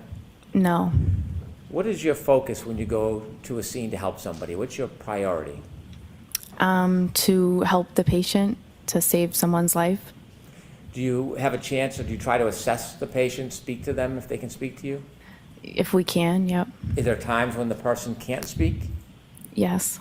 If a person can't speak to you, is there a role that you take to try to get information to help assist the person? Yes, you would go to a bystander and you try to gather as much information as you can to help the patient. More information for us helps the patient in their treatment, and it helps the hospital when we bring them there. Is that responsibility or role separate and apart from police work? Yes. As a paramedic firefighter, are you involved in police work at all? No. Sometimes when you go to a scene and you try to help somebody, you write a report? If you're in a particular role, you would write the report. So when you go and arrive at a scene, is it fair to say you don't always write a report? Correct. And the purpose of the report, is that to try to help law enforcement? No. What's the purpose of when someone would write a report as a firefighter paramedic? Depending on the call, there would be a report written by the officer on the call. That's just for logistics and dispatch information, what we responded to, and that's kind of simple. But the other report would be a medical report that the lead paramedic would write. Were you working on January 29th, 2022? Yes. Was that an assigned shift for you? Yes. Did you volunteer or ask to work specially that night, or was that already assigned? Ask it differently. Was that assignment already set before that night? Yes. When you get a shift assigned to you, is it night by night, week by week, month by month? It's just we rotate through it. You're on a group and you rotate through a schedule. It's set that you work 124, you have 1 day off, you work another 24, you have 5 off, and then the rotation begins again. So it's just a set schedule essentially, but it rotates through the weeks. Was January 29, 2022 part of your set schedule? Yes. When you have a set schedule, are you assigned a specific role in the department that might change from shift to shift? Yes. What was your specific role on January 29, 2022? For that shift, I was on the engine. I was the back step. So there's an engine driver, there's an engine lieutenant, and then there's one person in the back who's just a firefighter status, and we call that the back step. As the back step that night, did you have any specific or general responsibilities if there was a call? Generally, if it's a fire-related call, you deal with that. If it's a medical call, you're there to assist the paramedics that are on the ambulance, and you take directive from them, whatever they ask you to do or need you to do. You're just there to assist them so that they can best focus on the patient. When you arrive at the scene and you're on the back step, are you basically at the directive of the leader of the group? Yes. That morning, around a little after 6 in the morning on January 29, 2022, do you remember a call or a tone coming in? Yes. Do you remember what it was for? It was for a man down in the snow or a man unresponsive in the snow. Do you remember leaving the fire department that night? I do. Tell us as you're leaving what's happening. So I'm in the engine, the command car with the captain who runs the shift started to 34 Fairview Road first. The ambulance was in front of us, and then we were behind the ambulance. Did you know the address you were going to was 34 Fairview Road? Yes. And when you left the police station, or the fire station, when you got on the back of the truck, did you know at that time who lived at 34 Fairview Road? No. Tell us a little bit about the conditions outside as you rode to 34 Fairview Road. It was raining. I'm sorry, not raining. It was snowing pretty heavily. There was definitely snow on the ground at that point. It was windy. It was very cold. Was there a storm? Yes. How long do you think it took to get from the fire station to Fairview Road? Probably within 5 or 6 minutes. When you first started pulling up towards Fairview Road, did you see anything? Police cruisers and a civilian vehicle. And then we pulled up all kind of in front of that. How many police cruisers did you see as you pulled up to Fairview Road? I remember seeing one. There was an ambulance in front of you? Yes. Did the police cruiser have their lights on? Yes. Not just their headlights, did they have the lights that are often referred to as blue lights or overhead lights? Yes. Did you hear any sirens? No. How about the ambulance? Did the ambulance have emergency lights? Yes. Did you hear any sirens? No. The fire truck, does the fire truck have emergency lights? Yes. Do you remember if those were activated? Yep. Does the fire engine have a siren? Yes. Was the siren activated? No. Why not?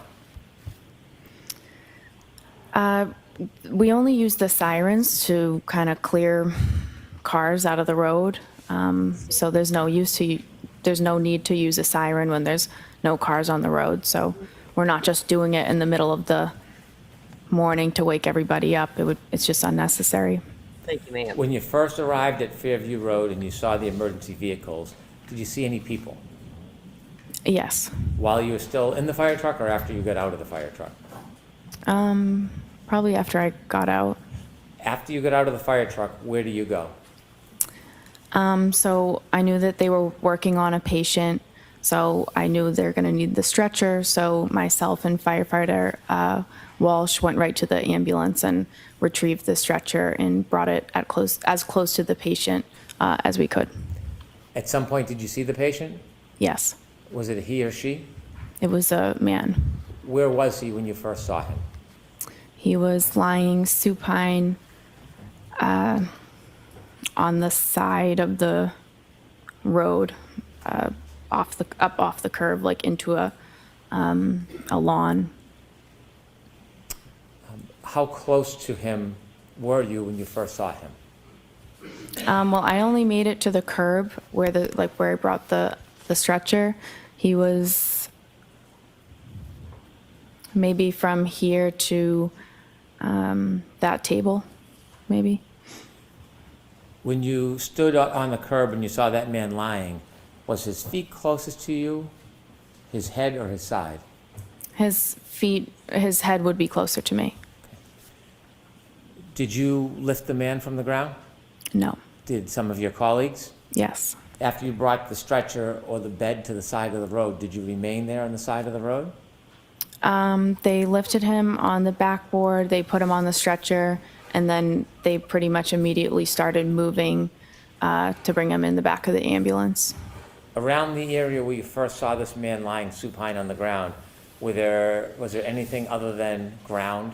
Were there any objects in that I'm area? sorry? Was there any objects near him? I remember seeing a fire hydrant. And that's all I can really remember. When you mentioned that he was lying about as close to that table as you, would 8 to 10 feet be a fair estimate? I don't know that I could say. Okay. At some point, did you receive further directions from anybody on the team asking you to do something? Yes. Firefighter Flamati I was at the head of the stretcher with Firefighter Flamati, and he asked me to try to gather more information and kind of see what happened and what's going on. Did you have someone that you wanted to gather information from? Yes. There was a woman who seemed to be really concerned and involved with the patient's status, and so I just kind of assumed that this would be the person that I could try to get more information from. Did you take a guess? Yeah, The person that you try to get more information from, do you see that person in the courtroom today? I do. Could you point that person out and describe an article of clothing Black they suit. wear? Black suit. And do you see where that person's sitting in between? I do. Her attorneys. Did you approach that person? I did. Now, you mentioned you're not a police officer or a criminal investigator. What type of information are you hoping to get generally in these circumstances? Some basic demographic info. You can answer a lot of questions by just asking a few very simple ones. So obviously you're trying to get his name and his date of birth. And then you ask questions if the patient has a medical history, if the patient takes daily medications, if the patient has any allergies. And that's all things that can help to sort of maybe explain why this person is in the position that he's in. For example, if someone says, reported that he had a heart condition or a seizure disorder or he was a diabetic, that would help us sort of, that's relevant information for us for his treatment and to pass on to the hospital. Did you have a chance to speak with the person that you had pointed out? I did. When you spoke to that person, did you get a chance to ask any of those questions you would typically ask? I did.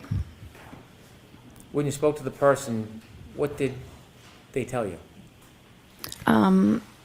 She gave me his name, his date of birth. She denied him having any medical history or daily medications or allergies. I was kind of moving around. She was moving around the scene. So I was kind of moving around, trying to gather the information with her.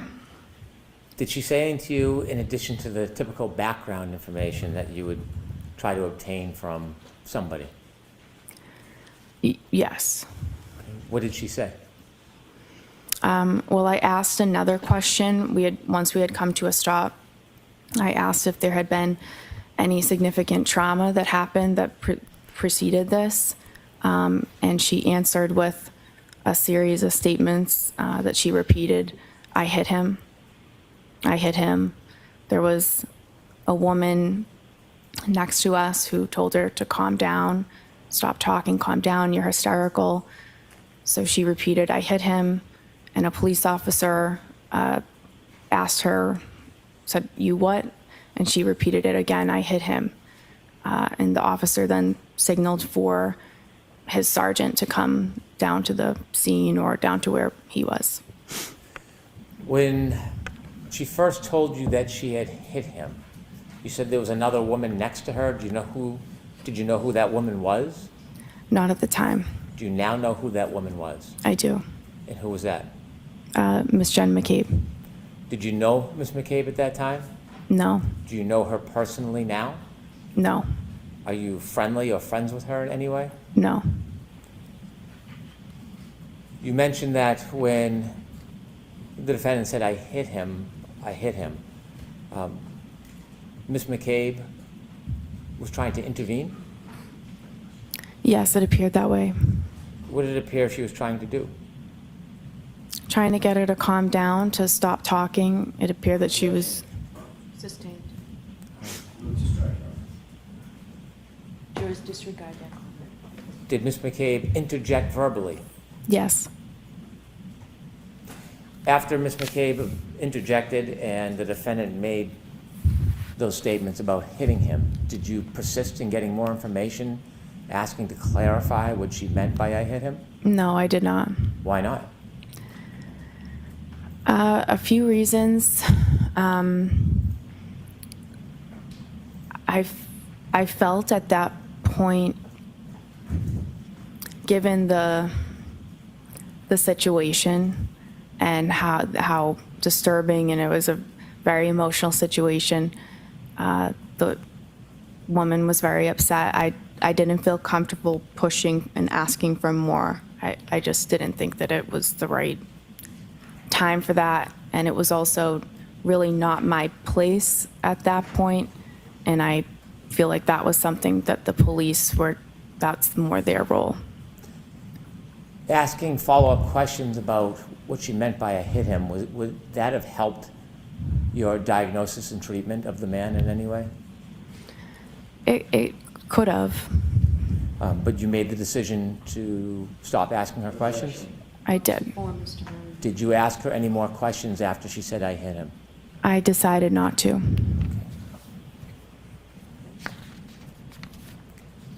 At some point after you spoke to the defendant, did you go back to the ambulance and tell anybody, any of your colleagues? I did. And why would you do that? That's the whole point of me trying to get more information, is that I get the information and I bring it back to the people who are treating the patient. So. Did you go back to the ambulance and repeat that information to your colleagues? I did. Did you have any other further role at the scene as far as helping the man or doing anything else?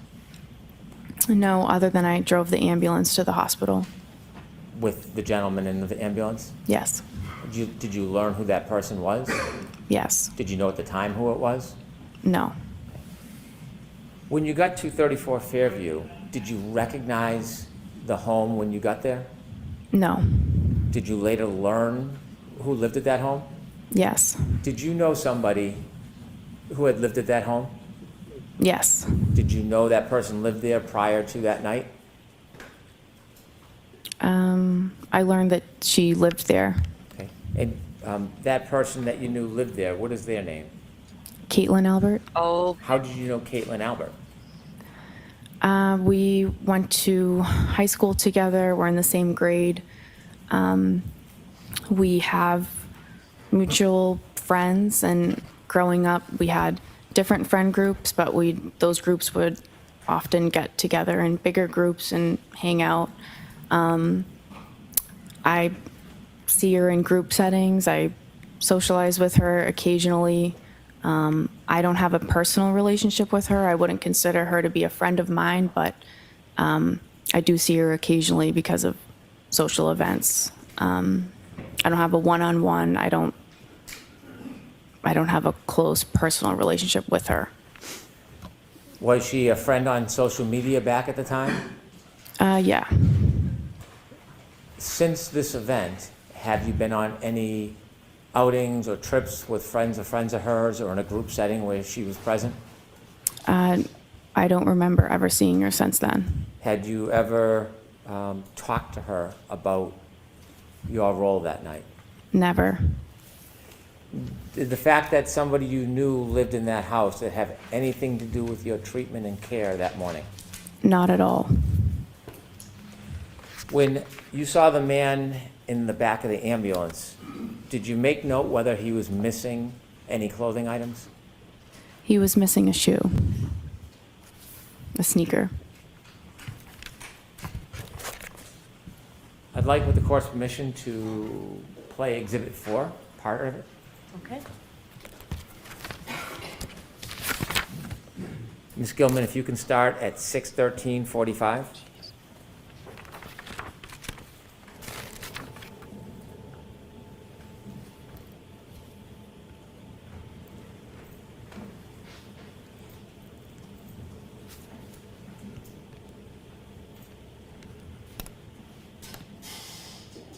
Stop, please. Do you recognize whether or not you're in that video, ma'am? Yes. What color jacket are you wearing? I'm in the red and yellow jacket. Okay, continue, please.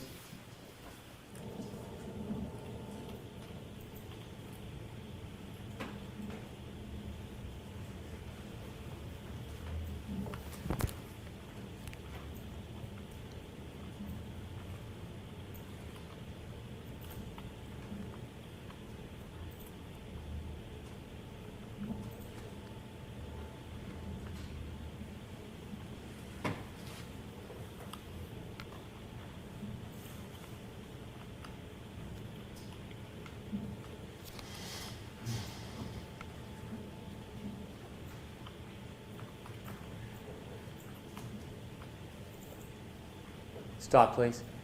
There are two yellow jackets, one on the left, one in the middle of the screen. Do you know which one is you? I'm now in the middle of the screen. Okay, continue, please.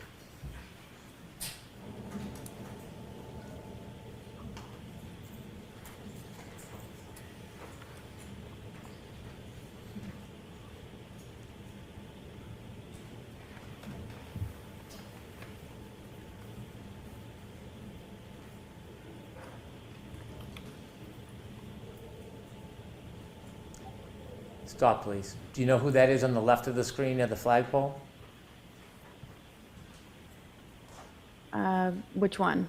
To the left. If you could play a few more seconds, Ms. Gilman. It's 2 officers and a civilian woman. Okay. How about on the left? Do you know who that is? Oh, no. And that time is 6:15:12. If you could continue, please.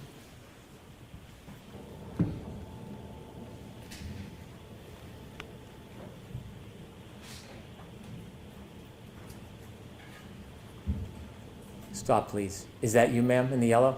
Yes. Okay, continue, please.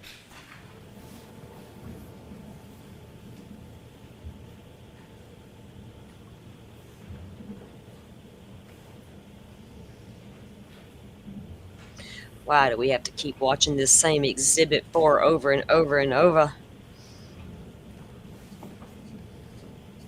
And why Yeah, so? it gets redundant. It gets redundant because we have to have her comment on it. We already know all this. It's like, We've seen move it on. 50,000 times already. But why do we got to sit here and watch the whole all they're doing is showing us that KarenRead wasn't running around screaming blindly, I hit him, I hit him, I hit him.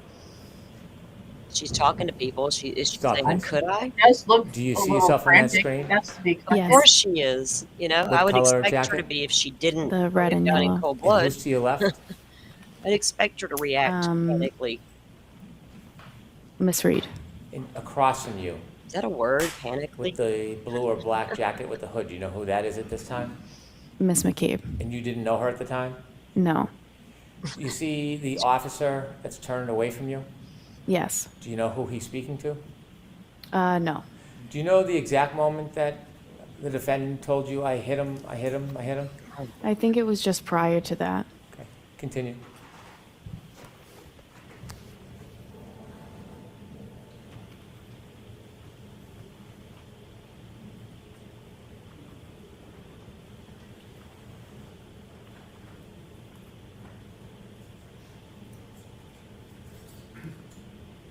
Stop, please. Okay, thank you. I have no further questions. Okay, Mr. Jackson? So you're going to try to establish a connection between her and the Nagels, or the McCabe, or the Albert daughter. I don't see how that's going to have a factor here, but okay. It's just the EMT that showed up on scene. I hit him, I hit him, I hit him.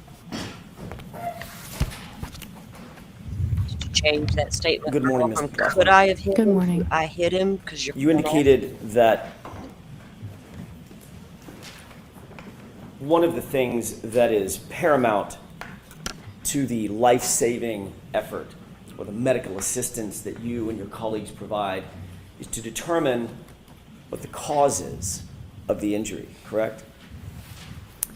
To determine, just to gather as much information as we can about his history and like recent events that could have precipitated how we found the patient. What you said on direct examination was, quote, what happened and what's going on, end quote, correct?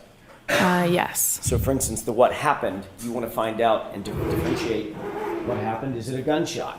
Can you repeat the question, please? Sure. When you're asking what happened, or trying to determine what happened, for instance, one of the things you're trying to do is differentiate between a gunshot and a knife wound, correct? Yes. Or poison, or ingestion of a poisonous substance, or a heart attack. Yeah, in this particular, I'm this not asking scenario, about it's, this instance. Next question. Thank you. Morning, I'm Rachel. asking about in general, when you're taking on information, trying to download information at a scene, you're trying to determine, as you said, quote, what happened, correct? yeah, That's important to determine, correct? yeah, You want to get the person's age, you want to get the person's date of birth, you want to get the person's allergies, for instance. Yep. But you also, paramount among those, you want to find out what happened, why are we here, correct? yes, Did a person fall out of a tree? Or right, stumble down a stair step, correct? right.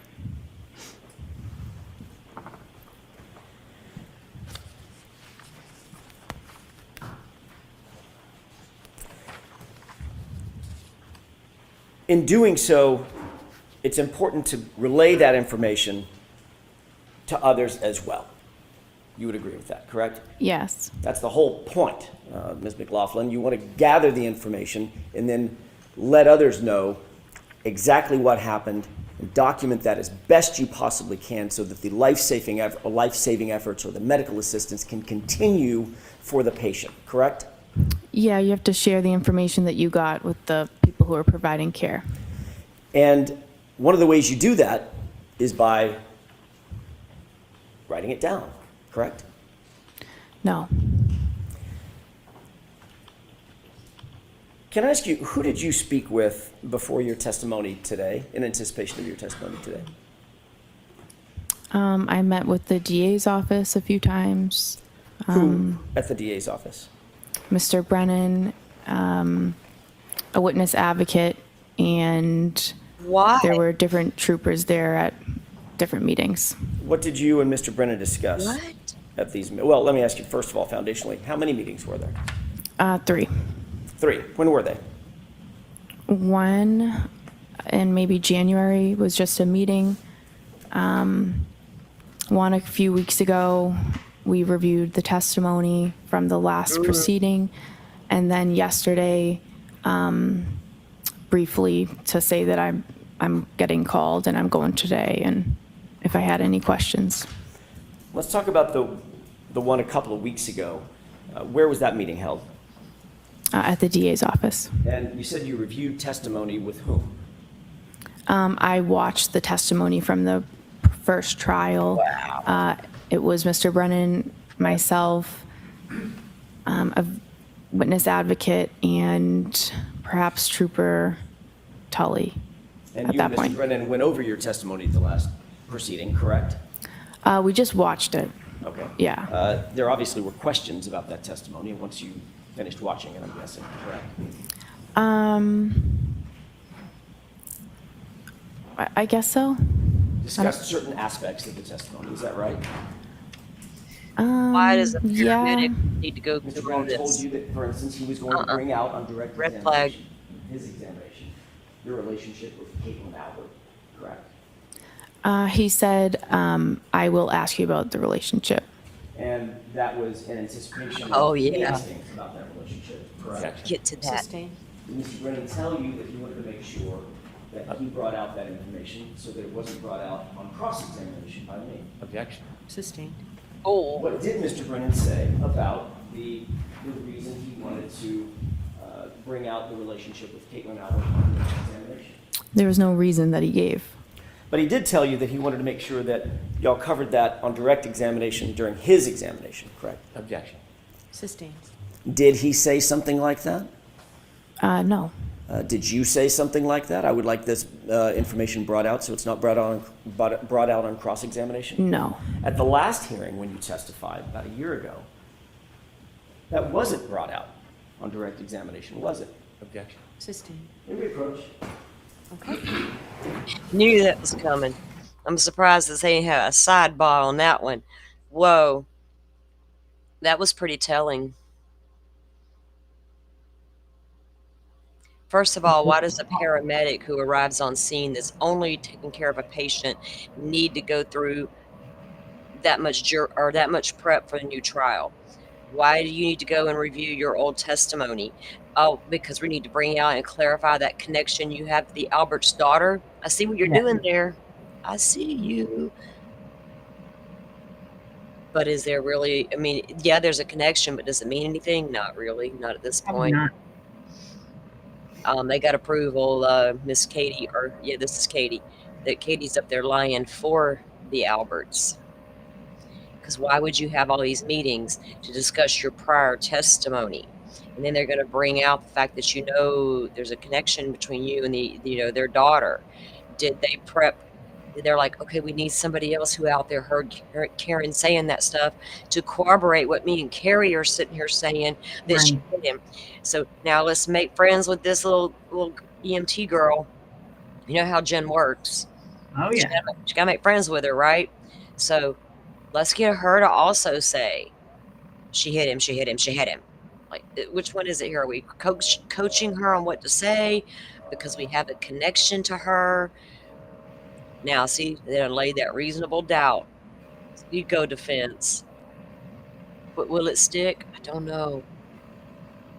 I don't know. Yeah, they have reason to question it, though. Look at, she reels in everybody. Well, here, see, Hank is prepping. Well, the thing is, it's Hank's job to prep his witnesses, but I have a problem with you prepping your EMTs and paramedics. Their job is one and done. I'm here to take care of such a situation by a patient, get him treated, get him out of here. The end of story. No prep. May I continue? Right? Yes. Thank you. Ms. McLaughlin, we were talking about, very briefly, your testimony about a year ago. In your testimony a year ago, you did not disclose in your initial conversation the fact of your relationship with Ms. Albert, did you? I object. I move for an instruction. So the objection sustained. Next question. Who was it that asked the question about Miss Albert a year ago? Objection. Sustained. Why did they just have a sidebar? Didn't they? Did you figure this tell out? He's talking about the feds. Listen, anyone? feds have talked to this chick. I figured this The shit proctor, out. any Go, Mr. investigator, Attorney. I'm listening. anybody from the DA's office last year about your relationship with Caitlin Albert? Objection. I'll allow that. No, only when there started to be a lot of harassment and things insinuations and stuff that Who harassing started you, Katie? coming out online. I had said maybe once to them that I was concerned I was being harassed.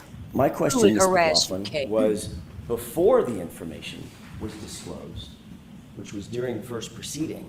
Objection.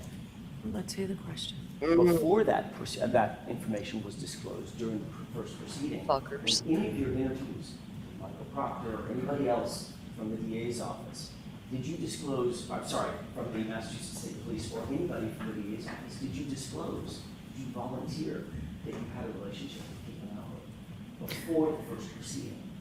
Yeah, I'm saying I told the DA about the harassment and the insinuations. That was before the first trial when I met with them. Direct harassment, honey, or Harassment and insinuations if it hadn't been disclosed at the first proceeding. Because it's out there everywhere on the internet and has been.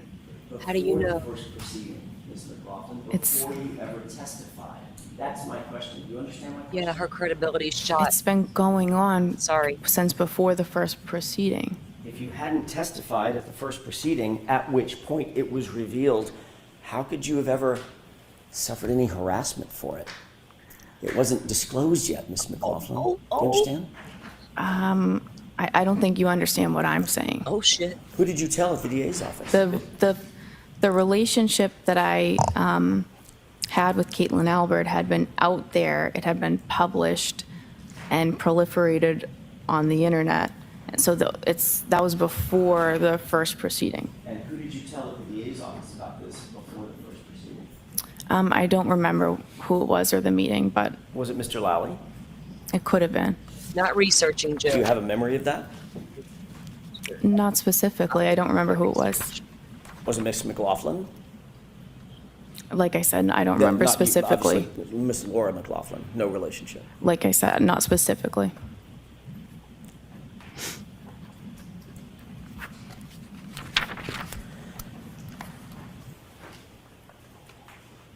Let's talk about that initial call to 34 Fairview. You responded to the call of an unresponsive male in the snow. That was early morning hours of January 29th, correct? Yes. Once you were there, Mr. O'Keefe had been placed on a gurney and moved to the ambulance. You were instructed to go get information about the victim. Yes.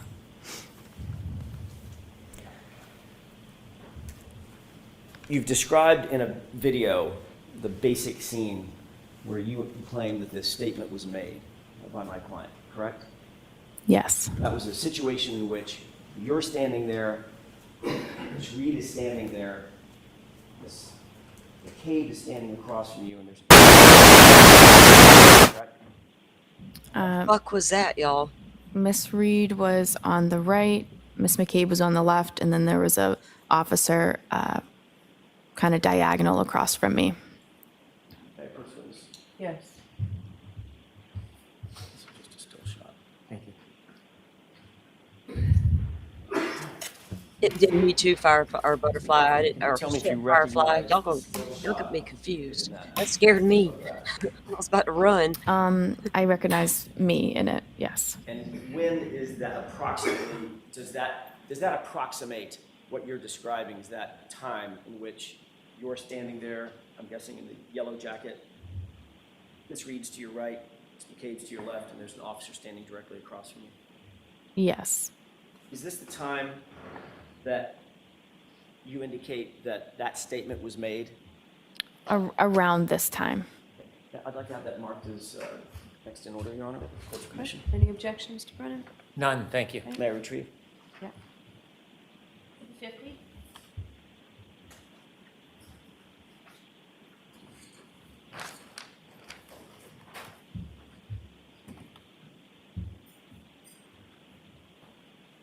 Do you remember the name of the officer that was standing directly across from you when you indicate that this statement was made? I didn't know, but I am aware now. But, and by the way, that officer's name is what? Officer Sarif.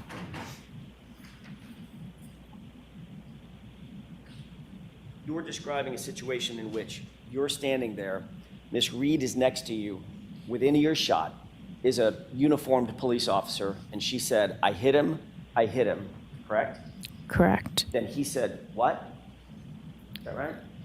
So it's, I hit him, Miss McCabe interjected, and then she said, I hit him, and then the officer said, you what? And then she said, I hit him, and he said, go get Goody down here. Okay, so is that 3 times or 4 times that you indicate she said I hit him? 4 times.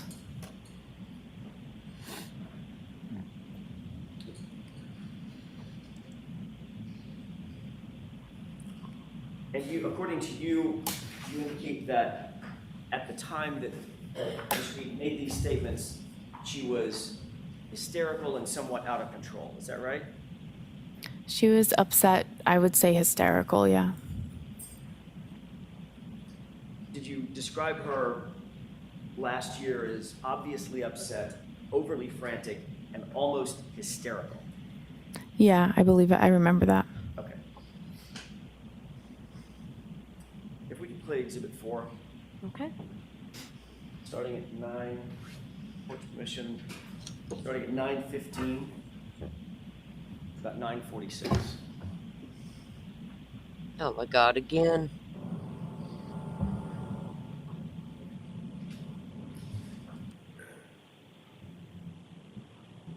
Can you stop it? Did you see the 2 people enter from screen right? Yes. Who is that? That would be myself and Miss Reed. Okay, this is the first point at which you and Miss Reed begin to converge with the other two individuals, Miss McCabe and the officer, correct? I had started trying to gather the information prior to this, and then she was moving around, so I had kind of was following her, asking the questions, and then we eventually came, here to this point and came to a stop. So your answer is yes. This is the point at which you converged with Miss McCabe and the officer. Yes. Okay, thank you. Let's go ahead and play it.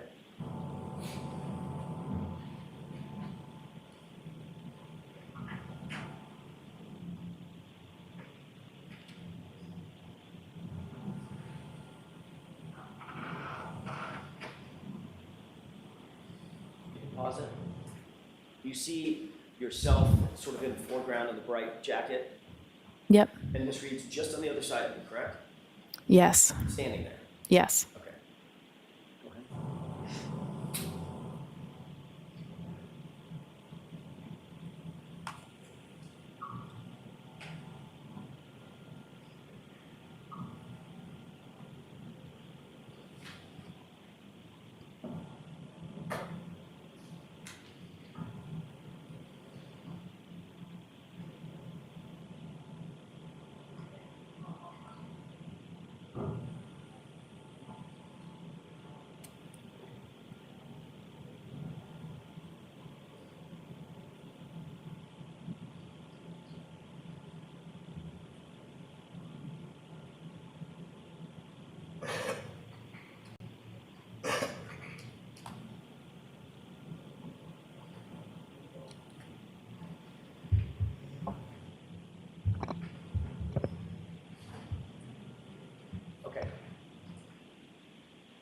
Okay, we can have thoughts on. Ms. McLaughlin, during that video, that's the time in which you say, or you claimed last year that Ms. Reed was, in your words, obviously upset, overly frantic, and almost hysterical, correct? Yes. Did she look almost hysterical in that video? She was, well, in that video, that could not explain what that scene was like. Did she look overly frantic in that video? She was frantic throughout the whole scene. I think that was me describing the entire scene. I see. Yeah. So she did not look overly frantic in that video? She was upset, for sure. Was she overly frantic and almost hysterical in that video? Just now? I don't know that you could really see from that video. Did you see anything that appeared to be overly frantic and almost hysterical? Like I said, that video is not really you can't hear anything, so it's hard to. Was she running around? She had been. I didn't ask you if she had been. Yeah. There are a lot of things that happened. When she's standing there with you, was she running around? Katie said, yeah. No, she had just stopped running around. Was she gesticulating?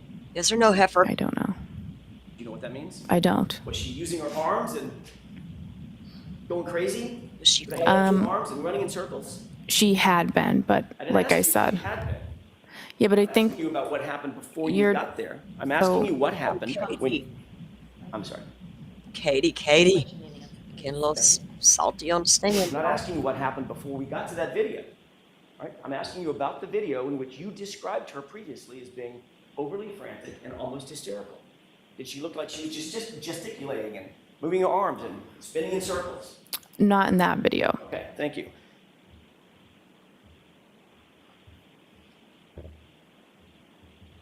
And according to you, that's the point at which Ms. McCabe said, I think you need to calm down, correct? Yes.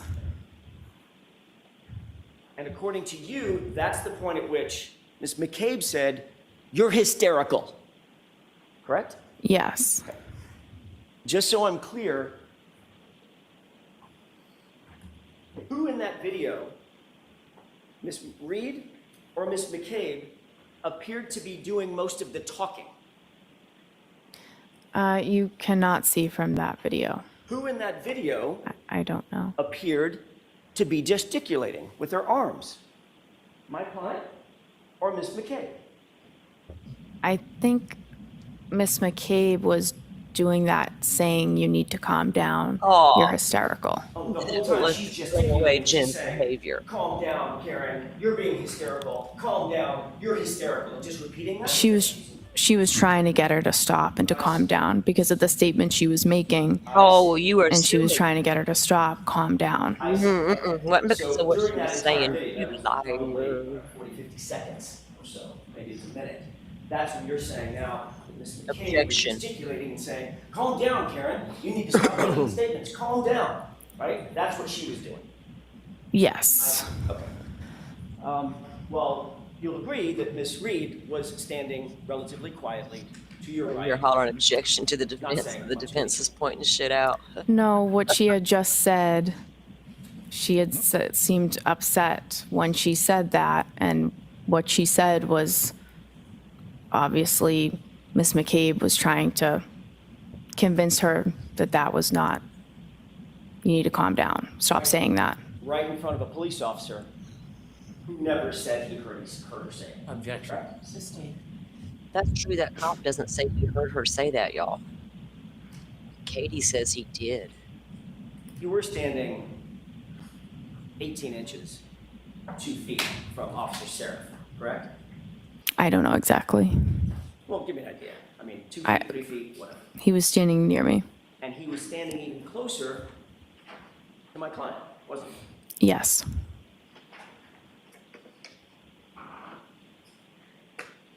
At this moment, when you claim to have heard the "I hit him" repeated 4 times, where was Officer Flamati? I'm sorry, where's Firefighter Flamati and Firefighter Nuttall? In the ambulance. With the doors closed. Yes. So In the ambulance, this is my ignorance, I'm assuming the engine was running. Yep. I'm assuming that there's some sort of a heating system inside that ambulance to keep it nice and warm for patients. Yes. So that was running as well. Mm-hmm. Is that yes? Yep. So with that door closed, those doors closed, how many feet away, by the way, from where we're looking? How many feet away? How many yards away? I don't know. We were fairly close to the ambulance. Further than you and I are from each other right now, or closer? I think closer. Okay. How about now? I'm not sure. The ambulance was behind us. I'm not sure how close we were. Right. At least a few yards. Sure. Okay. And those doors are pretty thick, secure metal doors that lock. Is that right? Yes.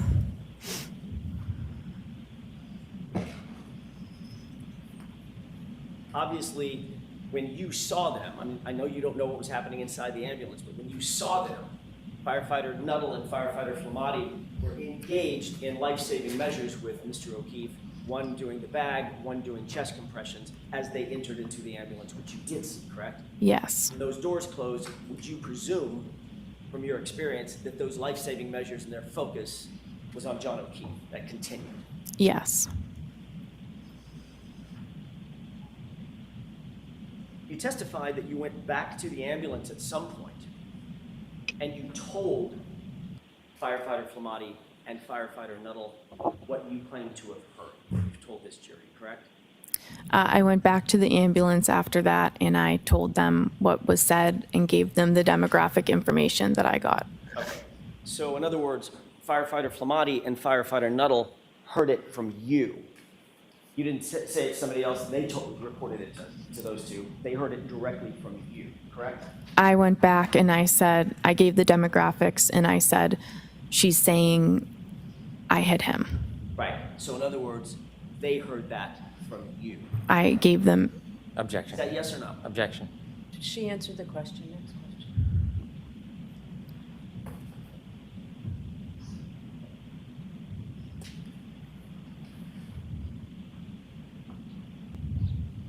I want to ask you a couple of questions about your relationship with Caitlin Albert. You were asked at a hearing about a year ago, back in May last year, May 3rd, as a matter of fact, 2024, about that relationship. Do you remember what your answer was? No, not specifically. Do you remember saying, in response to the question, who's Caitlin Albert, asked by me? I don't remember specifically what I said. Did you say, I went to high school with someone named Caitlin Albert? Can I have the page number and line, please?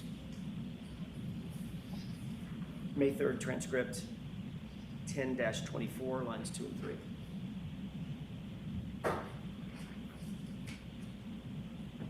Did you say, I went to high school with someone named Caitlin Albert? I believe so. Refresh your recollection, take a look at your transcript. Sure.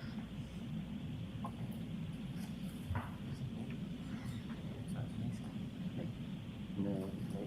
Wait a second. You look. I have May 3. Okay, thank you. Brennan. Thank you. May I approach? Yes. Let me wait for you to No, get no, thank you.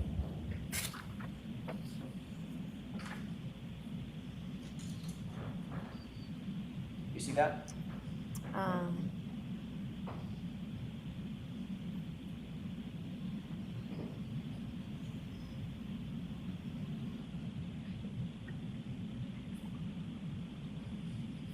Yeah. May I? Yes.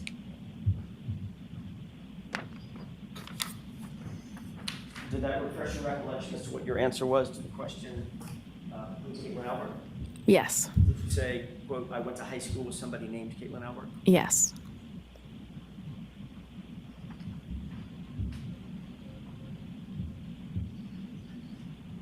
Ms. McLaughlin, that was not a full and accurate statement of your relationship with Caitlin Albert, correct? I object. Was that accurate? I mean, that's a fact. That's Okay, next question. All right, I'd like to be seen. Not accurate, but it's a fact. All right. A fact, I didn't go to school there, but elaborate on the relationship. Because I got questions about, she didn't come off as, she made her own self look bad. So her credibility started declining with me.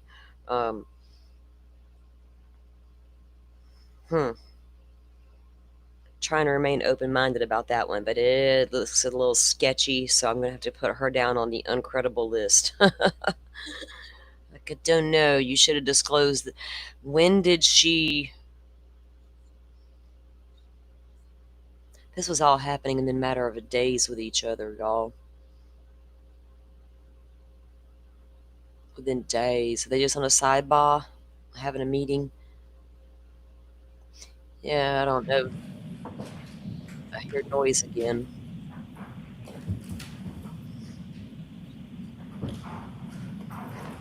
Yeah, Bev is out there being Bev, I think. A lot of these judges are just being themselves. In answer to that question, the open-ended question, who is Caitlin Albert? She's a little too You didn't offer too up nice in to that sound first mean to others. initial response. You didn't offer up. You didn't say we're friends, did you? We're not. You didn't say that we are in the same friend group, did you? No. You didn't say we've been friends since high school. No. You said I went to high school with someone named Caitlin Albert, correct?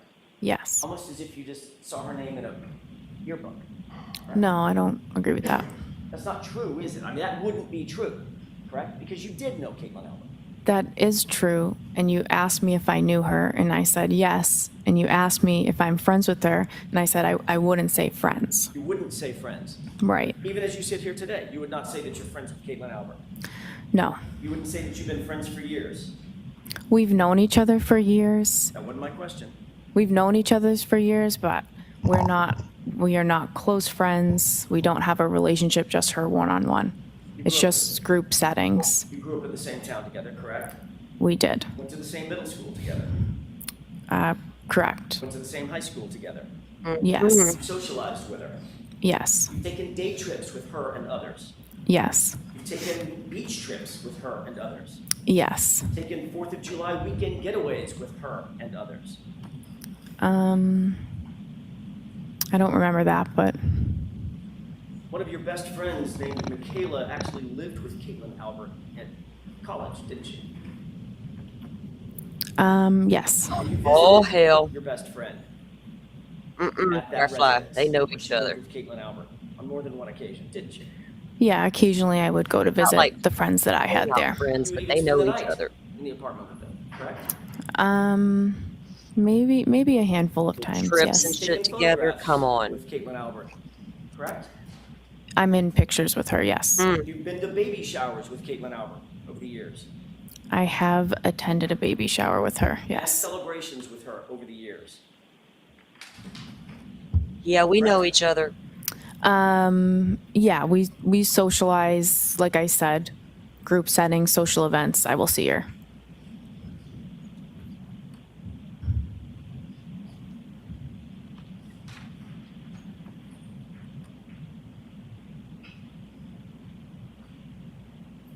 Your Honor, may I approach? All right, briefly.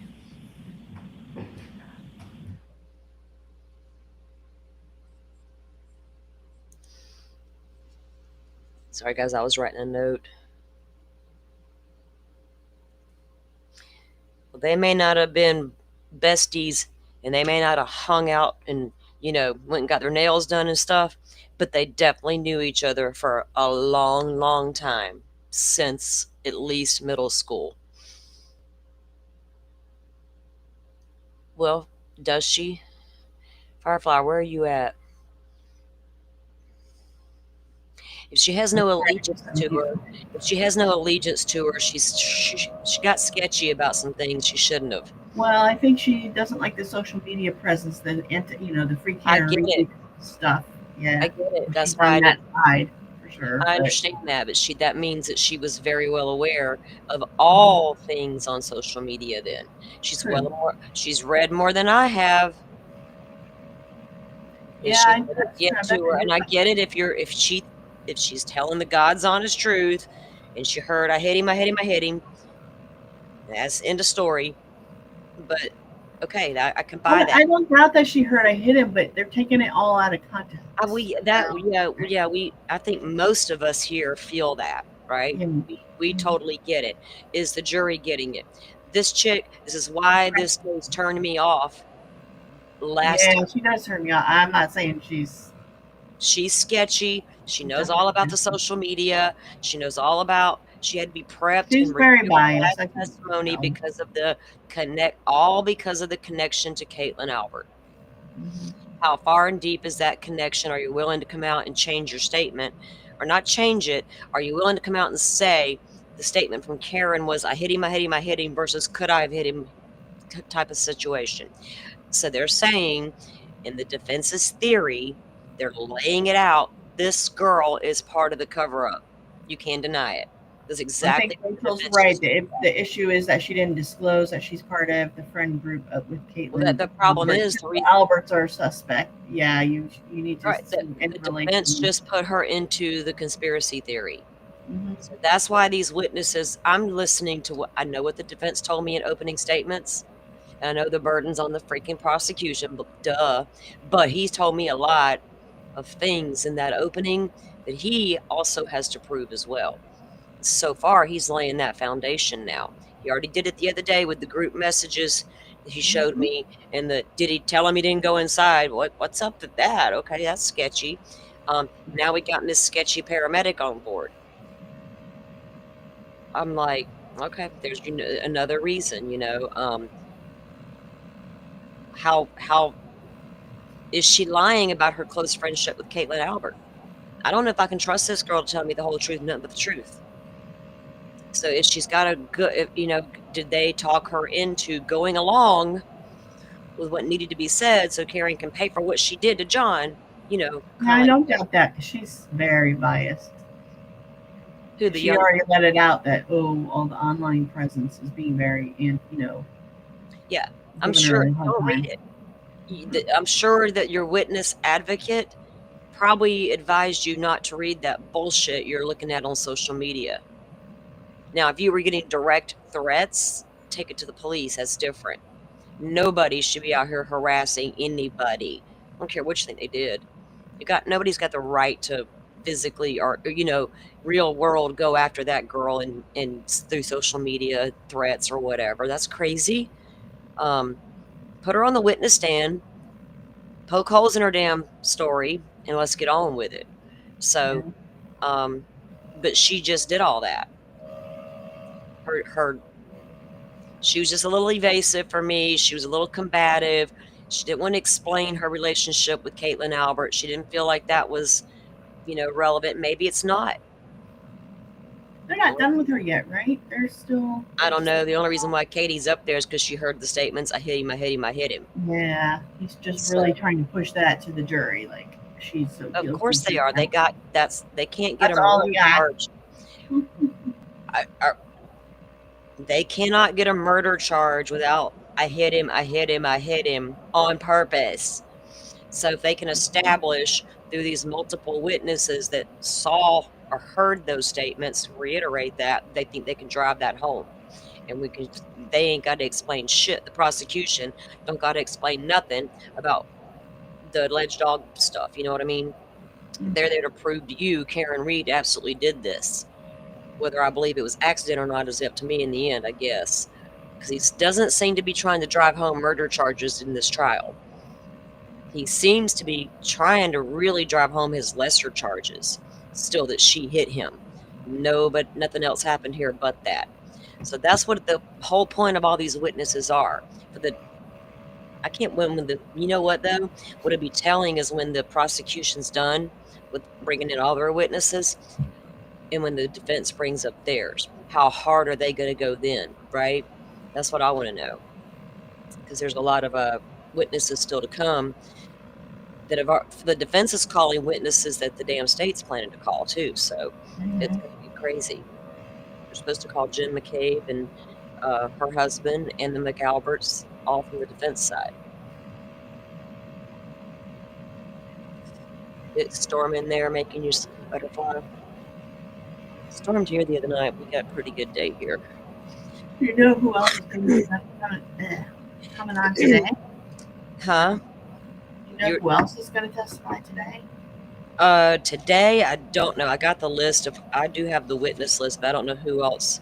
I don't know who's up next. It's not like an order list. She gives you a general list. So I don't know who they got coming up next. After Katie here.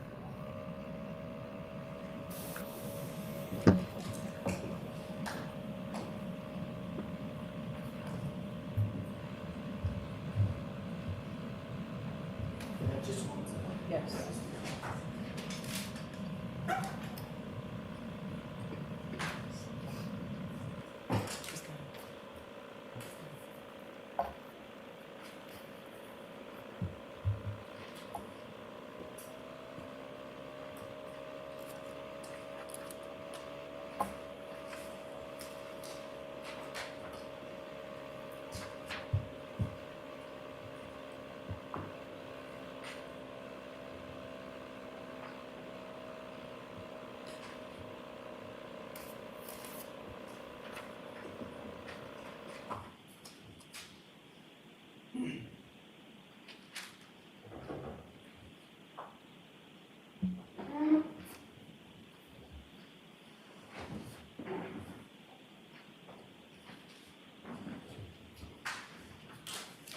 Thank you, Your Honor.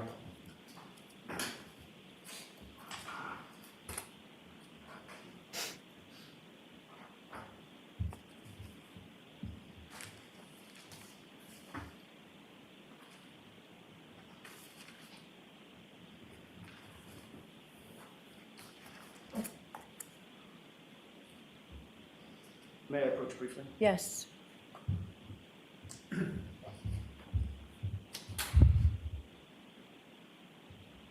May I stay by Thank the you, Rachel. stand just so I can take the photographs back? Can you describe, first of all, take a quick glance through that series of pages and tell me if you recognize what's depicted in those pages?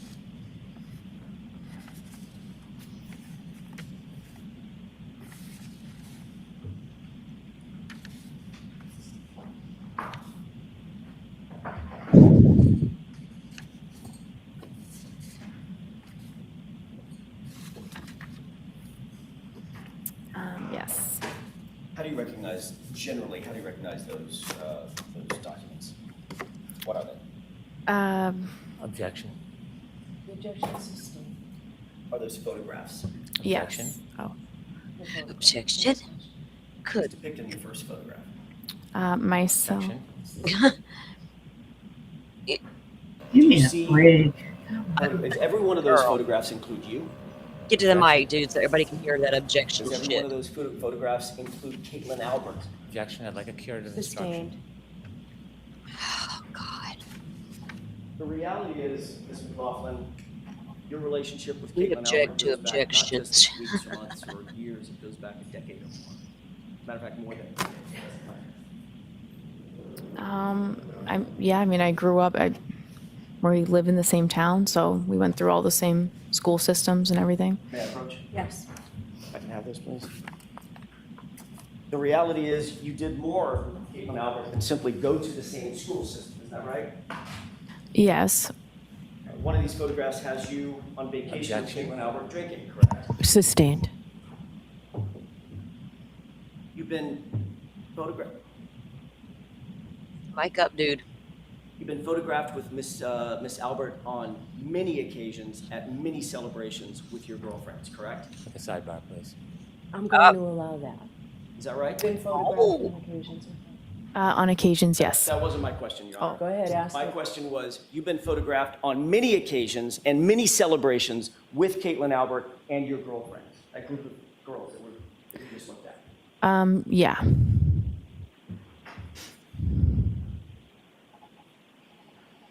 And those include, as we went over just a second ago, 4th of July vacations, correct?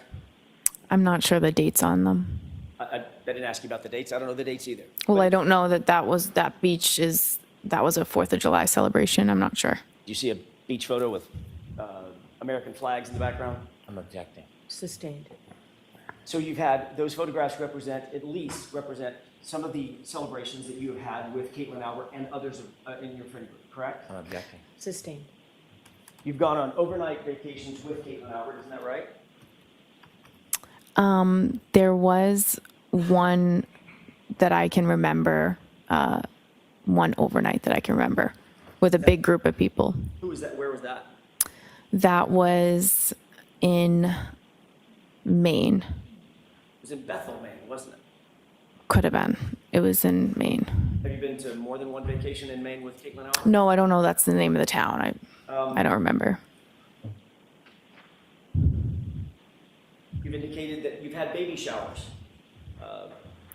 where you've attended with Caitlin Albert, correct? I was invited to a baby shower, not Caitlin Albert's, but she was also invited to the baby shower. Right, and the two of you posed for a photograph together, correct? We posed around the girl that was having the baby. Right, you and who else? A bunch of other girls, her friends. Right, was one of them Caitlin Albert? She was in the photo, yeah. She's standing right next to you in the photo? She could have been. Is that in there? Next question, Mr. Jackson.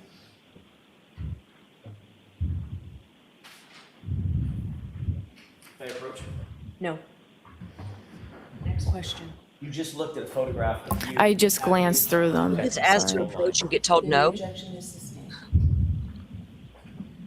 The reality is, Ms. McLaughlin, your relationship with Caitlin Albert is far more than simply somebody that you went to high school with. Isn't that true? I described what it is. Do you stand by your testimony that Caitlin Albert is, quote, somebody I went to high school with somebody by that name?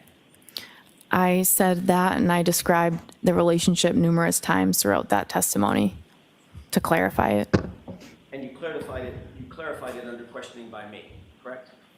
Yes, and Mr. Lally, he asked follow-ups. And in fact, you were shown some of these photographs last year, too. Objection. Sustained. Joe, they was trying to establish if it was 4th of July or The not, reason you dude. clarified it is because you were confronted with photos of yourself Joe was last like, year, you correct? can't tell by a flag. Sure.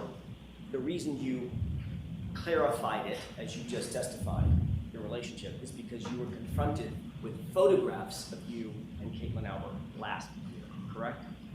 I just answered the questions that you had. Right, and you were shown photographs last year.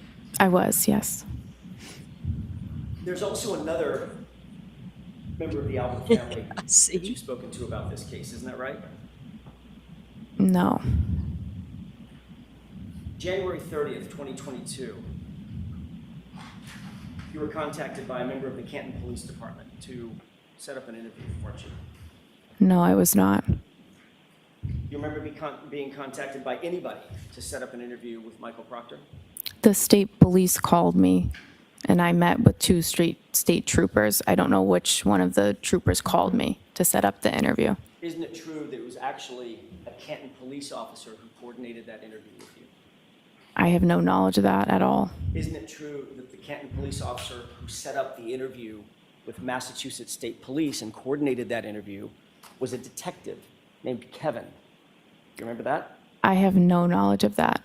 Isn't it true that Brian Albert has a brother named Kevin Albert on Canton Police Department? I know that now. Isn't that who coordinated your interview with Michael Proctor? I've never spoken to Kevin Albert, ever. You can't remember who it was that set up the meeting. How can you say with such specificity? Because it was the state police called me. The state police called me. It was a state trooper. Can you wait till I'm finished with my Hold question? on 1 second. Oh, wait. sorry. If you can't remember who it was that called you specifically, how can you say with such specificity that you've never spoken to Kevin Albert? Because I have only ever talked about this case with a state police trooper. So there were two of them there when I went for the interview. I don't remember which one called me, but I've never been contacted by anyone in the Canton Police about an interview or about the case. So I know it's not. I just don't know which state trooper it was that called me. Did you talk to Mr. Brennan about this issue when y'all met? No, I did not. This issue never came up? No, About Kevin Albert or the Massachusetts State Police or your first interview? no. You remember testifying about this last year? I remember you asking me about who coordinated the interview.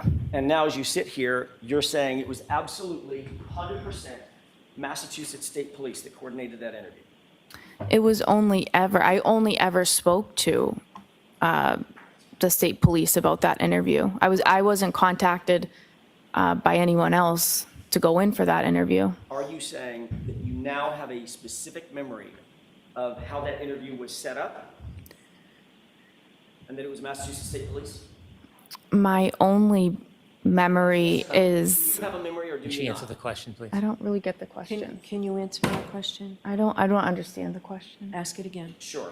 Are you saying as you sit here now that you have a memory of how that interview was set up and it was by a Massachusetts State Police officer? I always had a memory that it was a state police officer. Okay. I don't know which one. That's why I said I don't know. Isn't it true that last year you were asked that very similar question? This is at 10-56, lines 10 through 15. Question, do you recall being contacted by a completely different officer to say, hey, Trooper Proctor wants to talk to you. Come on to Canton PD. He wants to have an interview. Answer, I don't remember exactly how the interview was set up. Remember that? Right. So as you sit here, you now have a specific memory that that interview was set up by Massachusetts. Another one was That's the only memory I have of it. And when I said I don't know, you said somebody other than Proctor, and I didn't know if you were referring to the other state trooper that was there, because I didn't remember specifically who called me to come in for the interview. But I've never spoken to anybody in the Canton Police about that interview or that setup. In fact, Kevin Albert is Brian Albert's brother. I'm aware of that now. You're aware that Kevin Albert is Caitlin Albert's uncle. I guess so. How many conversations did you have with anybody before you actually sat down with Michael Proctor? Either in anticipation of setting up the interview or otherwise? None. I think once I got the call, I just called my chief that they're asking me to come in. And that was that. And you got the call from whom? I don't know which state trooper called me. But as you sit here now, you're very specific in your memory. It was a state trooper. I only ever met with state troopers, and no one from the Canton Police ever contacted me about an interview, setting up an interview. During your interview with Michael Proctor, did you disclose to Trooper Proctor that you had a pre-existing relationship with any member of the Albert family? No. Did Michael Proctor disclose to you during that interview that he had any kind of relationship with the Albert family? Objection. Sustained. I want to talk to you for a second about your role when you did, in fact, arrive at 34 Fairview, Ms. McLaughlin. How long had you been a firefighter paramedic at that time, January 29th, 2022? Probably about 5 years. You said that you'd responded to hundreds, you believe it's possibly hundreds of calls, is that right? Possibly. How many were homicides or potential homicides? None that I know of. So this would be the first one on January 29th, 2022, is that right? Yes. And obviously, if you had never responded to a homicide before, you certainly had never responded to a homicide of a police officer before, correct? Correct. I think you indicated as much on direct examination that you are not and are not now a trained detective, is that right? Right. You never conducted any sort of a formal investigation, formal criminal investigation, had you? No.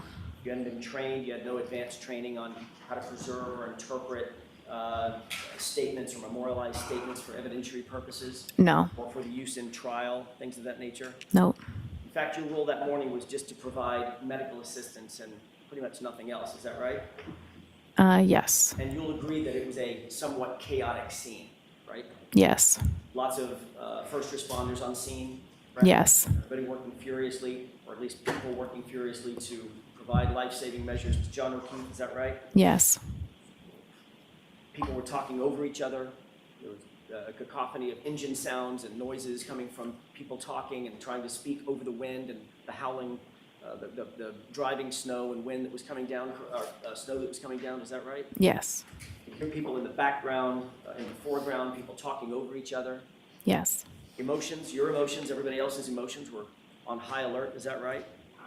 Yes. So you were trying to do your job under pretty intense pressure and in a very limited context, correct? Yes. You didn't have a tape recorder with you when you were asking my client any questions, did you? No, of course not. There's no audio recording of that conversation you claim took place between you and Miss Reed, is that right? Not that I know of. And you've already indicated that you didn't even follow up with a single question when she responded in the way that you've indicated she responded, correct? Yes. The words you claimed you heard were, "I hit him," is that right? Correct. It's your experience that people under pressure, people under stress, because you go to high-stress situations all the time as a firefighter paramedic, correct? Correct. People in those kind of situations speak in broken sentences or rhetorical questions, correct? Not uncommon. People react differently at different scenes. But you certainly wouldn't say that that's uncommon. Oh my God, what happened? What happened? Things of that nature. No. Did you hear my client ask the question of confusion or a series of questions of confusion? Could I have hit him? Did I hit him? I did not hear that. You never heard her say anything close to, did I hit him or could I have hit him? I did not. Ms. McLaughlin, where are your notes regarding this statement? I don't have any. Where'd they go? It's not in the role that I was in, I'm not in a position to write a report on this type of call. It would be the lead paramedic or the officer on scene. So you didn't write anything down, you didn't have any opportunity to write anything down? I didn't. You're just going by your memory? Yes. I want to play Exhibit 4, starting at runtime 8:50. Okay.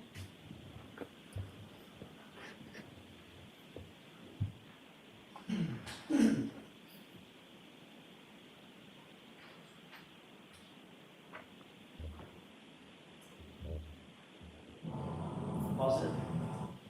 Just to orient us, can you tell me where you are in that video?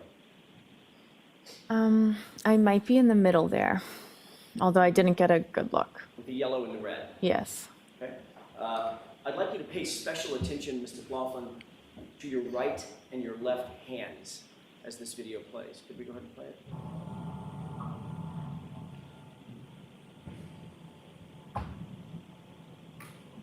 Pause it. What are you looking down at? Oh, I see what you're saying. Yeah, I would write like stuff on my glove. That's something I'll do as I'm getting the information. Was that your question about notes? So you were taking notes. That's just me jotting down the demographics. Let's keep playing.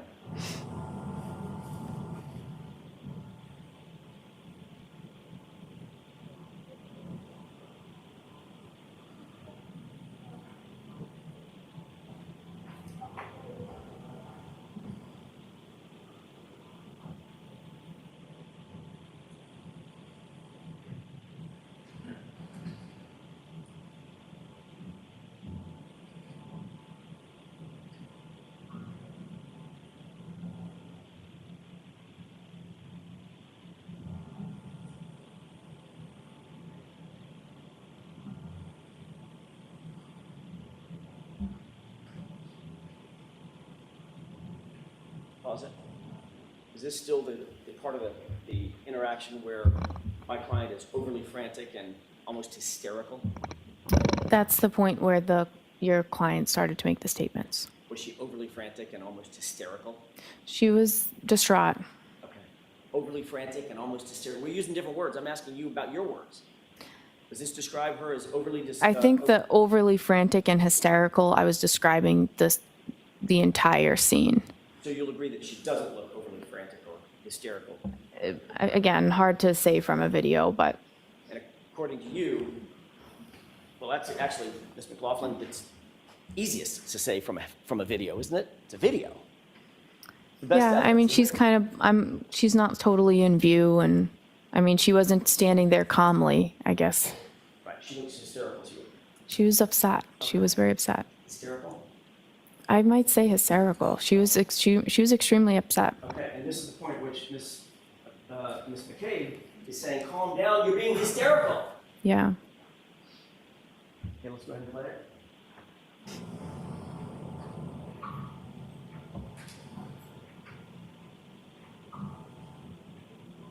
We'll pause it.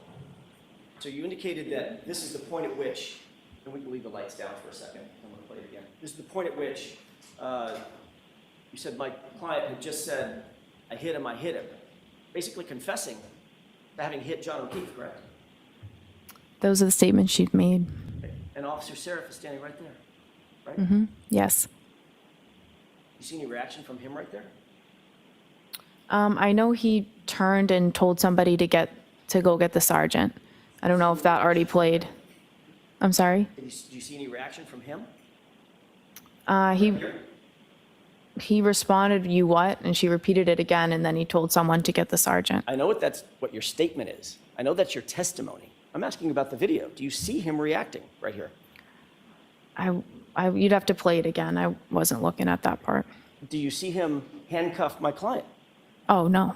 You see him call anybody over to handcuff my client? He turned to signal to get Goody down here is what. So they handcuffed her? No. Yeah, they didn't handcuff a woman. No. You just heard the cop She just confessed in front of the cop. Gotcha.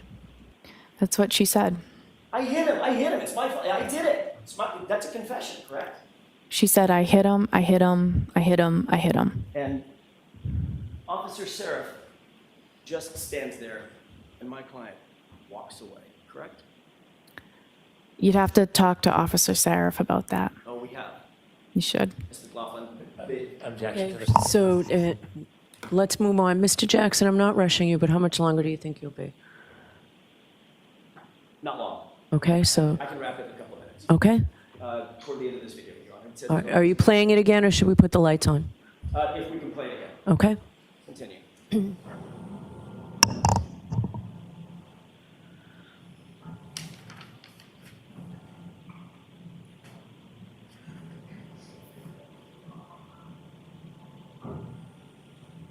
Pause it. You appear to be writing something down, I could be. and according to you, you're writing on your glove. Yes. Okay. What kind of glove? Just a regular latex glove that we use on the ambulance. You didn't have a notepad?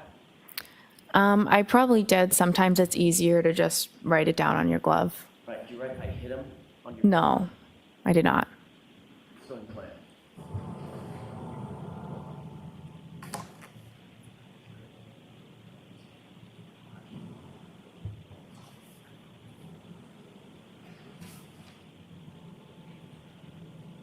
still appear to be writing something down, looking down at your glove? I might be looking at it.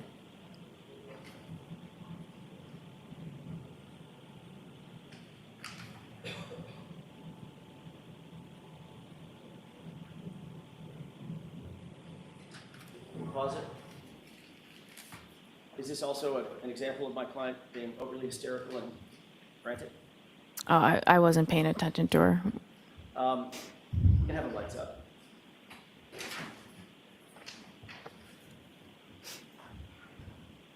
Whatever it was that you were talking to Miss Reed about, it was important enough that you had a pin out. You were writing things down, correct? Well, I was still finishing writing down some of the other. Yes, no.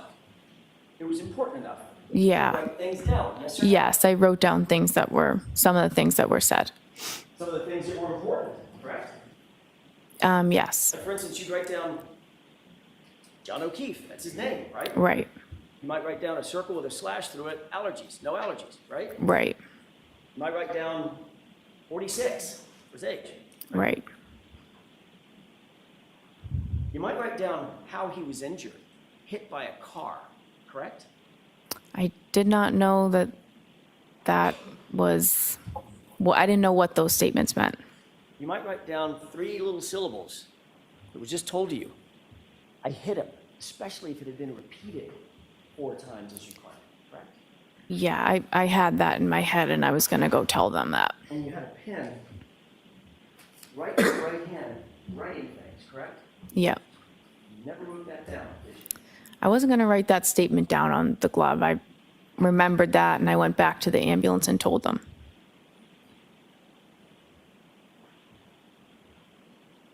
You did memorialize that statement on any note that we have, correct? No.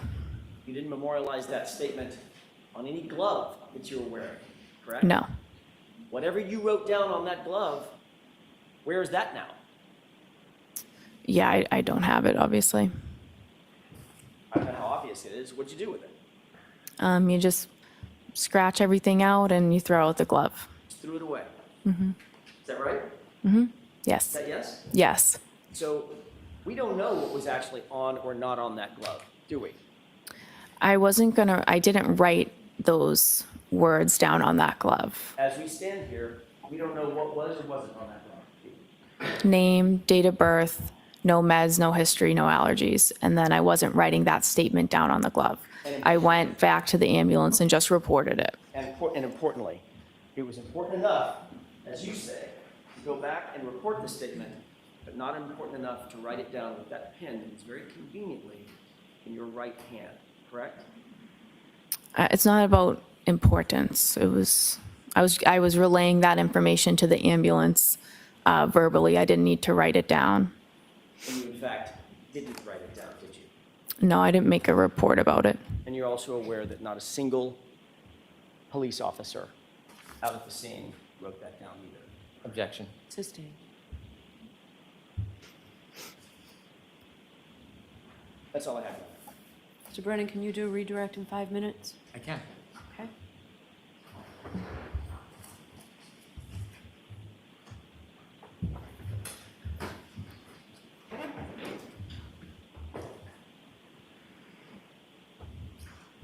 Ma'am, when Mr. Jackson would show you part of your testimony from a prior proceeding, was he leaving something out when he was showing you that, asking you questions?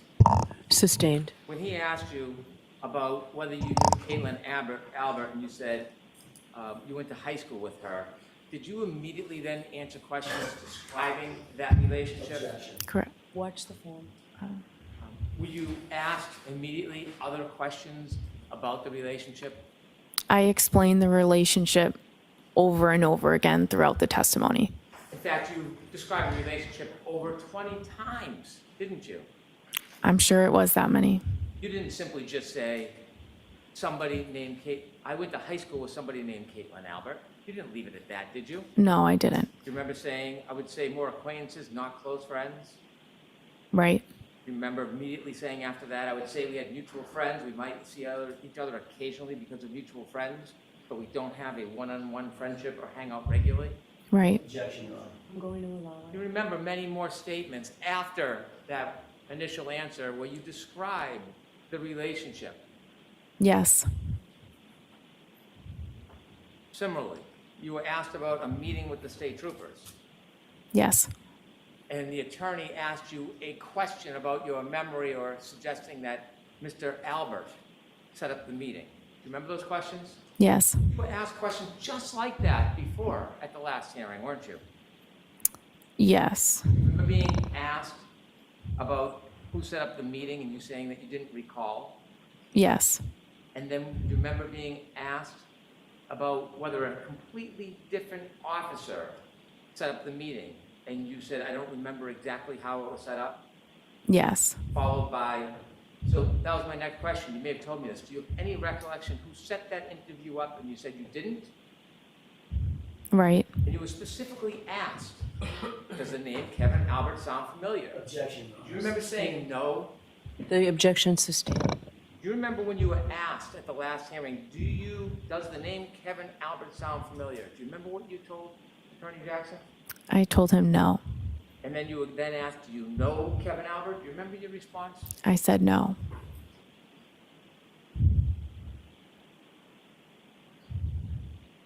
When you were there trying to help the gentleman that was on the ground, did you know this would become a homicide investigation?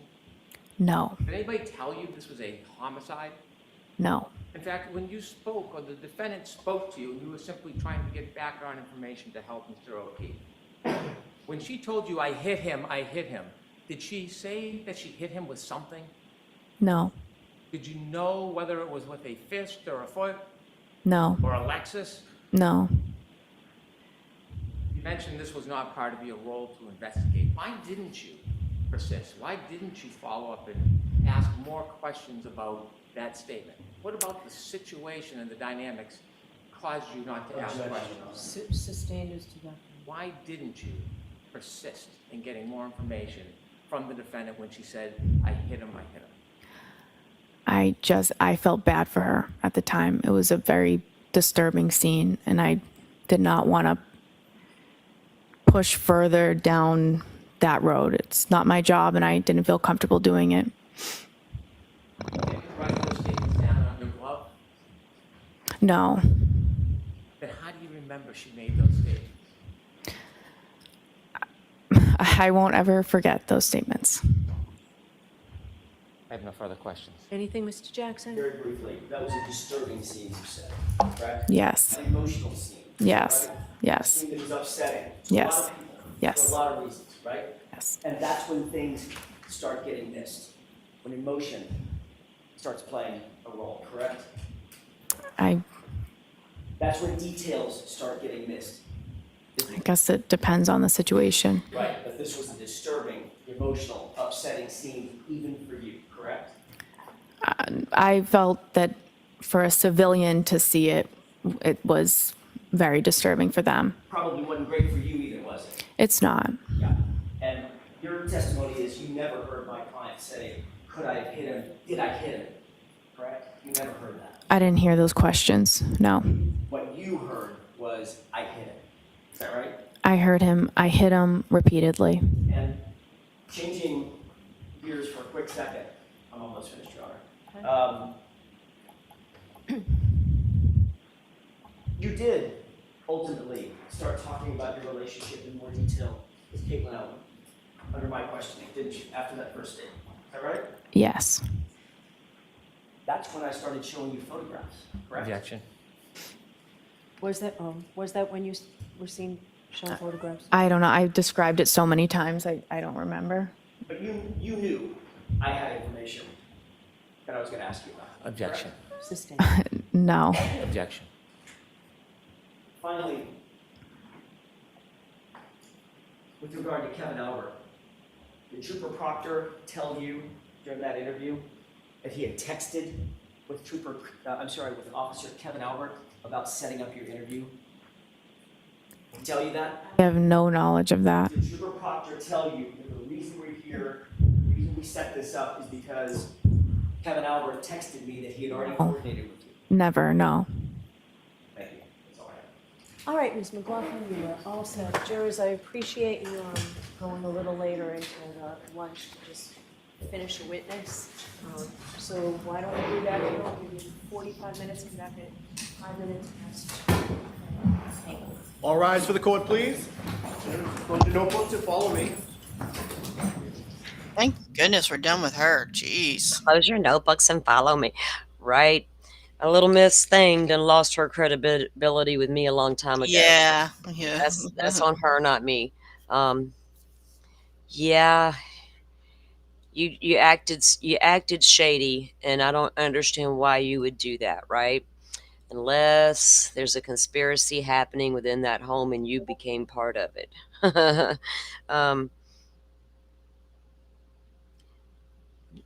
Okay, what's this? Hang on, y'all. I gotta check some messages that were coming through a minute ago.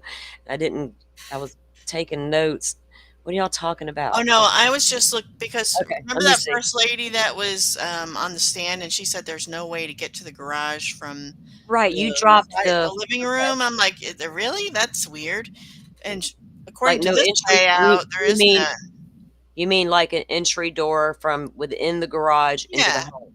Into the home, yeah.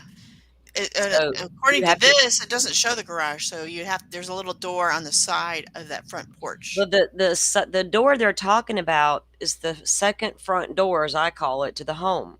Right, but there's another door On the that side. in that same porch on the side of the garage. You can go in the garage. On the Apparently, side that's of the the only house. way to get in the Are garage. so on the side of the garage? Mm-hmm. Is another porch, is what you're saying. Yeah, because they say from the living room too, there's sliding glass doors to the back. There's a small porch on the side of the garage. Yeah. And there's a door from that little porch into the garage. Yeah. But no door from the garage into the home. Right, that's what I thought. That was weird. I'm sorry. It may not be weird. About It was an add-on later. It just may not be. Maybe that's why they got the two front door situation happening. You got to get, one's closer to the. Yeah, that's true. I never thought about it closer being to the added on garage. later. I don't know. That looks like an older built home that was probably well kept and remodeled, right? At some point. That's an updated home. Years old. That is an updated older home. Hmm. If you, in my mind, on the inside, you know what I mean? You can tell by the outside. Yeah. Mm-hmm. I'm looking at Dolphin's comment to you. Let me read that for a second, as I can't concentrate. I want to see what she's saying to you. Back to you. I'm looking at a side conversation, y'all. I'm sorry. Just a minute.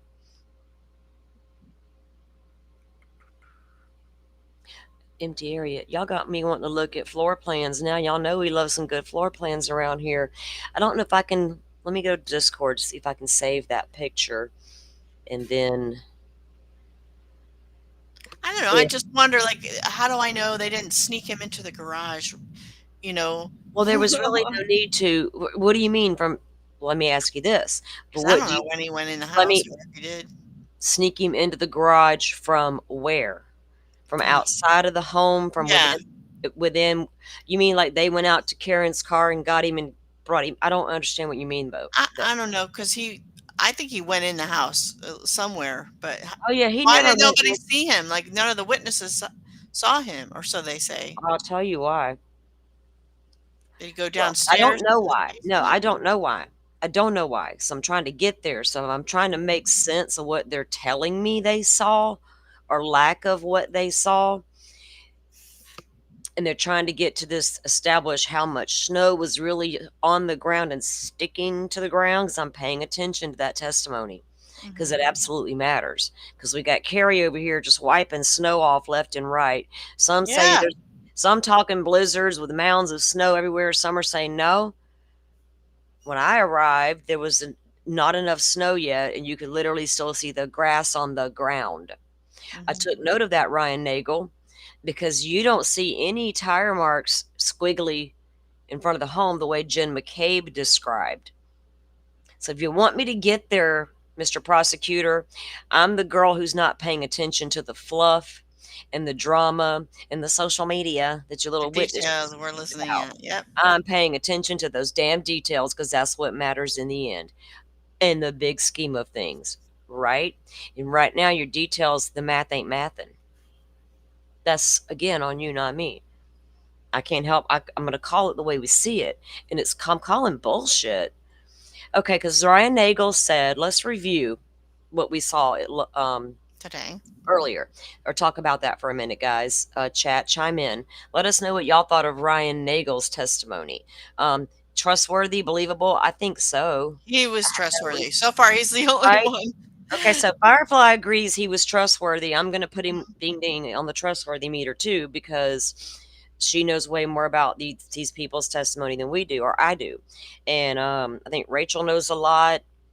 Joe knows somewhat. Dolphin and I are kind of like, okay, we're just soaking it all in. Welcome in, by the way, Dolphin. Good morning. Well, it's good to have you here. You know where the link is if you feel like talking to us.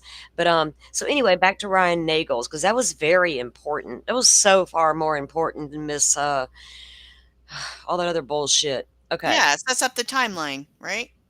Exactly. Yeah. So you have the two cars arriving damn near or at the same time, to the point they're both at the intersection and one flashes the lights at the other to you go first. Mm-hmm.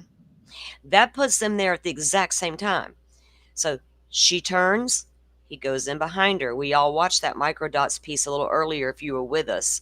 I don't have a problem showing that little clip again, that piece right there, because it really visualizes exactly what was testified to in court by Ryan Nagel. So the two vehicles are coming opposite directions. They pulled at the same intersection. Ryan Nagel, he's the passenger in his friend's vehicle, Ricky. Ricky flashes his lights at Karen. Karen goes ahead and turns onto Fairview.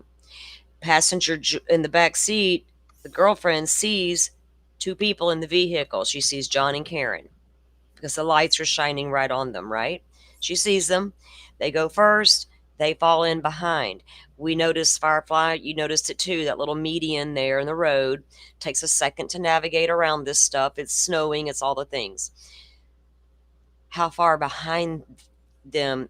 Only thing that matters to me is the distance, but did John have enough time to get out of Karen's car and start approaching that front door as they're making their way down the street to park behind Karen, a car length behind her, with nothing in between the two of them, per Ryan Nagel. The car now, Karen's SUV, is lined up with the same exact way Jen McCabe described with her tomahawk arm, straight in front of the door. Aligned with the home was KarenRead's car. Now I got two witnesses stating that same fact. Mm-hmm. Then it goes, the brake lights go off for a moment. The car slowly rolls forward, another car link, placing it closer to the flagpole. Again, two witnesses seeing the same thing at the same time. But the difference, one of those witnesses, Miss McCabe, claims she sees a Jeep plowboy situation going on out there. Ryan Nagel says, no, there's nothing between us and KarenRead's vehicle. And then again, none of these people see John anywhere. Not inside the vehicle, not outside the vehicle, not lying in the snow, not walking towards the door. Nowhere to be found. I think he disappeared on the way. Can we go down that road? No, but y'all know what I mean? That's what happened in those seconds. They don't see anybody in the car when they pass by other than Jen, the prosecution. What I think they don't realize, they were trying to help themselves by driving home. This we can see inside the vehicle. We see KarenRead, but what you don't see is John O'Keefe. Right. And then they're trying to say, well, it's the light is on. It's a dome light. We only saw one person, but what's her name testified she could see the passenger seat and it was empty. She absolutely said that on the stand a little while ago, and I'm probably going to go clip it. Well, they also said if the dome light's on, that's probably because the door was open. Doesn't matter. Okay, well, say it's not. Pretend it didn't open it. John opened it, shut it, got out, and went to that house as the other vehicle was approaching. There's numerous cars, SUVs in the parking lot that's going to block John O'Keefe walking toward that door. True. That car coming up behind him. My mind is on the scene. I'm investigator crime scene shit's happening going right now. No, make it make sense. They could have been far enough behind, just far enough behind that they didn't see him Just walking up far the enough driveway. behind. So then she's a woman. She needs to get something out of her purse. What do? You turn on that dome light. Yeah. That's my best fucking friend right there, that dome light. Especially in the dark. So I cannot see. I wouldn't be Karen Read out driving because that's not even cool. I can't even drive. Like, I don't drink, but driving blind like me at night is dangerous for other people. So Right. I don't do it. Me too. I don't do it if I don't have to. Nope. Yeah, I'm thinking about that. I'm driving home one night. And I'm like, man, this is really not safe for these other people. They got their Yeah. babies in the car. I'm a fucking fool. Go get your ass to the house before it gets dark. So yeah, own our shit, man. Own it. Just own it. It is what it is. I can't see at night. Now, if it's an emergency and I got to go somewhere, because it's happened more than once, it's a different story. I'm about to take my time. Flashers will come on, the whole 9 yards. Yeah. Pull me over, Mr. Cop. Would you please lead the way? Because I need to get somewhere pretty quick, and I don't want to speed. It's dangerous. He'll escort me.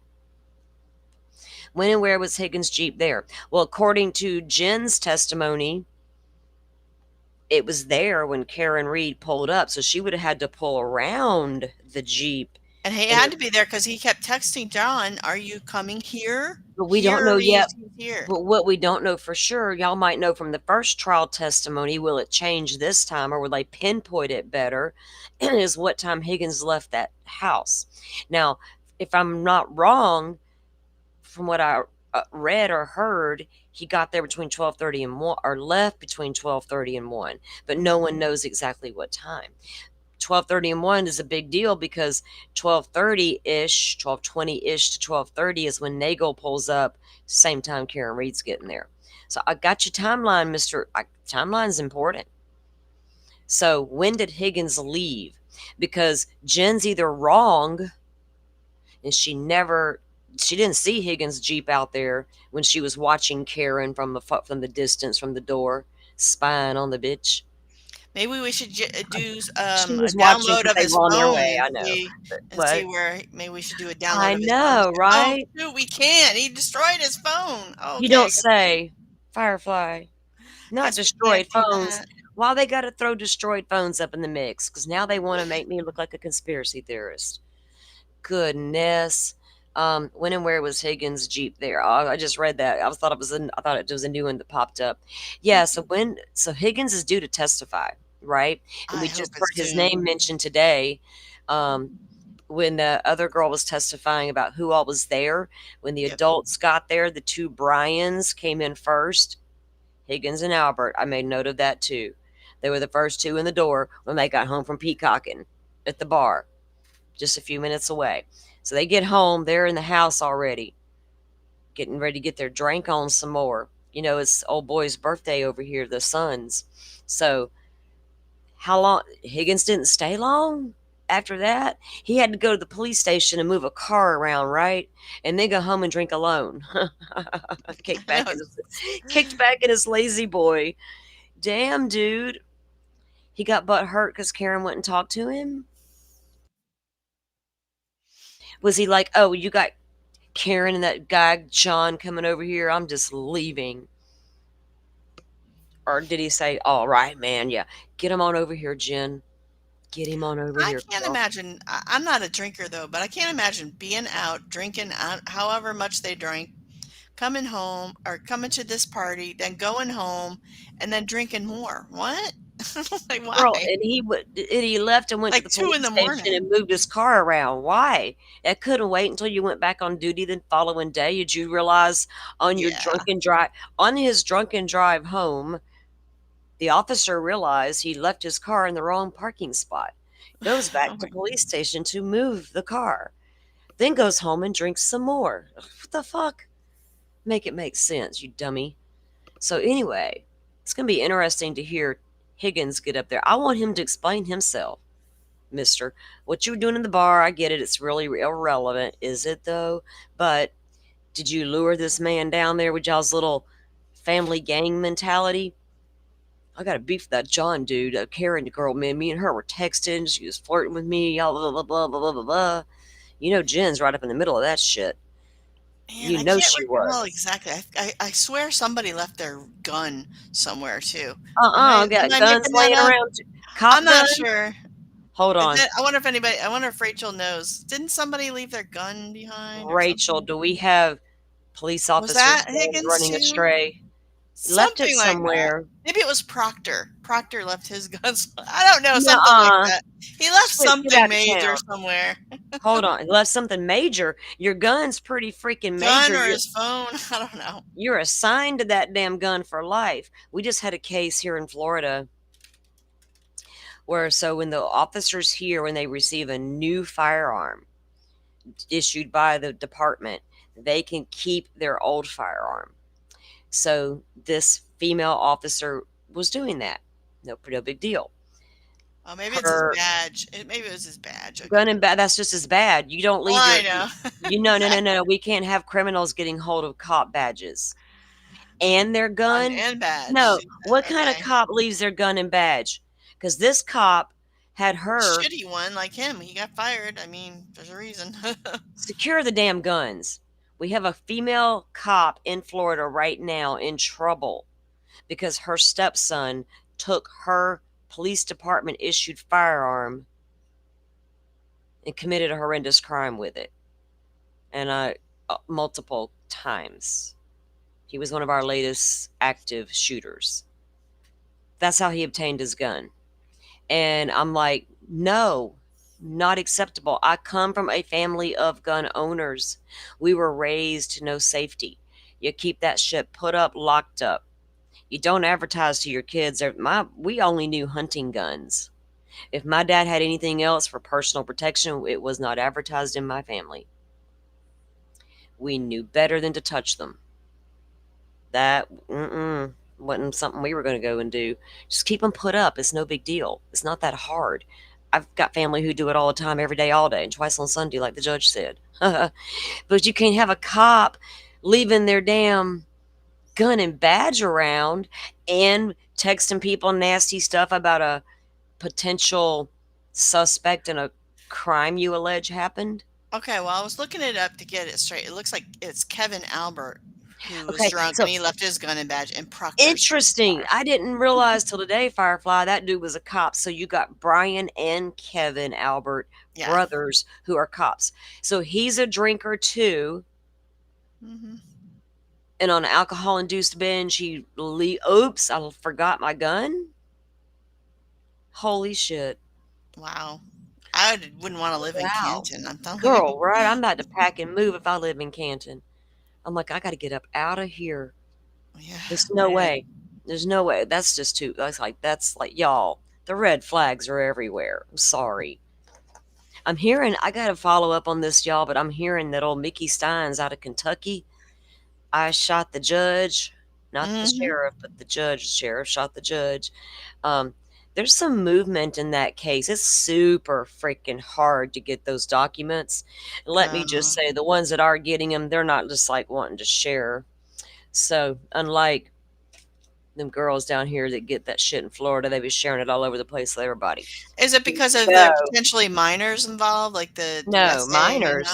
No, there ain't no minors involved in this Kentucky thing. It's all, oh God, no. It's all about corruption in the jail and sex for trade in the jail. The judge trading sex for like the people that can't pay for their what do you call ankle it? monitors. Ankle monitors. There's no minors involved in it. Well, I only said that because of the guy that shot him, the daughter. Yeah. It's got Didn't he just get a phone call from the daughter? Yeah, but the case literally has nothing to do with the sheriff's daughter. We don't know what that really was about yet. We think there's just speculation. Weird that happened right immediately before. Yeah. Mickey Steins was convinced they were going to come after his family.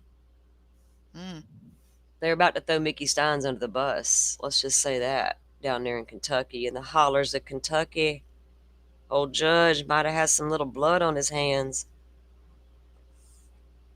Don't trust your souls to no backwoods southern lawyers. Y'all know how it goes. The judge in the town's got bloodstains on his hands. Mickey Steins might be getting away with it. I don't know. Let's see. Watch this, y'all. Thank you, Butterfly, for sending this to me the other day. I forgot to present it, so I found it funny, but at the same time, I'm like, would I let my client do that? But then she looked at her lawyer like, you know me, I'm about to say what I got to fucking say. And I'm like, I'm here for it, Karen Read. All right, AJ. Perfect Happens- ending weekend, bud. Happens to the best of us. perfect Now, what do you day. think the jury I think thought? that's the Jen McCabe impeachment material. It's voluminous. Yeah. What do you? Did y'all hear what she said? Yes. Did you? I'm gonna clip it because that is epic. Did y'all? I gotta play that shit again. Hold on. Make sure y'all listening now. It was funny. Sorry, AJ. Perfect ending Happens- weekend, bud. Happens to the best of ending us. to a Now, what do you perfect think the I jury think thought? that's the Jen McCabe impeachment material. It's voluminous. Yeah. What do you think the jury thought of Jen McCabe? What anyone with common sense would think of Jen McCabe, I hope. What do you? Who's the mastermind behind this? You guys have pointed to Albert, but she certainly spent a lot of time on her in terms of her role in this. But it's always inconsistent. She's not consistent, so So she can't be a mastermind if she's inconsistent. I would maybe use the word quarterback. Karen, that Quarterback. text she pleads the stand if she fights it'll be Okay, episode. Karen. When did you first see that text and what's your reaction? I saw that text prior to the first trial. I don't know what would make them think I'd plead to anything because I didn't do anything. What do you make of the blood alcohol extrapolation? Do you think it could have been 3 times the legal limit? I think it's garbage in, garbage out, and it depends on their assumption 100%. of when I last consumed alcohol, and it's an assumption. Will we eventually see those media clips that your lawyers objected to today? There'll be lots of clips, yeah. Will we see They're- those? they're- Will we see those? Most likely, yes. They're just, some are taken out of context, and the context needs to be added. Jen which was is what on we are for arguing. 3 days. Do you think that she will be the longest of the people you plan to cross? One of them. One of them. How about Jen McCabe said she was only concerned with doing what was best to help John O'Keefe, and She don't give the a best crap. thing for John O'Keefe at 6:04 in the morning was to get a first responder to him immediately. Oh! And that was not her priority. Wow. You know what? Even if they can't convince me that that man went in that house and got beat up and that dog intervened, and I assume in my mind at the conclusion of all of this that she accidentally backed into that guy and drove away. I can totally buy that happening. But she got thrown under the fucking bus for no reason. She was sought out and lynched, mobbed for no reason.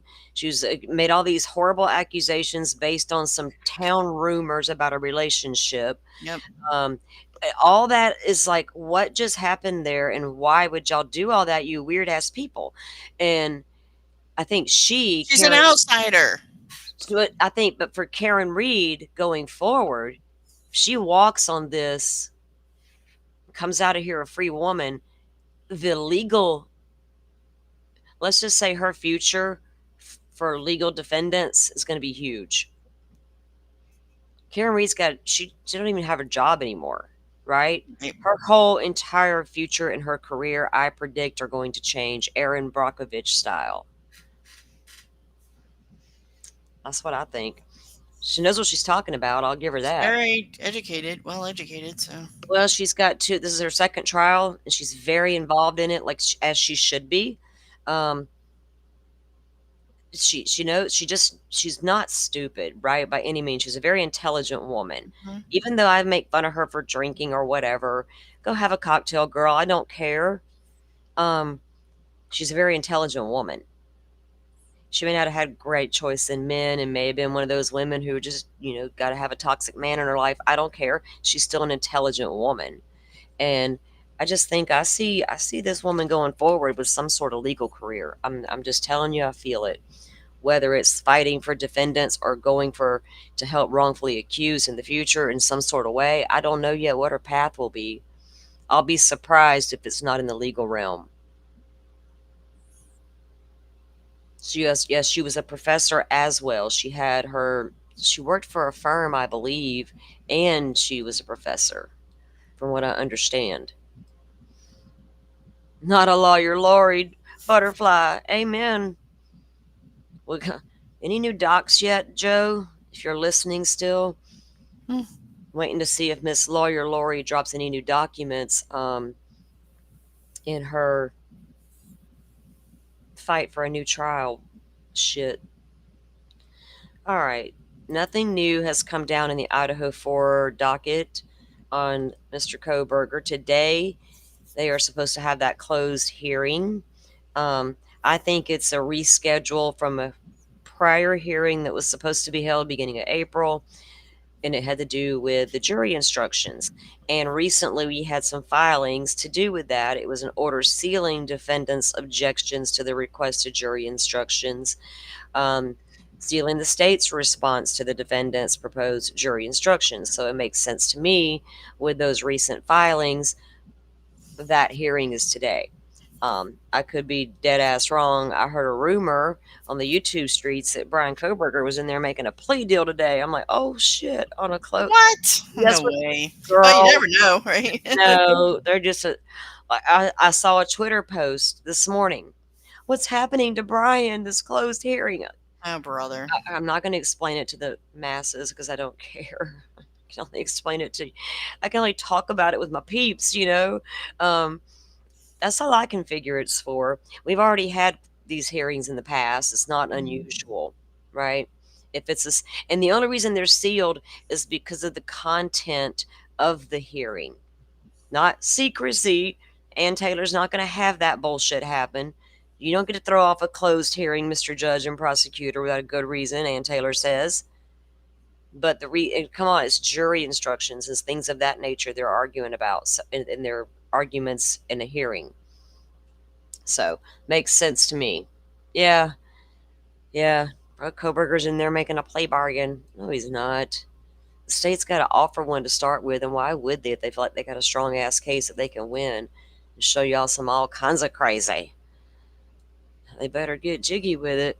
All right, let me see if we have what we have going on the YouTube streets.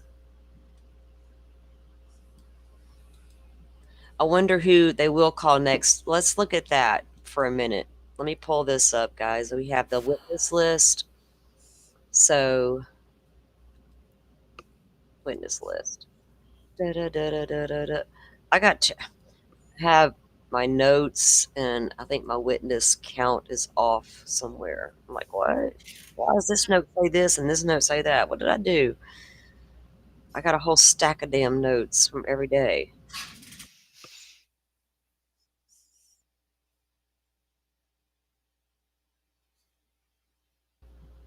Okay.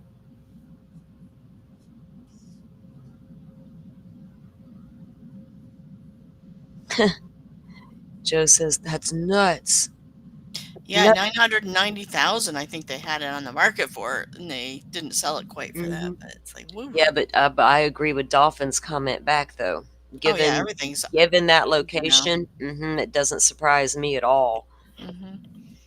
You know, the price of a home. Say you can look at a house and go by its, you know, all of its numbers, your square footage, all the bedrooms, all the things very comparable to each other, and you get two different prices in two different states.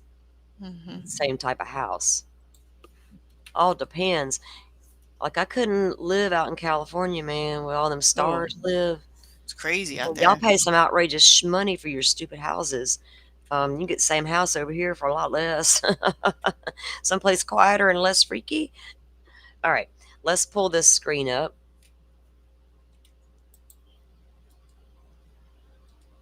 And we'll take a look at this article. This is from theboston.com that I found. This was done, updated May 5th. So this was like back in, well, today's May 5th. So I don't know, it's updated today. I guess you updated it with new information. But anyway, it's got the witness list. So the prosecution's list consisted of, they have not called Brian Albert yet, right? They haven't called Brian Albert Jr. Caitlin Albert hasn't been called. Chris Albert has not. Colin and Julie have not. Nicole, Julie did, wait, did Julie come out already because she testified about her brother coming to get her? Hang on, Yeah, I let me look at my list. I think she did, yeah. Hang on, let me look at my list real quick. I don't have her on my list.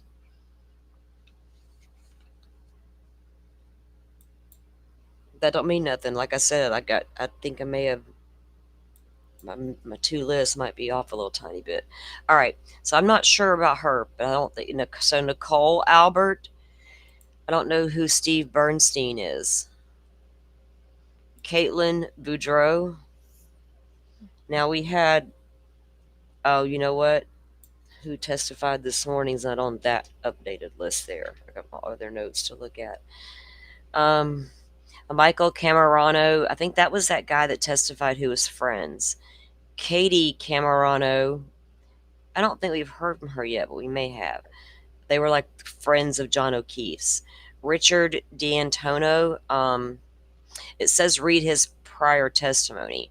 Does it say who they are if you click on these links? I wonder. Let's see. Let's go see who Richard did. What did it say? Oh, Richard. Okay. Oh, that's Ricky. Ricky's on the witness list, dudes. We get to hear from actual Ricky. Fucking hey, bring Ricky. I was wondering where you was at, Ricky. This is Ricky. And Richard D'Antono, who drove Ryan Nagel and Heather Maxon over to 34 Fairview Road on the January 29, 2022, testified he saw another vehicle ahead of him as he pulled up outside the Albert home sometime after midnight. He said he did not observe any damage to the other vehicle while he was parked behind it. He said the car appeared to be running, adding there were either tail lights or brake lights illuminated. I'm not sure which ones, he stated. Also testified that he didn't see anyone get out of the vehicle and didn't make any observations about the vehicle's occupants as he pulled away. So he'd be the only one that did. So he'd be the only one that didn't look as they pull away, right? Because what's his name? Ryan looked, and the girl in the back seat, the girlfriend, she looked. They only see Karen Read in the car. One of those two, I forget which one exactly it was, didn't see anybody in the passenger seat. So Ricky didn't even look because, of course, he's driving, right? Right. So why would he look over at that car? He thinks it's a parked car. I got to go around. He's driving. So Ricky pulls away. But Ricky never sees John O'Keefe get out either. Okay, well, that answers that question because remember, yeah, we did ask, like, what happened? We're like, well, where's Ricky, right? Yeah, Ricky he drove probably. it. Yeah. Maybe he won't even testify this time because. Well, he's on the list. Oh, He's he is on the list. That's why I looked at him. Are you paying attention? No. No. I hope they don't have him today. Like, I mean, it's Are boring. any of y'all paying attention No, to I'm me? paying attention. I'm just. Oh my God. Okay, so Michael, no, who was I just looking at? Richard is Ricky. And then I clicked it to look at, this is the prosecution's list we're going over. Jean already testified. She's one of their techs, one of the, I forget what See, she I don't was. remember him last year either. So, but I don't know. Like a whole bunch of people testified. Yeah, because it said all these it says prior testimony. So all those testified before. Look at this: Brian Higgins, read part 1, 2, and 3 of his prior 1, 2, and 3. Well, everybody else got. Look, He everybody must else, be the other one they're going to do a lot. Look. Remember, because he was just like, who's going to be the longest? Yeah, well, look here. I say Gonna be Jennifer Higgins. McCabe because Jennifer McCabe's down here with part 1, 2, 3, and 4 of her prior. So she's the longest, but Higgins is going to be the second longest again. Well, this is no, honey. I don't know because that was last time. Okay, they have Jen McCabe on the prosecution list, but I can go read part 1, 2, 3, and 4 from her prior testimony from the first trial. Same thing with Higgins up here. If I want to, I can go read part 1, 2, and 3 of his past trial. So he's got 3 parts from the last time. So he must have had like direct, cross, and then they're like little rebuttable shit. Okay. So we haven't heard from Higgins yet. We heard from Gene. Lewis, I don't know who that is or what he did. A juvenile, we assume these two are John's niece and nephew. I can go look at their prior testimony and figure that out. I'm not gonna. They didn't show a picture, so I'm assuming yes, that those are the minors at the time. I don't know how they are now. I don't even know their ages when this happened. They were young. Taking the stand Tuesday, John O'Keefe's niece and nephew. Yes, so we have recalled frequent verbal fights between their uncle and his girlfriend of 2 years.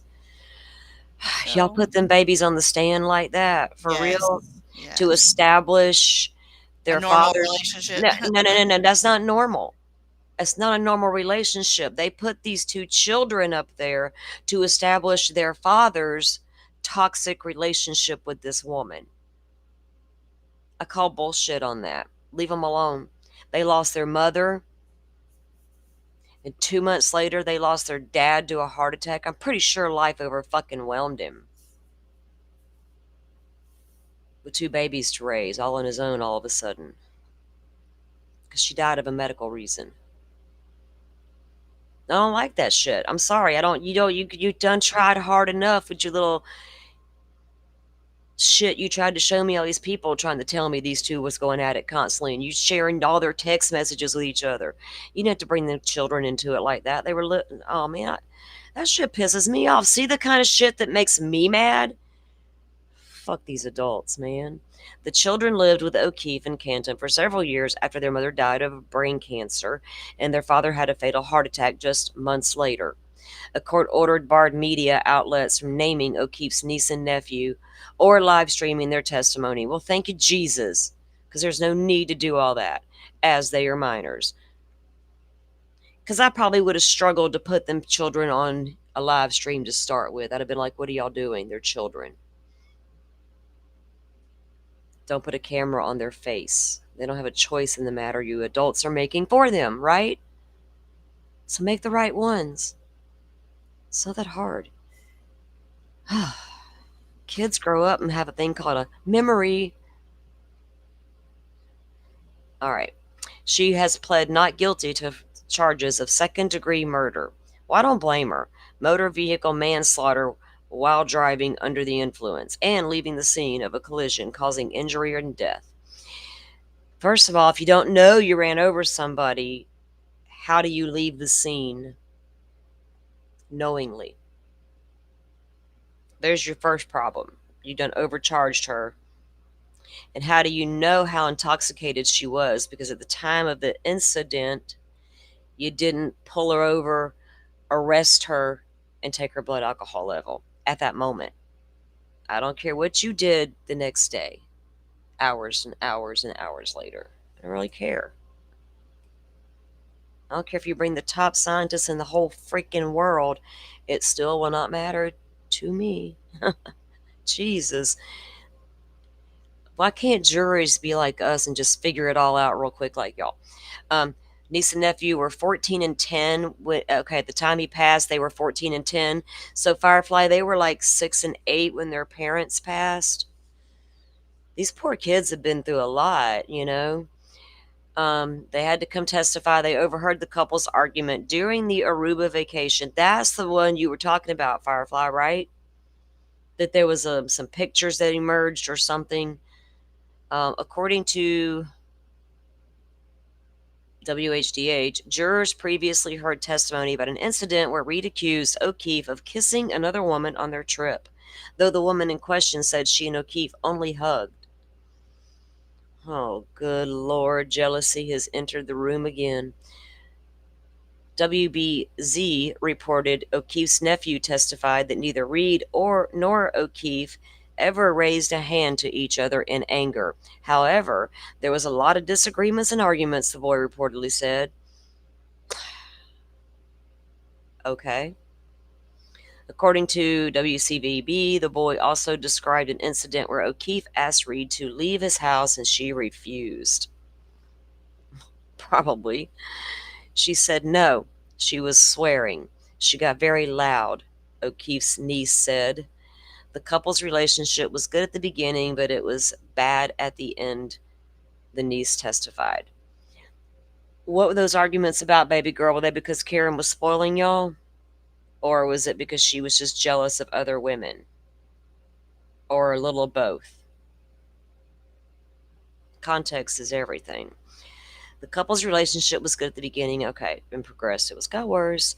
She recalled the moment Reed woke her up at 4:30 on the 29th and informed her that O'Keefe hadn't come home.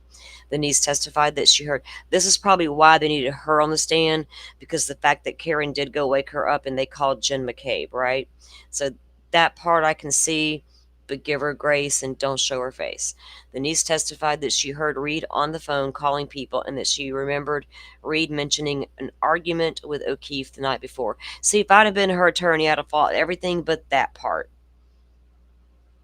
Everything can come in but that part. And there's a method to my madness.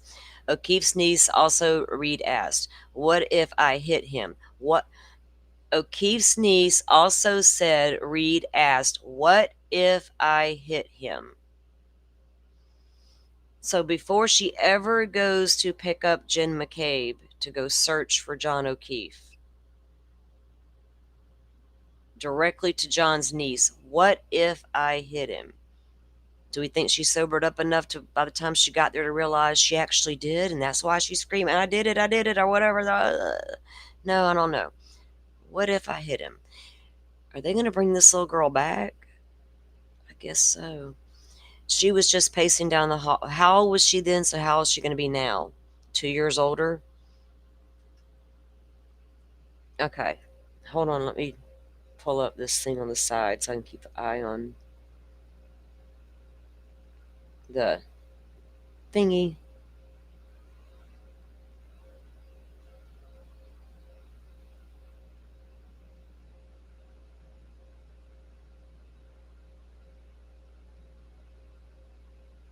Okay. They still have the only fan up. As they left the courthouse Tuesday, Reed's lawyers criticized the prosecution's decision to call the niece and nephew to the stand.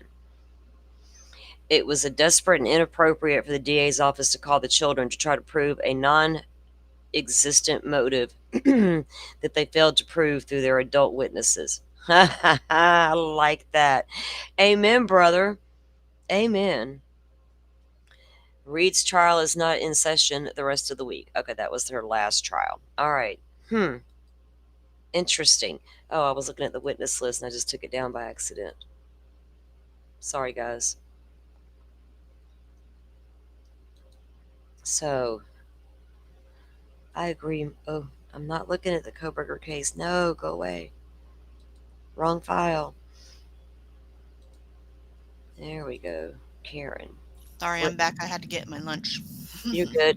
I made brunch around 10 a.m. my time. I snuck into the kitchen and made something to eat so I wouldn't be hangry during the actual lunch break. I'd be good to go and I can grab a snack later or something. So you go right ahead, ma'am. Thank you for coming up with me. Okay, back down to the list. All right. So, and I'll get the screen back up. Let me do that. So this is the current prosecution list. So they're calling these kids back to the stand. And we were just that sucks. Yeah, because we were just checking. See, this is the updated stuff now. This is prosecution's witness list, and that's what we've been going over. And the civilian witness list, which means minus law enforcement and first responders, all the people. We just were going through that list as to who they've talked to so far and who they haven't. Like Brian Albert's first up here. We haven't talked to him yet or heard from him. Brian Albert Jr., Caitlin Albert, Chris Albert, Colin, Julie, Nicole Albert. All are still to come on the prosecution side. Steve Bernstein, I don't think we've heard from Steve yet. He's a civilian, and I don't know what Steve does. I don't recall. No, I don't think he's on the list yet. Caitlin Boudreau, the Michael Camerano, and Katie Camerano. We took a look at Richard D'Antonio. We figured out that's Ricky. He's coming up still on the prosecution list. And then we all know by now Ricky was the one driving the truck the night that Ryan Nagel, and his girlfriend, along for the ride, pull up behind KarenRead once they all arrive at 34 Fairview. And nobody sees John O'Keefe. That guy, Ricky. I like you, Ricky. I'm waiting to hear from you, buddy. Jean, we've heard from her. I believe, let's see. She is. Oh, she was the general manager at McCarthy's. She didn't testify but for a few minutes to establish the video is real. Brian Higgins, on the prosecution's list, we have not heard from him yet. Louis Jatros, I don't think we've heard from this person yet. Juvenile, KF, Juvenile, PF, the children of John O'Keefe, we have not heard from them yet. Aiden Kearney, isn't that the turtle boy on the prosecution's list? There is. That's Turtle Boy. Oh boy. Oh boy. Damn. Witness intimidation charges. Okay. Okay, but so what? He allegedly, from the little bit I read a headline and I was like, okay, now I get what that was about, and that's all I wanted to know. And I didn't need to read no more. No shade on him. It's not because of him. It's nothing to do with this guy at all. It's for other reasons. It's for case evidence reasons, right? So I saw who they alleged. So they're alleging that the Turtle Boy guy intimidated a witness, and it was Tully, the cop. So that's what's about behind that. Let's see what these. Oh, we can click it. So Aiden Kearney is about to testify or on the prosecution list. Let's go see what it says about the witness intimidation charges here. Turtle Boy blogger freed from jail pleads not guilty to new witness intimidation wiretapping charges. Oh boy. I'm gonna find out more than I knew. Aiden Kearney was met with raucous cheers as he exited Norfolk Superior Court on Friday afternoon following roughly 2 months in jail. Goodness. This is from February of 2024, guys. Jailed for nearly 2 months. Dang. They didn't give him bond. What'd he do besides intimidate somebody? I didn't realize he was in jail that long. Wow. 2 months. He is free once more after a judge on Friday ordered his release and declined to set additional bail conditions following his arraignment on new witness intimidation and wiretapping charges. The polarizing blogger exited Norfolk Superior Court to ruckus cheers from a crowd of his supporters, taking selfies and dueling out handshakes and fist bumps like quarterbacks after winning the game. Oh my goodness.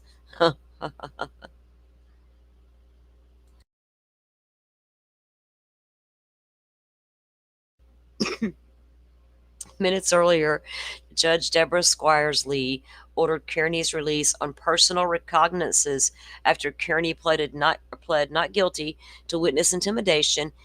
So 2 months in jail, and then you let him go on his own recognizances 2 months later? That's weird. He pled not guilty to witness intimidation and wiretapping charges in connection with the alleged altercation. There's movement in the courtroom. Hold on, let me get the feedback up, guys, because we don't. Has it been 40 minutes? All right. Yeah, they're coming back. Well, they running a tight ship today. She wants a full day every day, so she's not playing. Okay. Nothing's happening yet. We haven't missed anything. It's about to get down.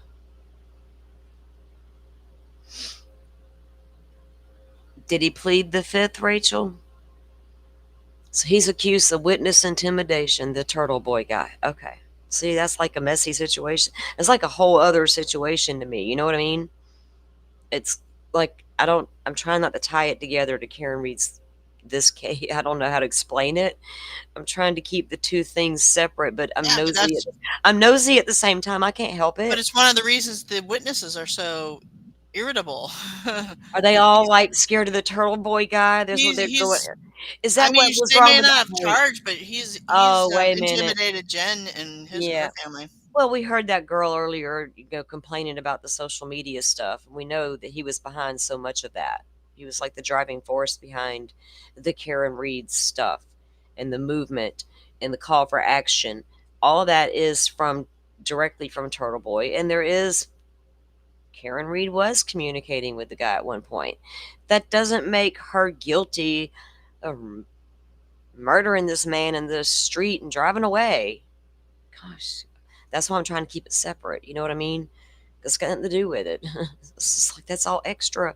But I get it. He saw a problem in this case and he put a spotlight on it where nobody else was looking at the Karen Read case in that way before her first trial, before he exposed the problems in her case, right?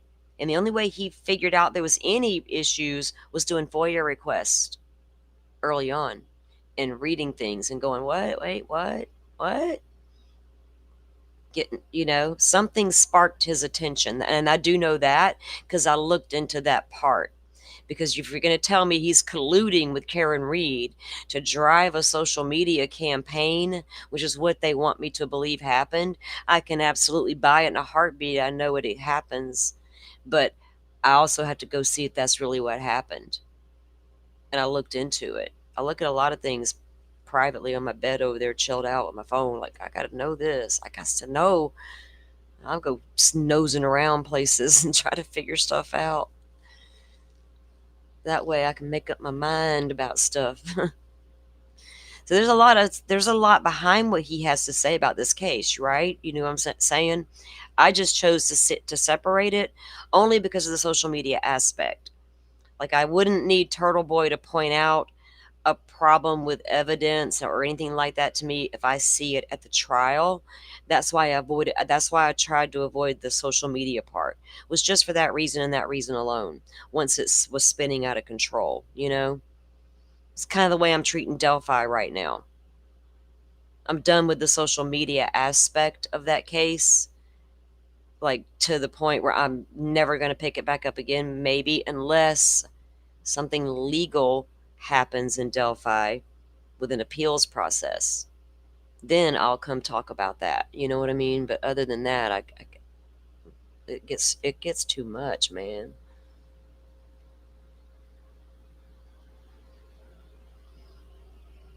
Yeah, some people take up those causes, right? There's nothing wrong with fighting about corruption and stuff. We can't have it. We can't. I can't sit here and tell you Brian Koberger doesn't have any rights when I'm over here telling you Richard Allen got fucked on his rights, right? That's wrong.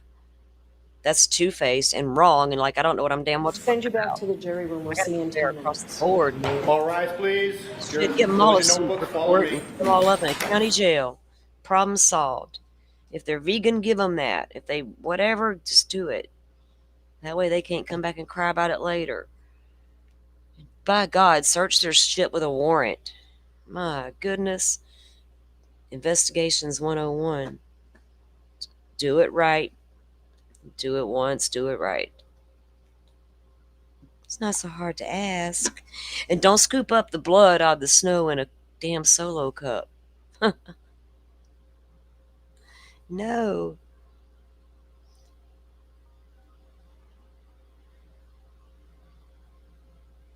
Judge Doolin just denied the motion. Okay, that's the. I knew there was a hearing, right, Rachel, recently, like a day or two ago, maybe.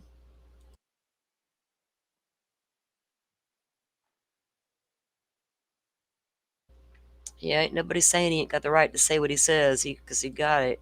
He's got it. He lives. Everybody on social media listening. There's a lot of loud, people out there, a lot of loud accounts. It is what it is. I don't know Turtle Boy in that fashion because I don't judge him. I do know that he has released stuff that has been very strong evidence that backs up what he says, right? I do know that, but I don't watch him, so I couldn't tell you anything about the guy. And I certainly wouldn't go by what I heard on social media about the guy either. Like, that'd be ridiculous.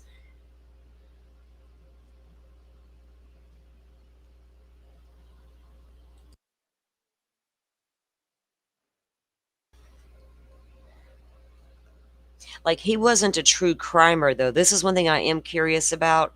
He wasn't like a true crimer, like a true crime guy, right? He had done a lot of other things before KarenRead landed, there. I don't. That I'm not sure about. I don't think he was a Honestly, true. don't know. I don't think he was a true crime guy. That's what got me, is because I had to weigh his credibility at one point, right? If I'm outside, if I'm just evaluating it and I'm just like, this social media stuff is then I got to evaluate his credibility because he's telling me things. You can't just tell me things and I take your word for it. Like, if it's something interesting, I got to see if there's any receipts there. So that's what I don't know, right? So I don't think he was like a full-on true crimer before. And the fact that he wasn't kind of struck me as like, okay, gives a little weight to maybe, I hate to say it like that, to his credibility, that wasn't just for like a click and view situation, like pushing a narrative situation for a certain reason situation. Yeah, it goes deep. So it goes too deep for the YouTube streets.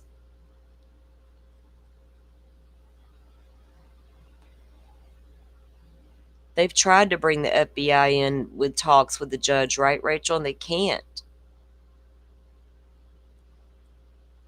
I don't know what's going on with, something else I've noticed too with this case. Where's the FBI cast reports? We don't have any. We have state troopers' phone analysis and cell phone guys. Them data guys. Data dudes. Some data dudes right there, man. We don't need nothing else. We don't need no FBI cast in here. I'd like to see it. I'm trying to gauge the FBI cast situation pre-trial for something else. So I'd love to review. I thought the fan was moving for a second, guys.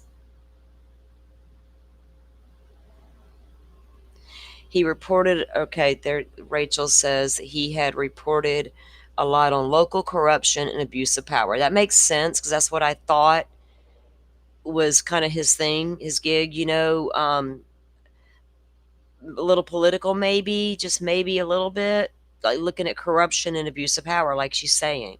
And then at some point, that's when he got involved with the KarenRead's situation, was because he believed it was corruption and abuse of power. And then now here we are. He brought the attention to social media diggers, and once you do that, it's game on. We even got Coffin Daffer going out on a limb and running across the neighbor's lawn to get a freaking picture of 38 Fairview. So don't come at us YouTubers. We got FBI agents running rogue out here taking pictures. So yeah. That's crazy. Think about that Cannot for stand her think because about she that doesn't. for a minute. That is I made a whole ass video about it. Because she put those fake, her, bless her heart, she put those fake Delphi Google searches out there. So when I saw that and about lost my shit laughing, I was like, okay, I can't help myself. I gotta be immature. So I went and clipped when she went and ran up on the lawn and took the photo of 38 Fairview, to show the sight line where John O'Keefe was laying. And it's all caught on Recam. I combined that with the other video. Yeah, it made fun of her a little bit. It's funny. Oh my God. What the world, lady? She gets out of her van, runs up to the door of the neighbor's house, faces Fairview, and takes a picture of their front lawn, runs back down their driveway, back over to her minivan. Dun, dun, dun. I got yeah. What the hell? Why do you got to be so involved like that? Are you here to push a narrative? That's the kind of shit that I don't understand that. Like, I follow her on Twitter for shits and giggles. I don't ever really interact with her. She's never blocked me. I don't give her a hard time. I let Jen be Jen. There's nothing I can do about her. Her people are her people. I ain't got no beef with old Jen on the streets. I ain't got no dog in that fight. But she's funny to make fun of sometimes. Coffin doofus. I call her J Cough. J Cough. J Cough, FBI agent, retired.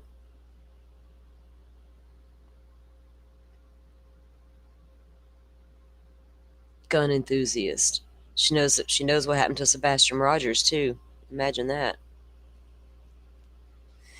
She absolutely believes in Seth Rogers. That tells you all y'all need to know about Jennifer Coffindaffer. Okay? What, Jennifer said that? You've never seen her lives on. Oh my God! I don't watch her. I cannot stand her. I've only watched them for review. Only the ones on Sebastian Rogers, a time or two, twice, I think.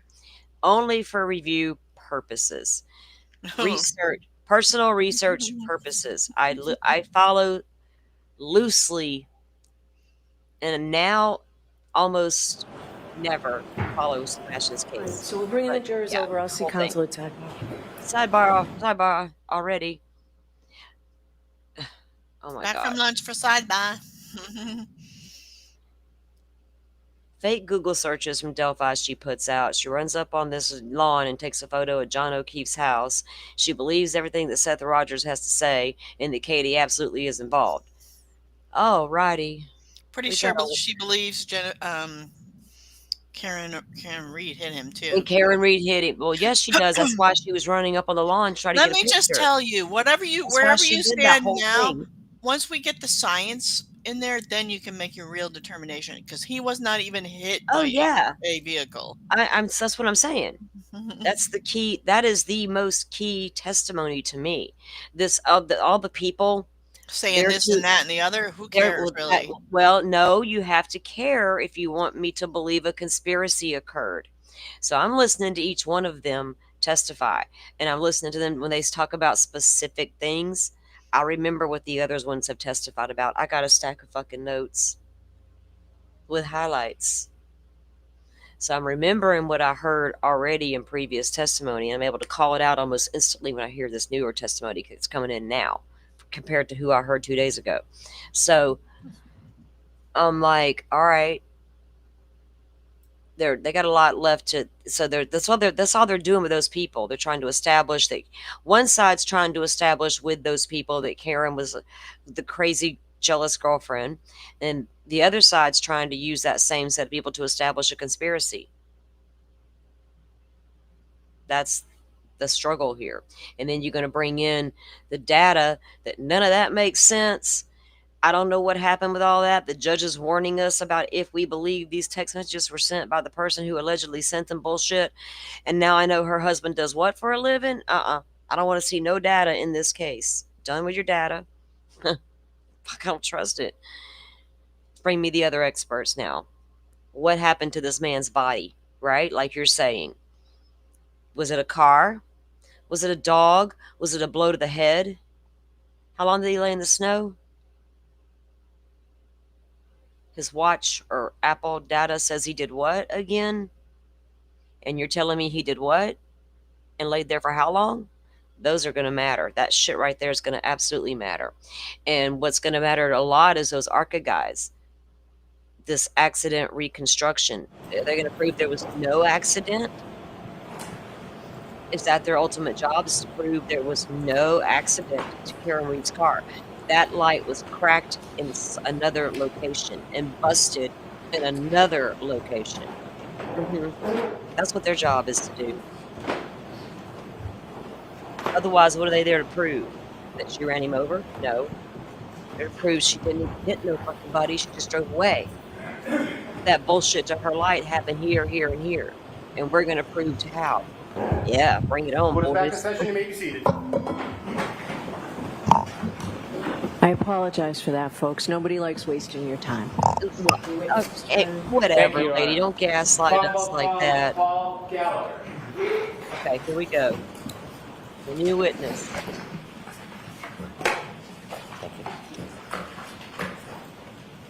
Follow me, please.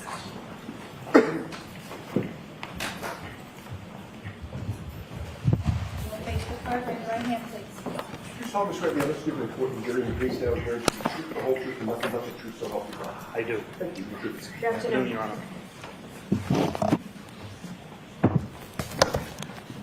Oh, All right, Mr. Brennan, whenever you're ready. Thank you. Sir, could you please introduce yourself to the jury? Yes, my name is Paul Gallagher. For the court reporter, would you mind spelling your last name? Gallagher. Mr. Gallagher, do you presently work? As a police officer, I'm retired. When did you retire? August 31st, 2024. When you retired, what department were you working for? Canton Police Department.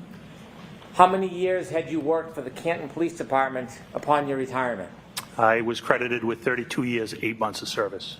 Did you have a particular rank when you retired? Yes, I was a lieutenant. I want to go back to the beginning of your law enforcement career and share your background with the jury.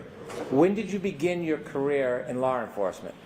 I became a permanent intermittent police officer in Canton in 1992. What a permanent intermittent police officer is, it's basically a part-time police officer. You're required to attend a 16-week part-time academy. Your duties include regular patrol duties that a regular police officer would do, but you're only utilized during special events, short staffing, and you're allowed to work paid traffic details. Did that status change at some point? It did in 1994. 1994, were you a patrolman? Yes, and that required me to attend a full-time 18-week police academy. In addition to the police academy, did you continue your training over the years? Yes, I did. Can you share with the jury some of the training that you would attend over the years? Oh, sure. So I did constitutional law. I did interview and interrogation, terrorism, international terrorism, domestic violence, buccal swabbing, and DEA basic narcotics course. And last duties were I did background checks, so I attended background training, and I did internal affairs. Before I talk a little bit more about your experience over the years and your progress through the Canton Police Department, I'd like you to share with us generally and briefly the structure of the Canton Police Department. The Canton Police Department, how big is it? How many officers are typically employed by Canton at the same time? We would like to have 45, but unfortunately we're short-staffed at this time. At the Canton Police Department, is there different ranks? There is. And what are they? They are patrol, sergeant, detective sergeant, lieutenant, deputy chief, and chief. Given the size of Canton, is it a small department or a typically large department for that size? I would say it's a medium-sized department. Is Canton, do you receive traffic from other areas nearby? We do. Is Boston part of the crossroad through Canton at times? It is. Route 138 runs from Boston, and it goes all the way down to the South Shore through Brockton, Taunton, etc. Other cities or towns nearby that bring traffic through Canton as far as law enforcement is concerned? They do, and other states. 95 runs through Canton as well and brings up traffic from Rhode Island. For a relatively small town, is Canton a busy police department given all the crossroads and intersections? It can be very busy at times. You mentioned in Canton that there are different ranks. You started as a patrol officer. Yes. Did that change at some point? It did. When? July of 2001, I became a detective. Did you have any particular or special training to become a detective? I started attending how to dust for fingerprints. My focus was narcotics. I had several narcotics classes. Did you engage in those type of investigations on behalf of Canton? I did.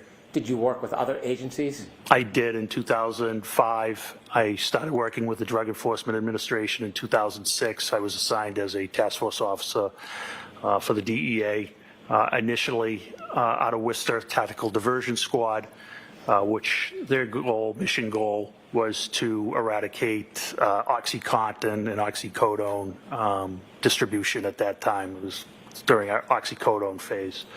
In 2008, I was moved to Boston Division, and there we focused on all narcotics, not just oxycodone, heroin, cocaine, etc.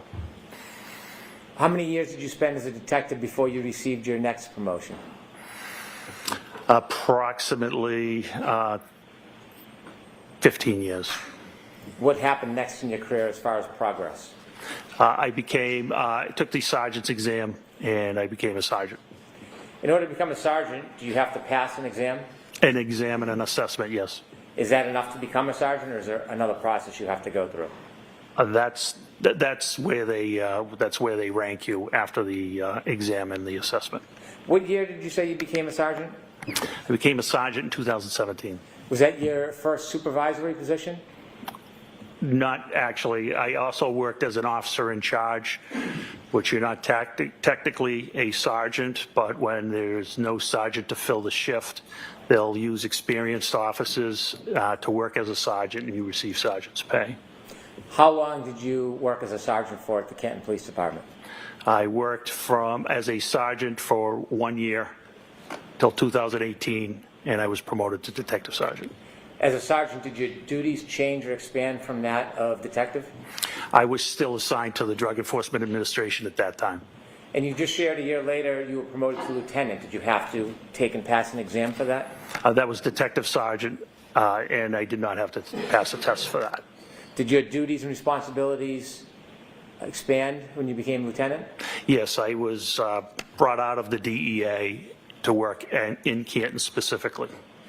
Were there other lieutenants on the Canton Police Department when you worked as a lieutenant? I became a lieutenant in 2021. At the time, there was 3 other lieutenants. Were there any other officers above lieutenant at that point? There was a deputy chief and a chief. In 2022, January, were you a lieutenant? I was. Your duties and responsibilities, do they include actually going to scenes, or was it purely supervisory? It was supervisory, but we were expected to respond to scenes. What do you mean by that? Our chief expected a supervisor on scene at all times, at all scenes. Even if there was a ranking supervisor like a sergeant, were you still as a lieutenant expected to go to scenes? Oh, yes. Did you do that often? Yes. I want you to take us to January 29th, 2022. Were you working the overnight shift from January 28th, 2022 into January 29th, 2022? I was the outgoing lieutenant. I did not work into the 29th. I was the last lieutenant to work on the 28th. In the early morning hours, around 6 a.m., were you on shift or off shift? I was off shift. Were you planning on working that morning? I was planning on working later that day, yes. Do you remember what the weather was like that early morning? Yes, there was a nor'easter, which was snow, wind. Did anything interrupt your plan of working later that day? Yes. Tell us what happened. Shortly after 6 a.m., I received a call from Sergeant Sean Good of the Canton Police Department. After you received a call from Sergeant Sean Good, were you informed about a situation? I was. Were you told any basic details of where and what? Yes. Without sharing the actual conversation, where was this situation taking place?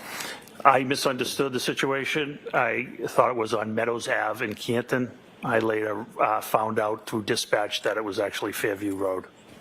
When you heard that there was a situation in Canton, did you decide to change your plans about when you would come in? Yes, I responded. Why did you respond? That's the expectation our chief had for us. When you go into work, do you use a police cruiser or do you use your personal vehicle? On this particular day, I used a personal vehicle because of the weather. Was that different than typical? Yes. And why would you use a personal vehicle instead of a police cruiser? It was larger. It was four-wheel drive. It was the only way I probably would have got there to the scene. After you received the call about a situation, tell us what you did.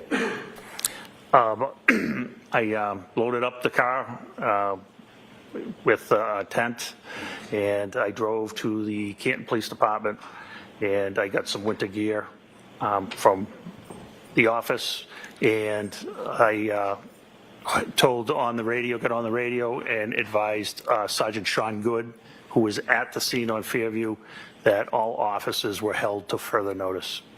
What does that mean? They weren't going to be going home at their end of the shift until they were relieved by another supervisor. Why did you take a tent with you? Because of the snow, the way the call was described to me was a person possibly not breathing. And if it was an unattended death, I wanted to be able to cover the person. Why? Respect. That tent was a tent from your home, a personal tent? It was. It was an 8x8 pop-up tent.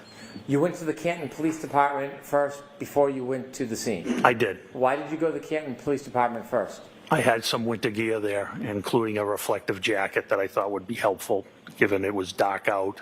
Visibility was very bad. When you got to the Canton Police Department, did you learn anything from any of your colleagues while at the police department? The only one colleague at the police department at that time was Officer Kelly Dever. Okay. After you got your gear at the Canton Police Department, did you head towards Fairview? I did. Other than the general description that you had heard, did you know anything about what was going on there? Just that a gentleman was found unconscious in the snow, possibly not breathing. You mentioned the term unintended death. What does that mean? An unattended death is a death where someone dies alone, and you don't know the reason. It doesn't mean there's foul play. In fact, 99% of the time, it's natural causes. Is there a process for the Canton Police Department when they learn of any death, unintended or not? Is there a process you need to follow? Yes, there is. And what is that process? That's to call the Norfolk County DA's office, their CPAC unit, Crime Prevention and Control. They have jurisdictions over deaths and unattended deaths. You mentioned a CPAC unit. What type of officers or law enforcement is the CPAC unit? It's manned by the Massachusetts State Police. Are you required by statute to contact CPAC or the Massachusetts State Police, even if it's an unintended death? Yes. Did you follow that process? Sergeant Lank followed that process. Is that one of the officers who worked under you? Yes, that is correct. Did you know if Sergeant Lank was at the scene when you were leaving Canton, or did you learn at some point when you got there whether Sergeant Lank was at Fairview? When I got there, I saw the black Toyota Tundra, which is operated by our detectives there, and then I saw him. When the Canton Police Department first contacted the Massachusetts State Police or the CPAC unit about the information, did you have an understanding whether or not the Massachusetts State Police were going to respond or not? They were not responding. So when you got to Fairview Road, were there any other law enforcement officers other than Canton police officers?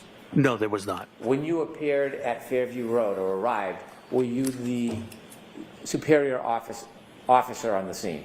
I was the highest ranking officer. As you're pulling up to Fairview that morning, what's the first thing you see when you get there? As I pull up, I see the last of the fire apparatus pulling away. I get out of the vehicle. The first one I encountered was Sergeant Sean Good, who was the shift supervisor.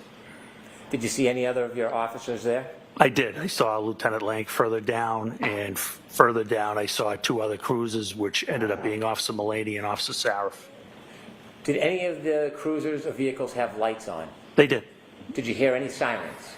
No, there wouldn't be any sirens. Why wouldn't there be? Sirens are used to move traffic. There was no traffic. It was a blizzard. There were no cars on the road. You might see an occasional plow. Did you ever learn the general area where the person was found? Yes. At that time, did you know who the person was? I did. I knew him by name, yes. Did someone inform you of who the person was? Sergeant Sean Good did, yes. Okay. And who was the person that you learned was on the ground? John O'Keefe. Had you known John O'Keefe? I knew of John O'Keefe. I had never met John O'Keefe. When you first arrived at Fairview, was Mr. O'Keefe still on the ground? He was not.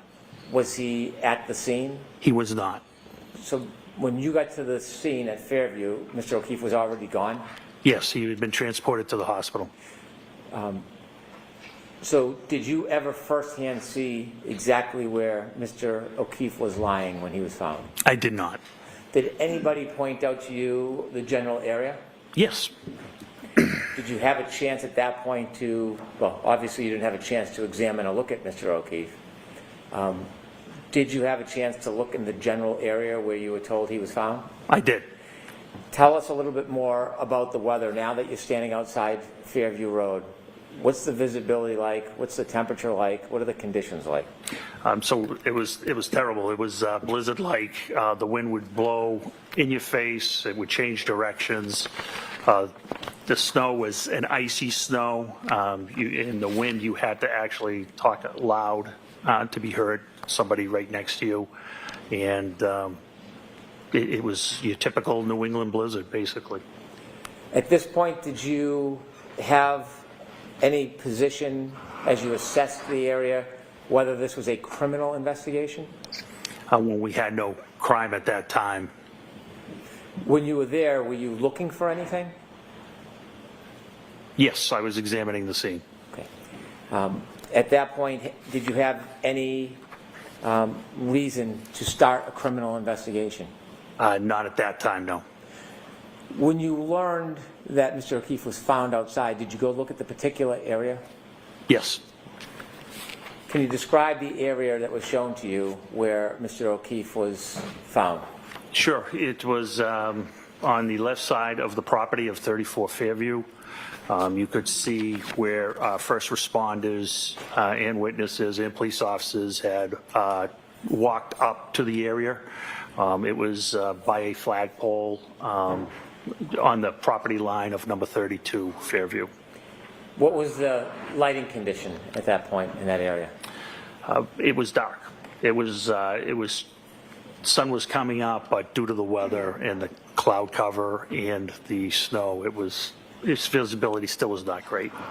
Were the law enforcement vehicles providing any light for the area? No. How about the house? Was there any bright lights coming out of the house illuminating that area? I didn't see any lights, window lights on. There may have been an exterior, the door light at one or two houses.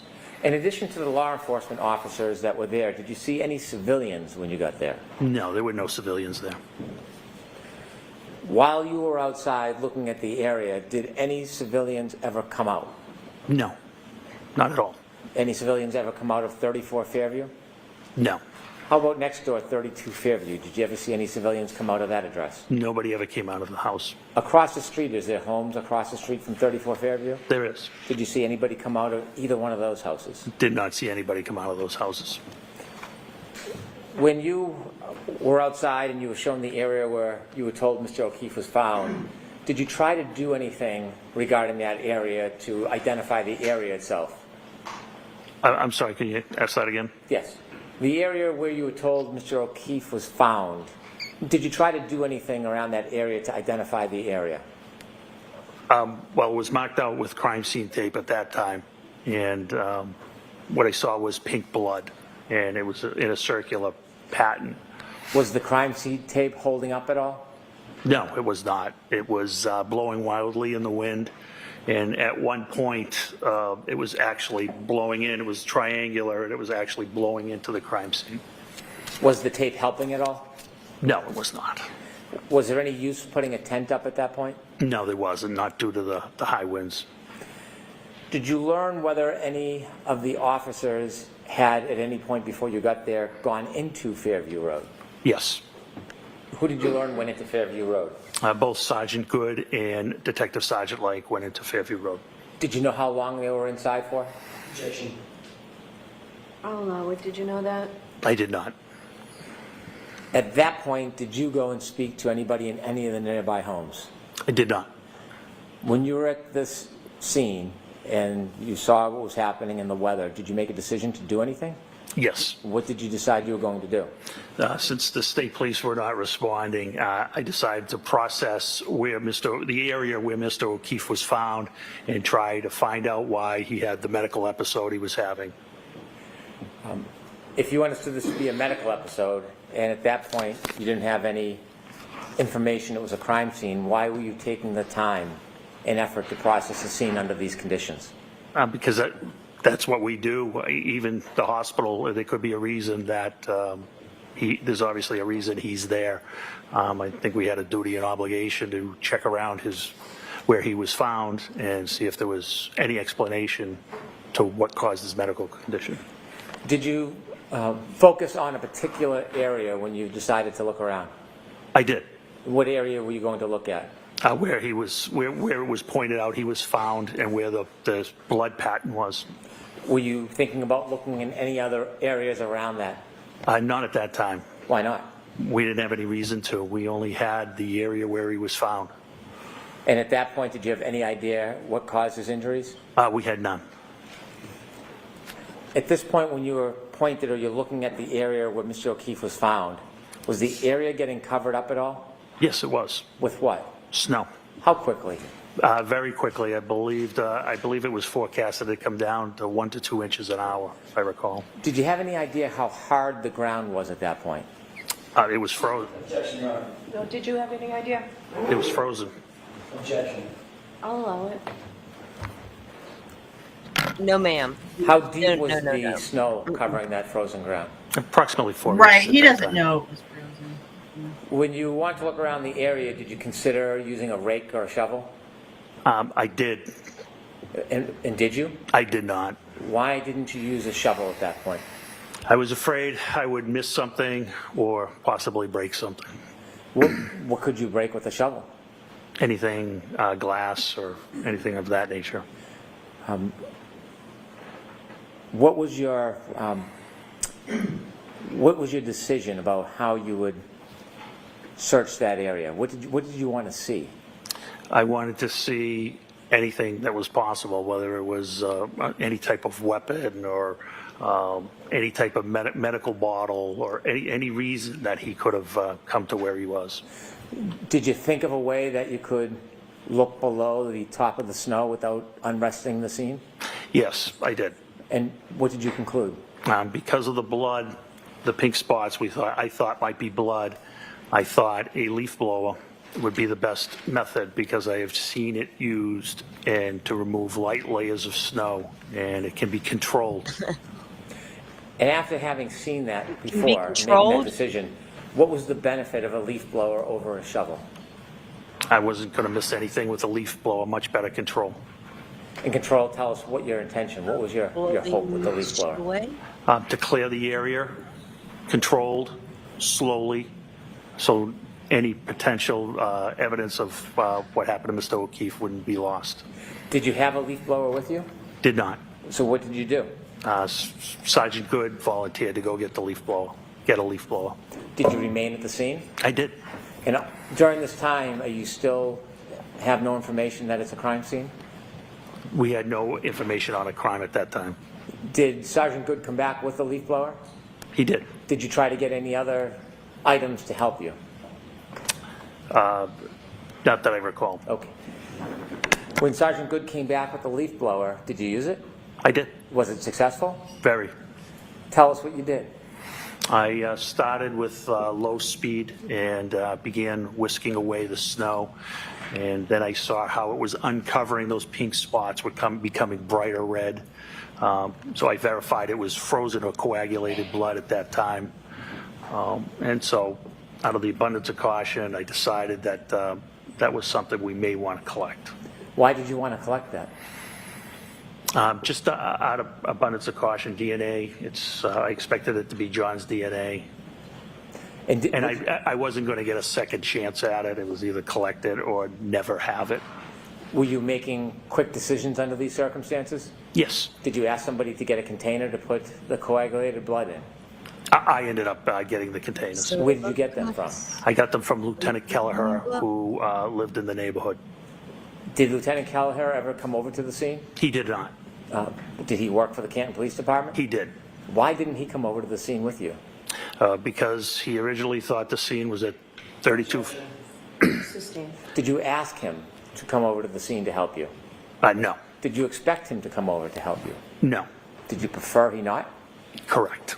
So when you get the containers, were they plastic cups? Yes, they were red Solo cups. And what was the purpose of using the red Solo cups? They were plastic. They weren't going to leak. They weren't going to get soggy. They were large. I needed a small sample. My thought was because it was frozen or coagulated, that we could collect it transport it and transfer it to the crime lab, who could extract the DNA however they saw best fit. Do sometimes the crime lab test evidence and sometimes not? Of course, yes. Is that your decision? No. You were telling us about the leaf blower. Does it serve to excavate the area? It did. Did you begin that process? I did. And when you did that, did you try to memorialize it? Yes, I did. How did you do that? I had Sergeant Good videotape it. Why did you have Sergeant Good memorialize your efforts to excavate the area? I thought someone may wonder why I decided to use a leaf blower, so I wanted to demonstrate its effectiveness. I'm going to move to introduce 2 videos that... Wow, he knew it would be counsel challenged.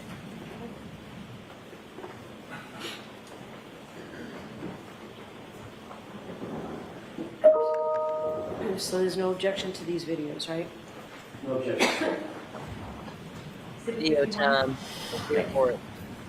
What kind of video you got, Mr. Prosecutor? Red Solo Cup collection? With the court's permission, can I show the jury the videos? Yes. Ms. Gilman, can we show number 1, Explain to them please? why them red Solo Cups for you. They probably want to know why. That don't sound right to them. Oh, leaf blower.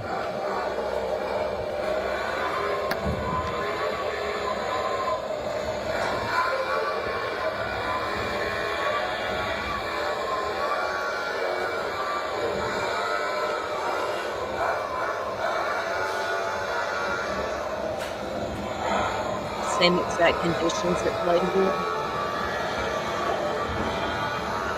What are we talking here? Maybe there are all the conditions that play at this moment, this scientific experiment. I see a little powder blowing around.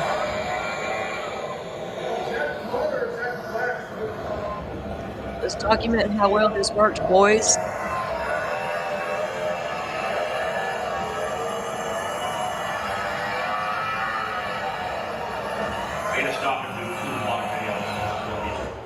How well did you Could you, get Ms. that? Gilman, stop at the end of the video so it's a still frame? That's good right there.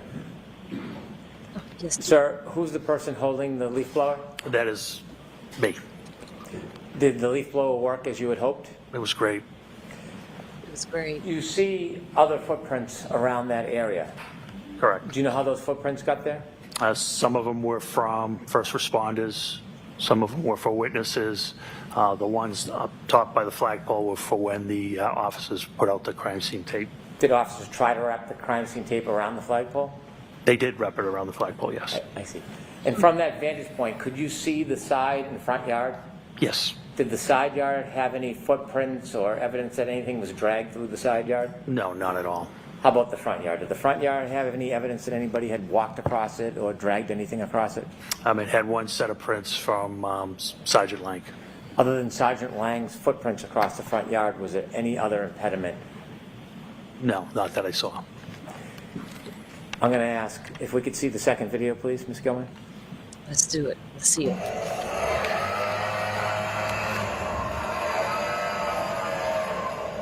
Could you stop there, please? You see the end of the leaf blower? I do. There's an object just below it at like 7 o'clock. Do you see that? I do. Did you discover something in that area? We did. What did you discover? It's a cocktail glass. Was it, did it have any damage to it? It did. Describe that for us. It was broken on the top. Could you continue the video, please, Ms. Gilman? And you continue to blow on it, okay.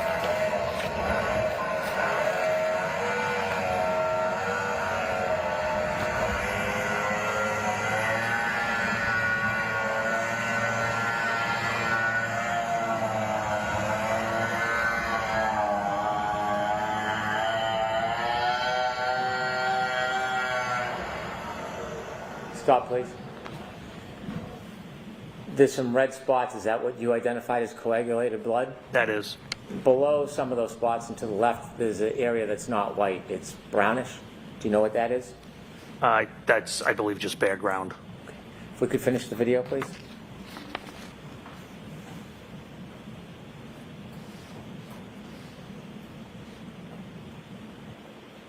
Okay. Thank you. Could have the lights on, please. Did you or any officer at your direction obtain and preserve that broken cocktail glass? Yes. May I approach, Your Honor? Yes.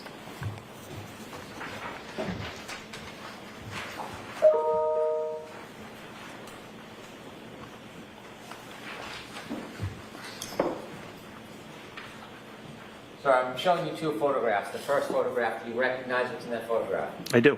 What is it? It's a after we exposed the broken, I exposed the broken glass. Is the broken glass depicted in that photograph? Yeah, it is. Is that similar or substantially the same way it appeared to you that morning? That's exactly how it appeared. Yes. Do you know if that photograph was taken as a still image of the video or not? I do not. Okay. Second photograph, can you take a look at that? That's a close-up of the cocktail glass. Of the same photo? It is. Yes. I'd move these two photographs into evidence, please.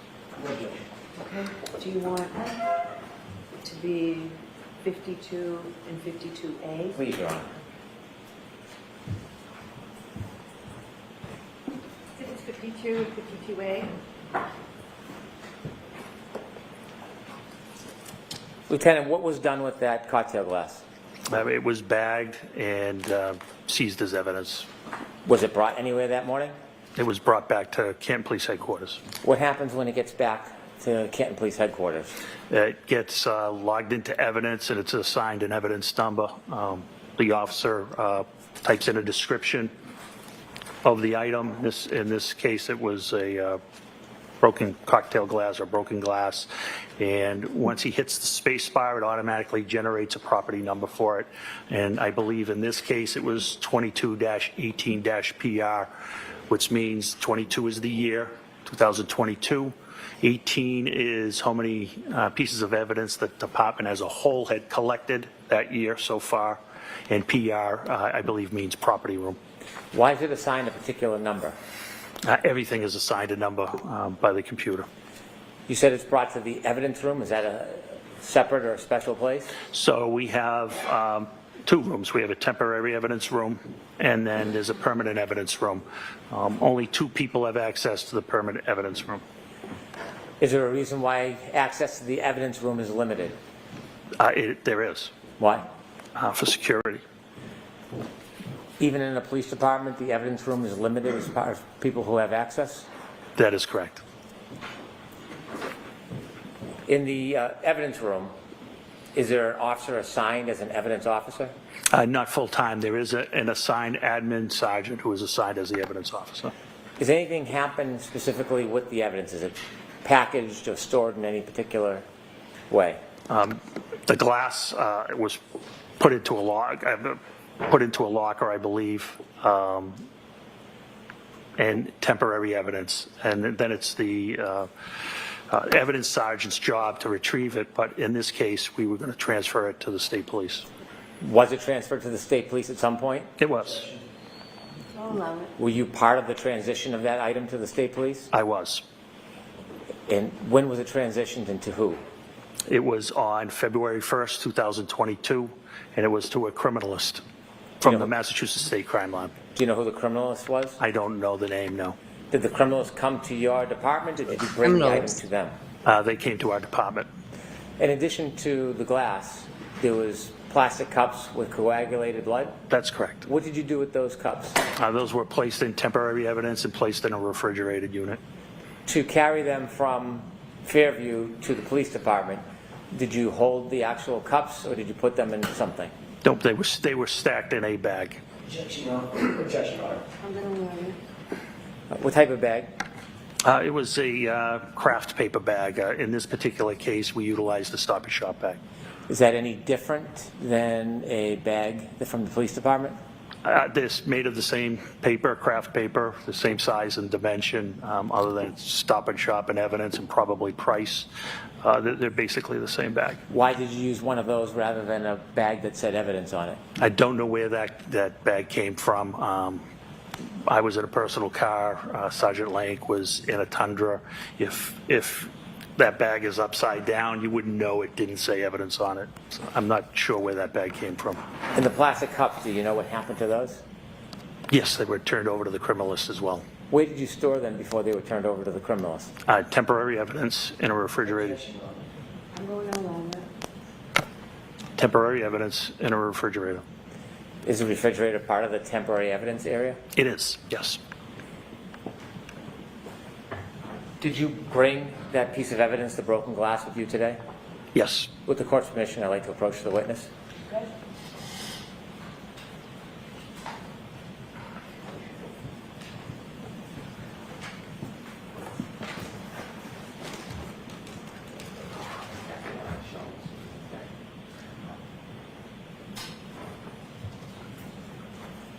Handing you a box, gloves, and some scissors. Let me ask you about that box. It has red tape on it. Why? It's a secure and transfer of custody. I'm going along. What? That don't make no sense. What was that objection for? She's like, she looked totally baffled. Why? Why? Who do y'all want to open it? Y'all not know what the tape's for? I'm curious to know what their argument is on that. All evidence equipment should be sterile. They bring evidence into court all the time, and then you have to use gloves before you handle any of it. They're about to open it out of secure conditions. From where? Who did that? What's happening on the sidebar? What was the objection about? Ugh. Got an issue with their little experimental evidence collection techniques. What, you got a problem with the snowblower? I do. I don't think the new methods. This guy thinks he's a freaking genius. Well, he did a video to display what he saw one time himself. Does really work. Look, y'all. Sir. Does he not understand the concept of contamination of the crime scene or it's the not scene? it's not just contamination. All right, so now you've discovered there's a rock glass under the snow. What if we have glass fragments, taillight fragments, shards of glass being blown around? What if we have a hair? What if we have a hair lying on top of the snow that hasn't blown away yet until you come along with your snowblower? Wasn't the wind blowing enough, by all accounts, to accomplish what your snowblower was set out to accomplish on that low controlled speed? Now, was a leaf blower. Let me get that right. So a leaf blower I have handled. They're pretty powerful. But I was watching to see how much powder blew. I mean, in my mind, I'm imagining snow going every damn where, right? And I get it. It really wasn't like that after all, apparently. But still, there's all kind of things lying on the surface that could be important to this, whatever happened to this man lying here. But yeah, go ahead with your snowblower or leaf blower turned snowblower. Wow. Wow. I agree, Rachel. It should be thrown out for improper collection and contamination. It's messed up. It's messed up. Even the blood down. Then you go and get the blood solo cup stuff happening. Does this guy? Okay, I get it. You got freezing temperatures there, and I got humidity here. Things don't last long in a solo cup. Ice will melt. The cup starts to sweat. It's a whole thing here in the South. So I don't know what happens to solo cups up there, especially during a blizzard. But I guess if you thought that cup was going to keep your frozen blood frozen until you get to the lab to perform your test, okay with that. No, I'm not. I don't think it was so urgent that you needed to get that there for the blood ran away from you. No.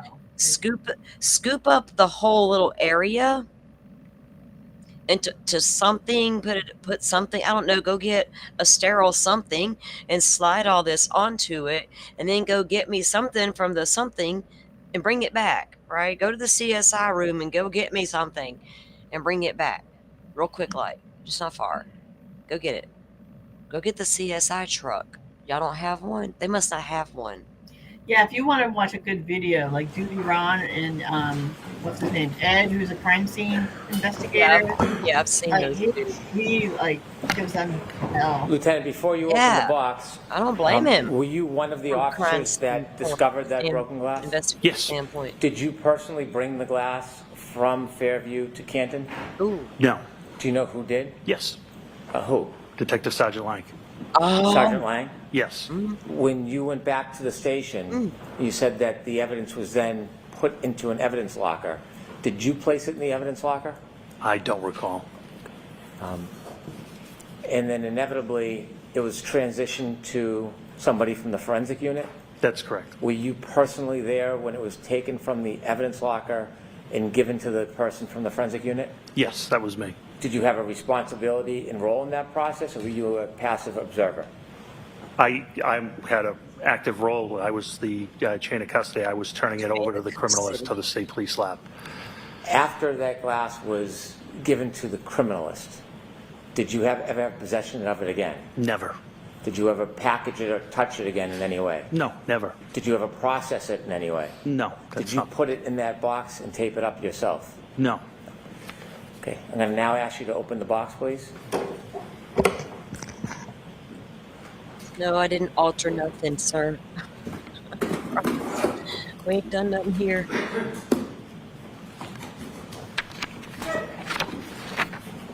Officer Lank, though, he took it to the police station. Interesting. I know when the name pops up somewhere. I wrote it and I highlight it too, just in case. Is there an item in that bag? There is. Would you please open the bag and show us what's in that bag?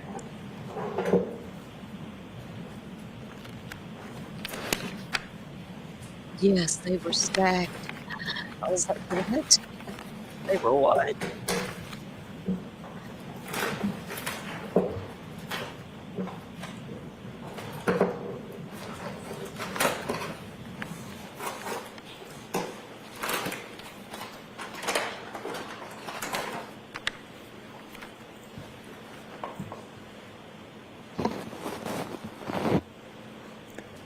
Thank you. If you could put it back in the bag and the bag back in the box, please.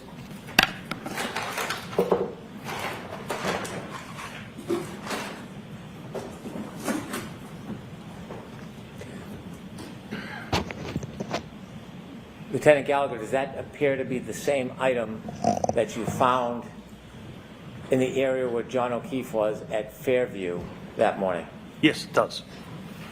I'd like to have the box and the item marked for identification, please. Okay.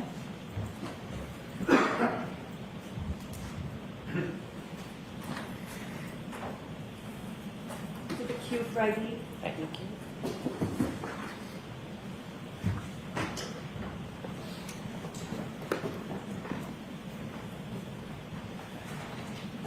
When you were looking around the area that was pointed out to you as where John O'Keefe was found, did you expand across the front lawn into the street during your search? No, we didn't, with the exception of uncovering the 6-foot asphalt berm. Did you say 6 foot or is it? Excuse me, 6-inch. What's a berm? It's it's basically a curbing, but it's made of asphalt. It's curved. You probably have seen it. It's asphalt. It's curved. It separates the street from property line. Why did you clear that piece? I've been wanting to know that. Wanted to see. We were trying to find out why John was having a medical issue, and we didn't know if he could have tripped over a curbing, or what turned out to be an asphalt berm and possibly hit his head. After you made efforts to look in that area, did you return to the Canton Police Department? I did. About what time? It was shortly after 8 a.m. After you returned to the Canton Police Department, did you receive any information or have a reason to return back to Fairview? Yes. About what time? A little after 9 o'clock. Why did you go back to Fairview after 9 o'clock? Sergeant Lank got a phone call that Jen McCabe had more information. And where did you understand Mrs. McCabe was? At 34 Fairview. Did you go back to 34 Fairview? I did. Did you go with anybody? I went with Sergeant Lank. Did you travel together or separate? Together. When you got back to 34 Fairview, outside, what did you do? We parked in the driveway. We walked up, and next to the garage, there's a side door. I don't know if we rang the bell or not, but Brian Albert, the homeowner, answered the door. As you walked up to the door, did you have a chance to look around at the doors in the area in front of that side door? Yes. Did you see anything out of place? No. You've been a police officer at that point for a long time? Yes. Do you receive any training in observing areas or people? Always. What type of training? What are you told to look for when you're speaking to people? I've been BOSAR trained, which is behavioral observation, suspicious activity training, and you look for clues when you're speaking to people. Whether they cross their legs, cross their arms, there's certain behavioral characteristics.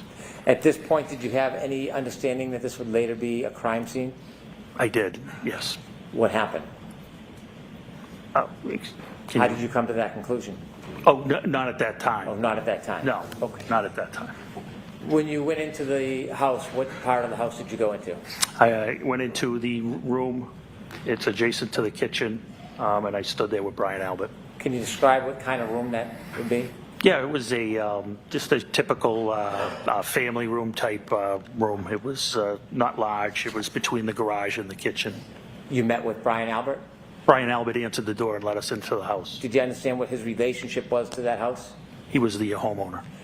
Did Sergeant Lank walk in with you? He did. Did he stay in that living area? No, he went to the kitchen area and sat down with Jen McCabe. Could you see the kitchen area from where you were? I could see a portion of the kitchen area. Did you see anybody else in the kitchen area with Mrs. McCabe and Sergeant Lank? There were people in the kitchen area. There was nobody with Sergeant Lank or Miss McCabe. Could you hear their conversation? No. Were you trying to listen? No. Were you speaking to Mr. Albert?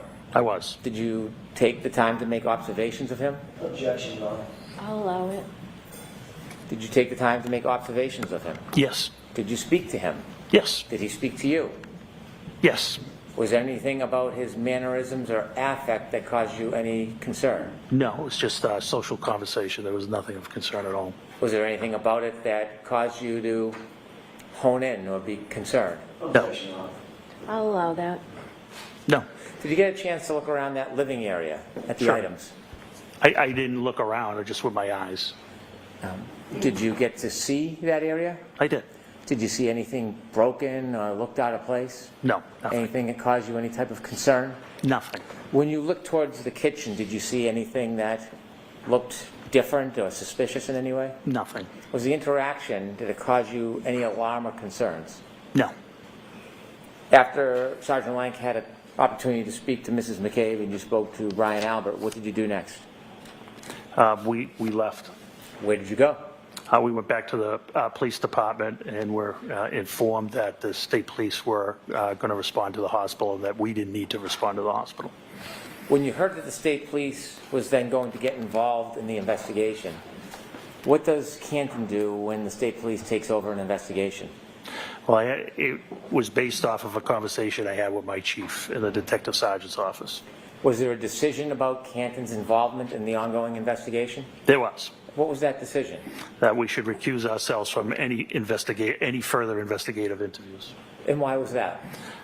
Because our best detective, his name was Kevin Albert, and he was the brother of the homeowner, and I didn't want any potential bias, whether unconscious or subjective, to be perceived by the O'Keefes, by the O'Keefe family.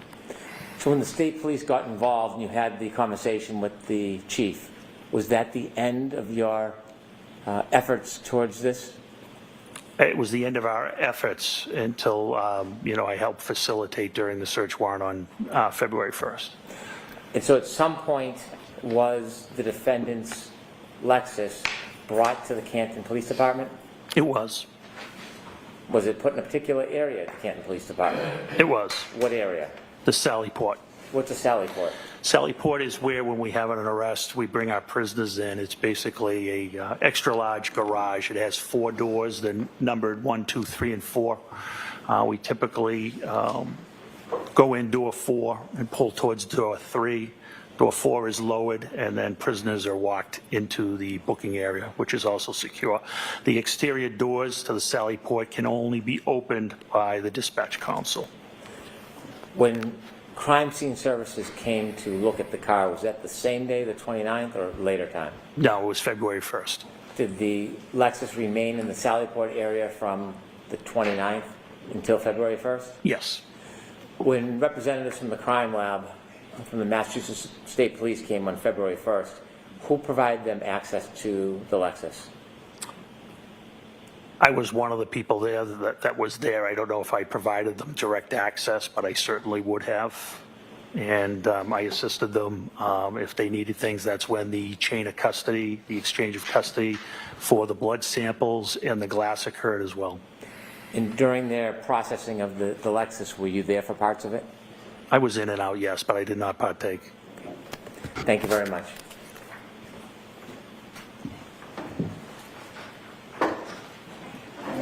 Please.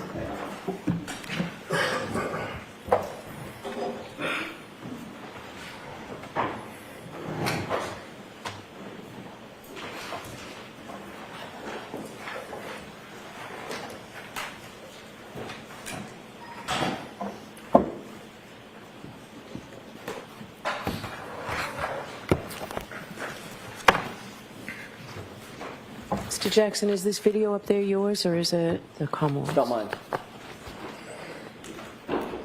Or is it? All right. May I, Your Honor? Yes. Mr. Gallagher, you have already established that you were at the scene on January 29th, early morning, January 29th, 2022. We've seen the video of the leaf blower, correct?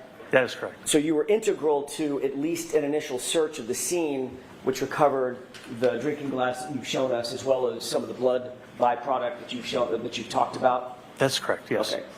You were the ranking person on the scene. You've already described that. Yes, that is correct. There were also several other officers from Canton PD who were there with you. Yes, there was 4 other officers, yes. Can you just name those other officers? Yeah, Detective Sergeant Lank, L-A-N-K, Detective Sergeant Good, G-O-O-D-E, Officer Mullaney, M-U-L-L-A-N-E-Y, and Officer Saraf, S-A-R-A-F. Okay. When you initially...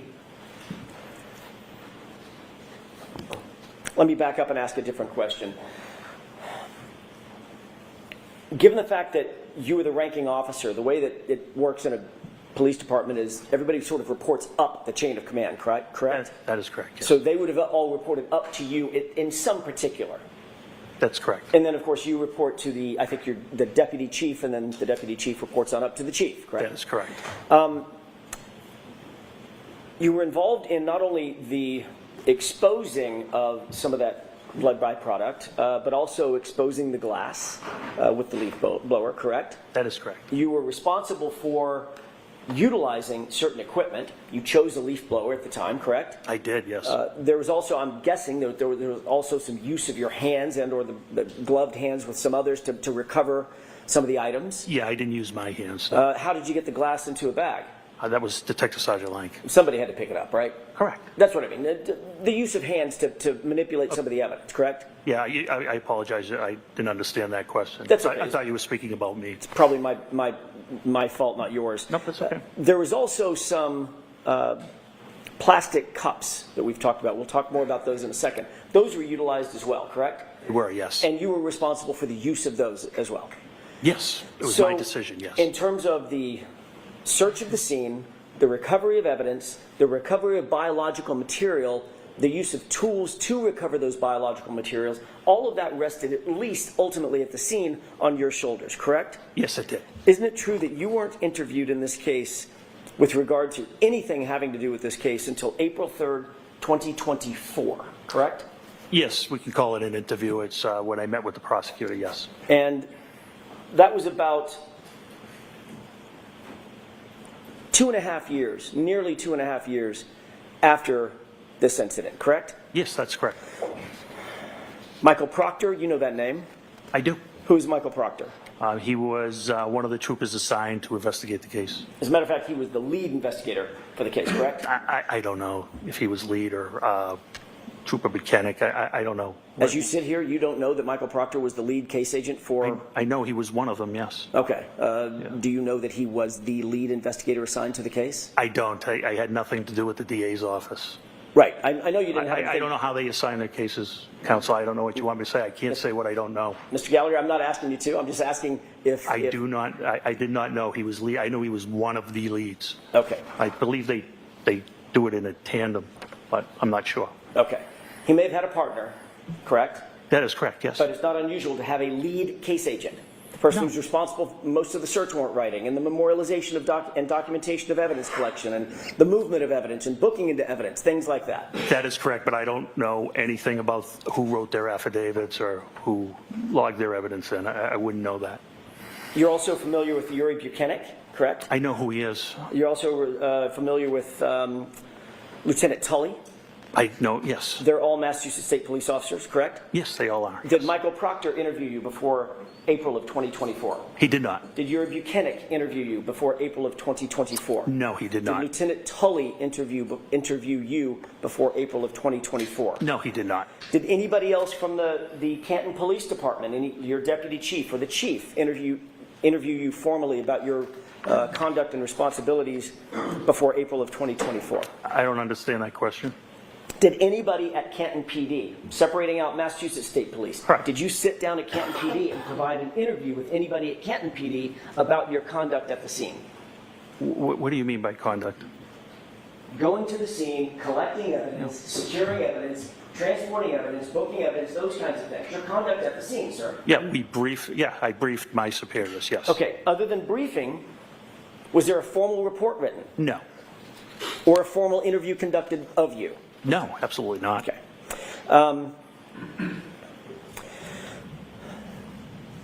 Tell us when you wrote your report about what happened at the scene, memorializing what you did at the scene.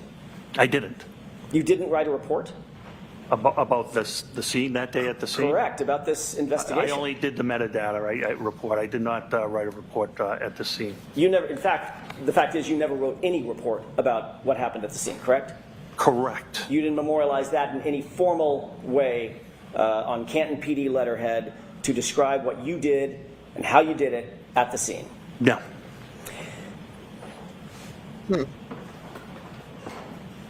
Normally when you report to a scene as a first responder, you would be expected to write a report about that, whatever that conduct is. I'm not the supervisor, no.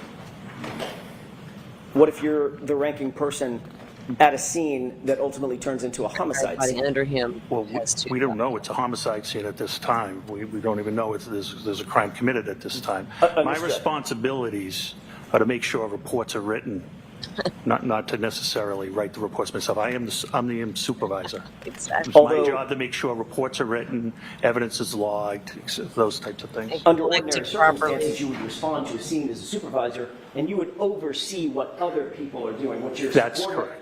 Can I finish? Sure. I don't want to talk over each other. I apologize. You would want to supervise or oversee what your subordinate officers, whatever he or she might be doing or they might be doing. You're going to oversee that. But they're the ones actually conducting the investigation or picking up evidence or doing the interviews and writing those things of that nature. Correct. Detective Sergeant Lake's investigation, yes. So in that circumstance, you wouldn't be expected to write a report because all of that conduct is memorialized by others subordinate to the supervisor, correct? Correct. But in this case, quite the opposite happened. You were the one that was in the video utilizing the leaf blower, correct? That's correct.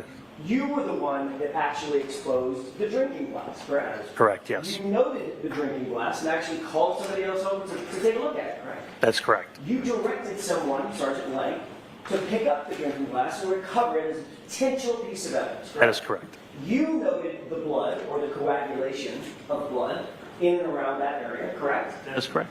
You noted where you believe the drinking glass was, in other words, what location, if there were grid coordinates, where it would be, correct? Yes, who wrote your report? And you instructed others to transport that important evidence back to Canton PD to have it booked, correct? That is correct. You also secured the plastic containers in which to to recover the blood. That is right? correct. You also directed someone to get a bag to put the plastic containers in and ultimately transport it, correct? That is correct. So you would agree with me, Mr. Gallagher, that in this circumstance, you were the centerpiece of the recovery of evidence and the investigation as it was at that time in that limited context. You were the centerpiece of what was happening at the scene, correct? And I made sure it was documented by Detective Sergeant Lang. But you didn't find it important enough to write a report yourself. I think that's poor misrepresentation. There's a person fighting for their life. It was very important. When you were there at the scene at what time was it, by the way?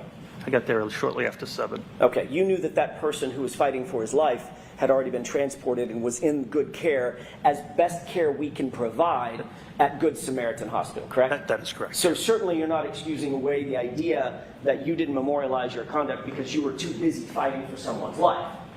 That's not what you're saying. No, definitely is not what I'm saying.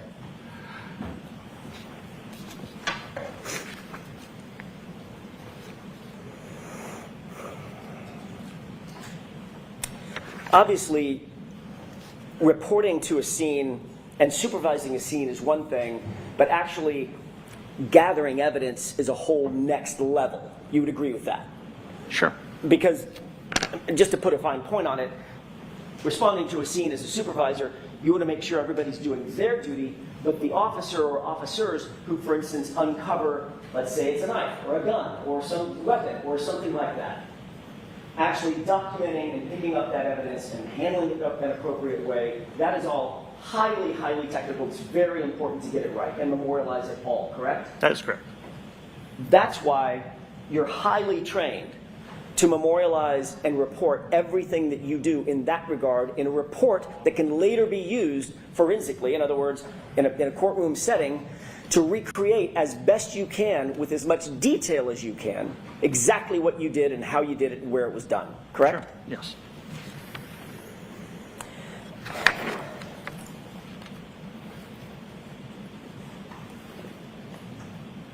Officer Lank wrote a report in this case. Sure. Did Officer Mulaney? I believe he did, yes. Did Officer Seraph? Yes. Officer Good? Sergeant Good? Yes. But you did not? I did not.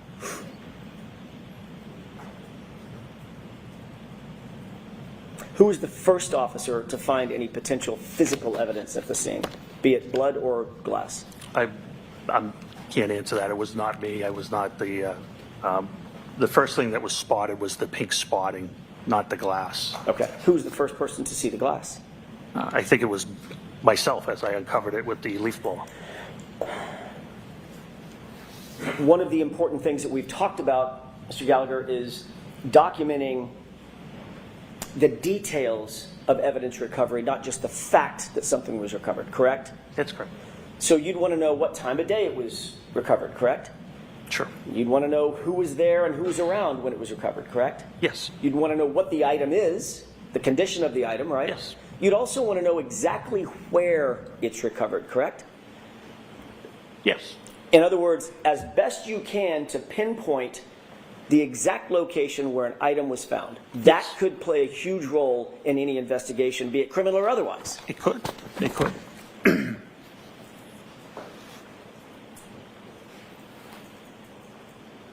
Did you diagram or draw a diagram back at Canton PD or I did out not. at the scene?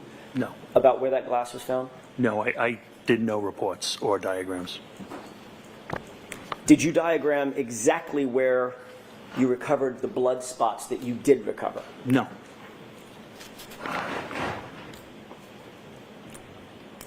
Did you at least, if you didn't write a report, did you at least take notes on a pad about what you were doing? The conditions weren't, it was pretty hard to take notes at that time, but I did not take notes, no.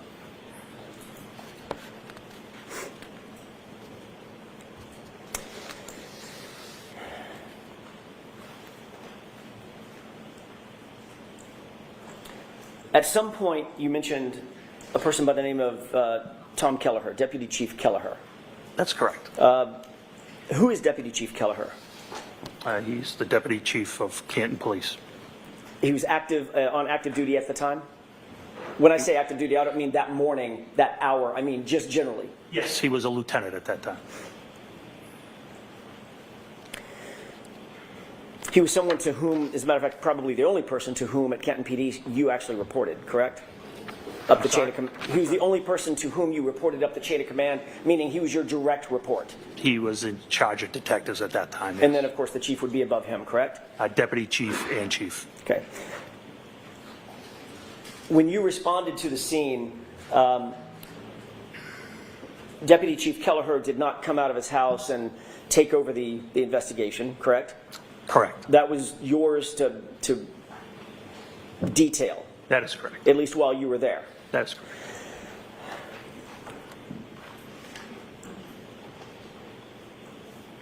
So can you describe what you did to preserve the crime scene? I'm sorry, to preserve the scene, because at that time you said you did not know if it was a crime scene. Is that right? That's correct. What did you do in terms of actually preserving the scene for later investigation? What steps did you take? For later, can you explain later investigation? So let me take a step back. Sure. Have you been trained to preserve scenes? Yes. Okay. What's the reason that you want to preserve a scene? What does that mean? Collect evidence. Collect evidence and make sure nothing is disturbed, correct? Correct. Okay. Civilians can't kind of traipse through or walk through evidence, correct? That's correct. You've heard the phrase forensically, evidence in, evidence out. Someone traipses through a crime scene, you bring evidence with you, and you take it back out with you on your shoes or on your feet or your breath or your saliva, whatever it might be. Very familiar with that, yes. Preserving the scene is best efforts, is best practices to make sure that nothing is moved, touched, messed with in any way, correct? That's correct, and that's what was done here. What did you do? That's my question. What did you do to preserve that scene? So there was nobody, there were no civilians ever to trample through. Were rescue efforts made on Mr. O'Keefe? Yes, that's priority. So rescue workers do go into any type of scene. Medical life-saving measures come first. Once all apparatus was off scene, the original officers put out crime scene tape to mark an area. And later, it was documented, it was photographed, and evidence was collected. And it was searched by you, at least initially with the leaf blower.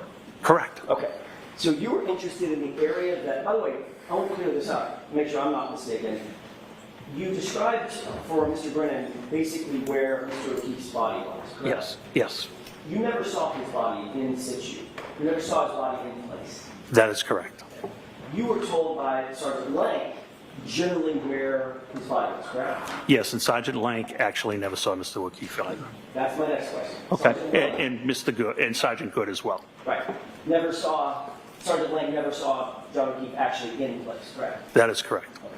So you're receiving information from Sergeant Lank that he did not have personal knowledge of, and then you're providing that information later to crime scene investigators who are trying to establish a diagram or some sort of a chart about where that evidence was, where the drinking glass was, where his body was, correct? No, I never spoke to anybody in that manner about that. Didn't you ultimately go out to the scene along with others at Massachusetts State Police when they had a drone overhead? No, you're mistaken. I can clarify it for you if you wish. Sure. So on February 1st, after the execution of the warrant, they wanted to go down to the scene. It was Trooper Proctor and somebody from the CARS team, I'm not sure of the name.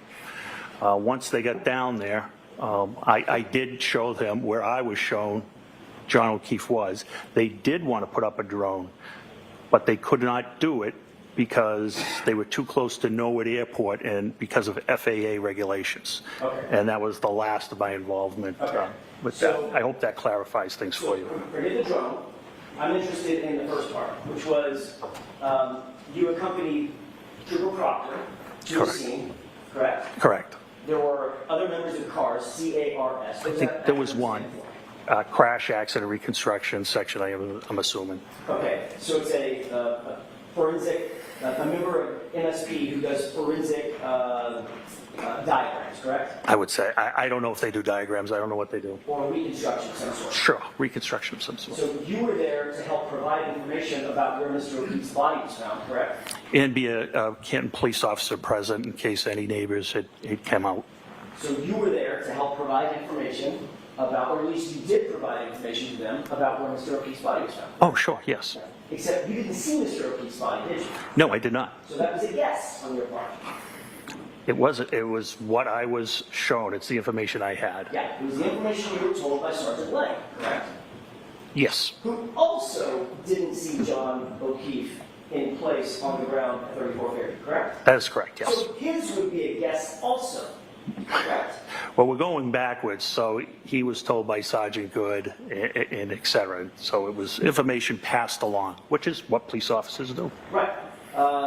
But the police officer that was out there at the scene, who was helping the reconstructionist establish the formal report, and the CARS report was an officer who not only didn't see where John O'Keefe's body was, you got information about where John's body was from someone who didn't see it either. Correct? Can we at least agree on that? You have to go back to the beginning. I didn't understand the beginning of that question. Sure, I'll try it again. The point is, Mr. Gallagher, you happen to be tapped as the person who is going to assist the CARS folks, the MSP, in creating their CARS, ultimately their CARS report. No.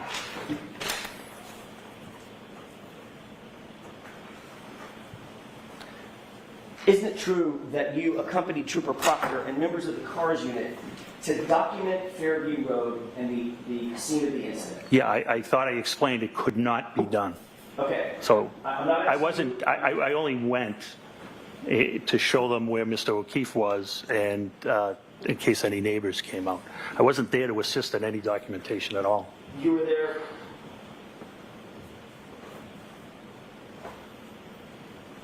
You know who Brian Tully is?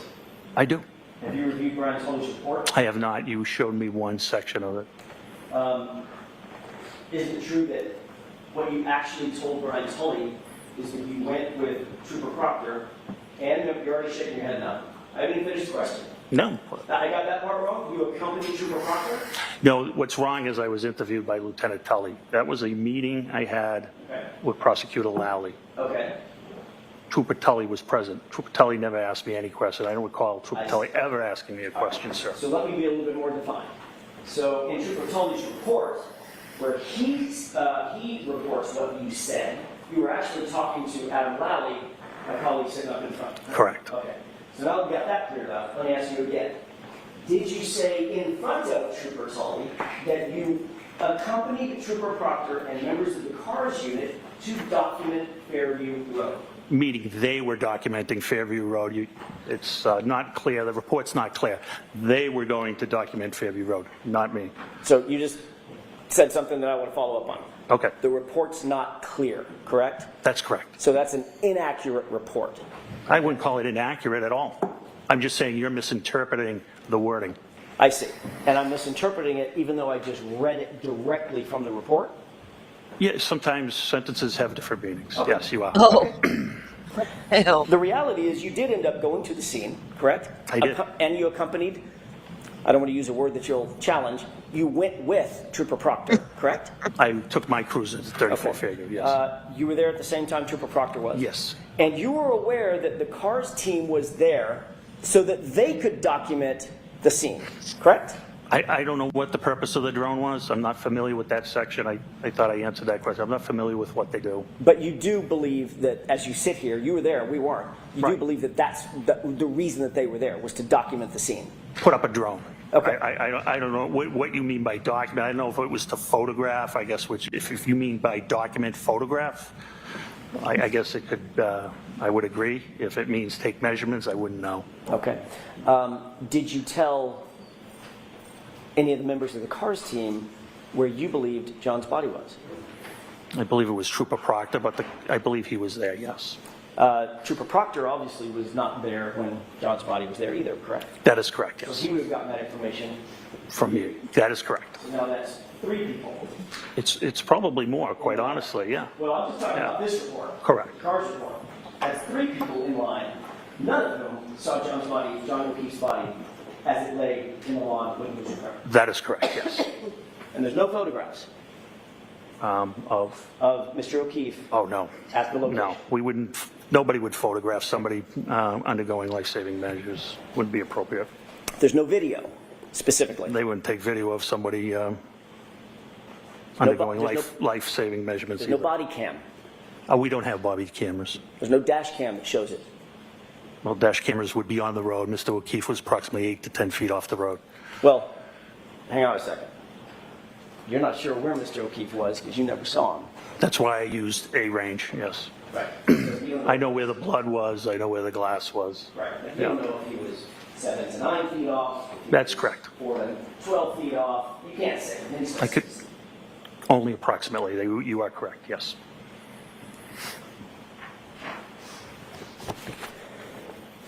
You did meet with Officer Seraph. You met with all the officers when you arrived at the scene, correct? Yes. And Officer Seraph had been there from the beginning of the morning. Yes.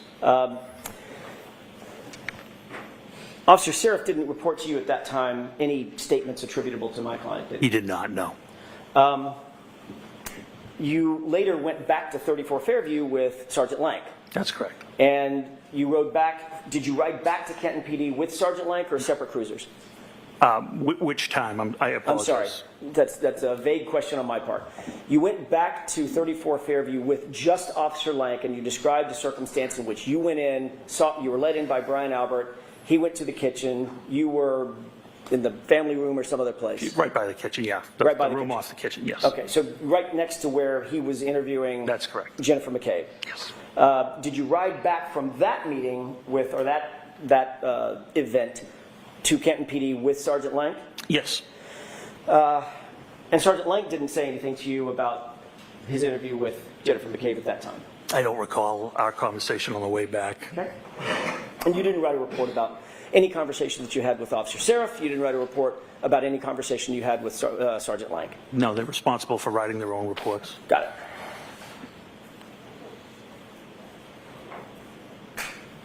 You did say that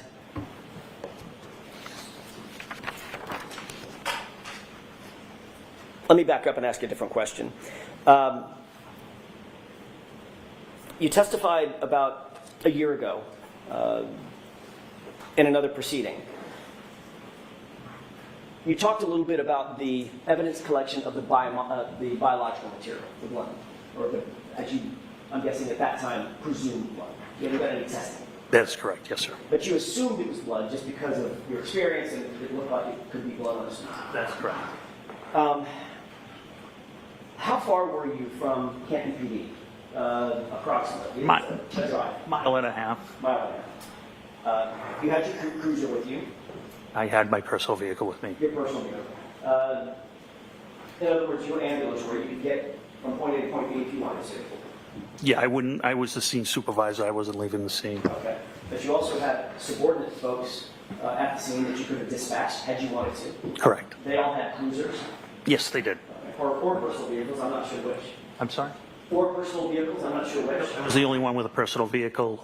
Detective Sergeant Lank had a Toyota Tundra pickup truck that is not marked, but it's assigned to our detective unit. So if you wished to, as a ranking officer at the scene, you could have dispatched one or more of those officers to run an errand, to go do something in furtherance of the investigation, had you wanted to. Yeah, I actually did that. Okay, you did. What did you do in that regard? Remember, I sent Sergeant Good to get the leaf blower. Got it. You also know that Kenton PD has evidence collection bags at Kenton PD. Yes. You also know that they have materials and tools to gather biological material, correct? We do have swabs, yes. And those swabs go in little containers to maintain their sanitary nature, correct? That is correct, yes. In other words, if you see a blood stain, you don't just walk up with a Kleenex that you find on the ground and wipe it up. There's your blood stain. There's a process for gathering that type of evidence, correct? Sure. If you're looking for DNA, you can use a bloody Kleenex, to your point. It'd be kind of an emergency. Yeah, absolutely. My point exactly. But if you're a mile from the Kenton PD, Yeah. you could have gone back and gotten a swab. Could have. But you didn't. didn't want to because of the weather, because you just said because it's an emergency, and we thought it was an emergency there. I mean, the storm was coming down terribly, and I believe if we didn't collect that biological matter, we weren't going to get that biological matter. But Canton PD was a mile and a half away, 4 or 5 minutes. In a blizzard. Well, still, in a blizzard, look, it's 3 minutes in good weather, probably 4, 5, 6 minutes in a blizzard, correct? I'm not sure. So let's call it 12, 15 minutes. You certainly could have gone back. If you wanted to, you could have dispatched one of your officers to go back and get swabs and properly collect the blood material. Right? Sure. And I believed 15 minutes would have made a difference. And what you did instead is, well, 15 minutes would have made a difference, but you asked Sergeant Good to drive to his house and get a leaf blower. Yes, and while he was doing that, we were documenting the scene with photographs. You could have documented the scene with photographs even if you went back and get a swab. What's the difference? Because we were ongoing. It was ongoing. I wasn't leaving the scene. I didn't ask you to leave the scene. I didn't ask you if you were leaving the scene. Needed the other officers. We talked about scene security. I already let one officer go. I now have 3 left. We're securing that scene. So you saw pink stains in the snow, correct? That's correct. And you said, Officer Good, probably called him Sean, Sarge, go home and get a leaf blower. Right? That is correct. Could have said, Officer Mulaney, get your butt over to Canton PD and pick up 10 swabs, correct? He wouldn't have had access to the swabs. Oh, so now one of your officers could have gotten swabs, even if the lieutenant, a ranking lieutenant, had dispatched him to go get a swab. Because he doesn't have access to the BCI, the Office of BCI, where our stuff is kept. Could you have made a phone call? No, nobody there would have had access at that time. It was only Officer Dever on the desk. So you're the only person that could have gotten those swabs? Sergeant Lang could have gotten them as well. So Sergeant Lang could have too? Sure. But you didn't say that? No, definitely didn't. Okay. What you did do, however, is you went to the neighbor's house. Happened to be Tom Keller, right? The lieutenant of detectives, yes. Right. And Lieutenant Keller gave you red Solo cups. Yes. I asked for plastic or glass containers. He had Solo cups, and I utilized them. The same kind of Solo cups that we all see at backyard barbecues. Yep, they hold liquid terrifically. Sir, that wasn't liquid, and that's... They're also not cool. sealed, correct? They are not. They're also not used normally. I mean, they were here. They're not normally used for evidence collection, correct? Oh, absolutely not. And then you decided you needed to transport that very important biological material back to Canton PD for storage and safekeeping, right? That's correct. And why was it important to transport that blood material so quickly? What are the factors that you considered, weighed and balanced, in terms of getting that material back to Canton PD in good condition, sanitary condition? So a criminalist could extract a proper DNA sample. What would happen, for instance, if that blood material, I don't know, were contaminated? Contaminated how? You tell me. You're the professional. So, Excuse me, sir. DNA is pretty hardy, pretty forensically stable. The only things that are going to harm it are radiation, ultraviolet light, harsh chemicals such as bleach. That's not present here. I wasn't. Then you would have 2 sets of DNA when it's tested, which would benefit you. Well, depends on whose DNA it is. That's correct. That's correct. Right. Your Honor. Yes.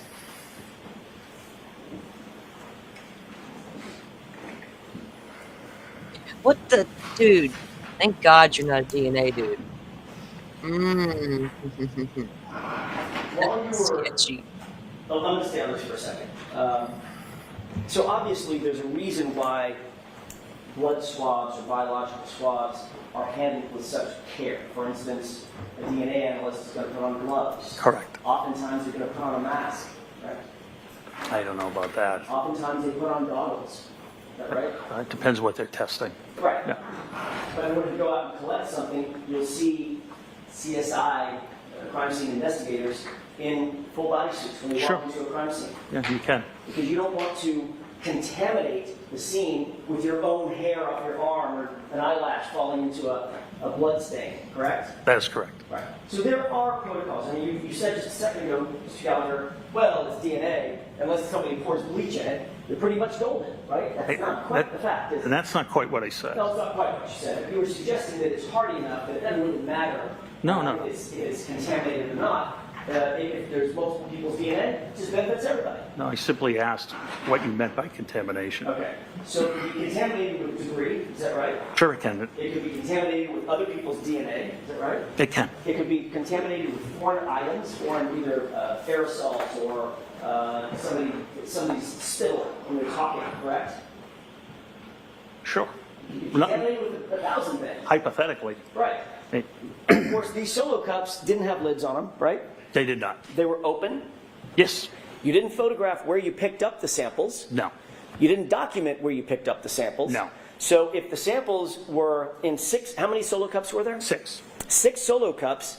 We don't know as we sit here where each of those solo cups' contents came from specifically, do we? Specifically, no. Okay. Then those solo cups with no lids were placed into a bag, right? That's correct. You said on direct examination that this was a brown paper bag, right? It is. Stop and Shop, I believe. And you said that Stop and Shop bag is, other than having the words Stop and Shop on it versus evidence on it, basically the one and the same thing. Same dimensions, made out of the same materials, yes. Right. But with an evidence bag, you know exactly where it came from and who's handling it. Not necessarily. Comes from a manufacturer whose job it is to secure those bags so that they are not mishandled, so they can have some sort of bona fides that they're clean and ready to accept evidence. In, say, for instance, I don't know, the investigation of a homicide of a police officer. Okay. Important stuff, right? We're not at a homicide of a police officer at this point. I'm just talking about evidence bags in general. Evidence bags in general. In other words, I'm trying to think about some of the most important investigations around. The manufacturers of those evidence bags manufacture them and send them in a way so that their bona fides, the provenance of those bags, is maintained, correct, and protected. That's the way they ship them, yes. Right. And Kenton PD pays extra money for those bags for that very purpose. I'm sure they do, yes. You mentioned almost tongue-in-cheek, look, except for the price, they're probably pretty close. Yes. There's a reason that there's a price difference, right? What would the reason? What's the reason? Well, it's not the shop. I can go pay 10 cents for that bag because I'm really good. Hoot. Where it's been or who's handling it. Right? It's got my milk and my eggs in it. Really don't care. Yeah, I don't know. I don't know how they price it because of how they package it. I don't have any knowledge of that. You're the one that mentioned the price. Oh, no. Yeah, I agree with you on that. I'm sorry. We're speaking over each other. Okay. I apologize. I'm sorry, Mr. Gallagher. You gotta wait for me. Yep.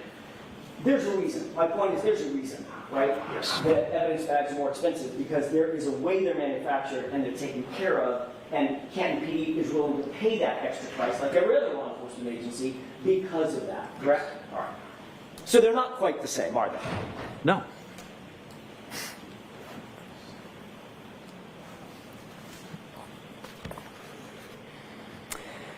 Those solo cups were placed in the evidence bag uncovered. Yes. The evidence bag was then placed in Sergeant Lank's vehicle? It was closed and Sergeant Lank transported it to his vehicle, yes. Okay. When you say closed, you mean the top of it was rolled up? Correct. Or folded over? Correct. Okay. It wasn't forensically sealed? Not at that time, no. There was no evidence tape that went on it? Not at that time, no. Matter of fact, the cups were still open and could slosh around? Assume they melted? Yes. There's liquid blood and liquid water, like That's snow. That's correct.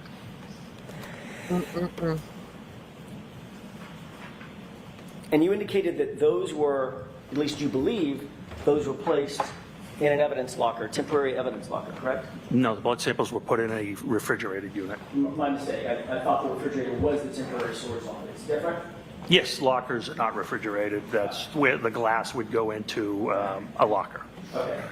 This was placed into an evidence refrigerator. That's correct. That was to maintain the integrity of the sample, the biological sample inside the cups, correct? That's correct. Do you have an evidence log of that? I don't know.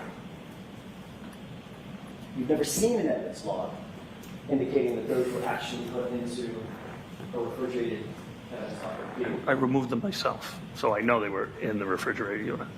When did you remove them? On February 1st. Right. We're talking about January 29th. They were taken to Canton PD by Officer Lang, Sergeant Lang, on January 29th. I'm just asking, well, let me ask a foundational question. Does Canton PD maintain something called evidence logs? I don't know the answer to that. I'm not the evidence officer. No. There is, it's all computerized. Right. So like I explained earlier, when they do get logged in, the officer puts the description of the property, hits the space bar, and the computer generates an evidence number. Right. And that evidence number is associated with just that piece of evidence? Just that piece of evidence, correct. And every time it's checked out or put back in, there is a log created, correct? Yeah, they do it by computer, yes. It's a digital fingerprint. Correct. All right. I mean, you're a former narco specialist, right? Mm-hmm. You did narcotics for years, right? I did. Drugs, about the most sensitive thing out there, right? I mean, you get a bottle of fentanyl, you're not just going to set it on the evidence subject's desk. You're going to make sure that damn thing gets logged exactly how it's supposed to, correct? Of course. Because it needs to have a trace of where it goes and who touches it and who has access to it, correct? That is correct. You've never seen an evidence log for these items that were taken from 34 Fairview and supposedly put into, well, not supposedly because you took them out, and ultimately went into a refrigerated evidence log. Yeah, I wouldn't have access to the evidence log. Our evidence room is a very strict process. There's only 2 people that can even have access to the permanent, once it goes into permanent evidence. And it's the admin sergeant that changes the custody when it comes out for court, if an item has to come out for court, or if it has to be transported to another agency, or if an officer needs it removed from evidence for further inspection, the admin sergeant would take care of that. That's the way Mr. Jackson, you're not going to finish today, right? No, I'm in not. 2 minutes. Two questions, and I'm also... All right, 2 questions. Thank you. That's the way it's supposed to work, correct? Yes. But you've never, as you sit here, you've never seen an evidence log determining where that blood went and who was handling it between January 29th and February 1st. I have never seen an evidence log. That's all I had, Robert, at least at this time. All right. All right, Lieutenant, we're going to have you come back tomorrow morning. Thank you, Your When Honor. the jury files out, you can file right now. Thank you. So, jurors, that's it for today. The same 4 cautions. Please do not discuss this case with anyone. Don't do any independent research or investigation into this case. If you happen to see, hear, read anything about it, please disregard it and let us know tomorrow, and be very careful with your social media use. All right, see you tomorrow. Thank you. All rise for the court, please. Close your notebooks, follow me. Goodbye. Well, Wow. Speedy Gonzalez. Well, that's a full day for Bev, guys. We're done now. I got a full day in. We didn't have super long sidebars all day. We're good. We're out. So what time? Yeah. How many witnesses was that? They got through, let's see, one. Let me get my main list. I had to put my papers. I went through a couple of sheets that I was writing all right. You don't need me for anything, right? So, No, Your Honor. what they talking There's about? one very short issue. Please be seated.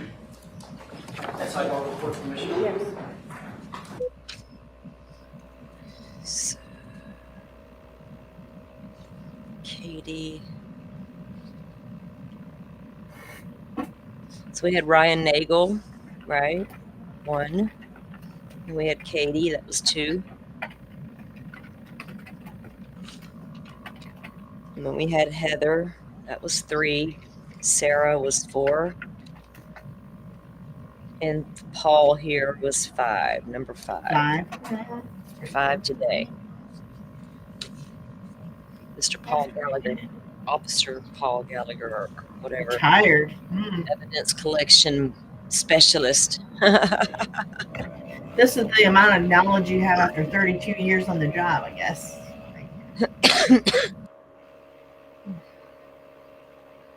I mean, I don't know, man. What that dude is crazy. I don't, his on the fly decision making wasn't good. You made some poor choices there, buddy. You don't.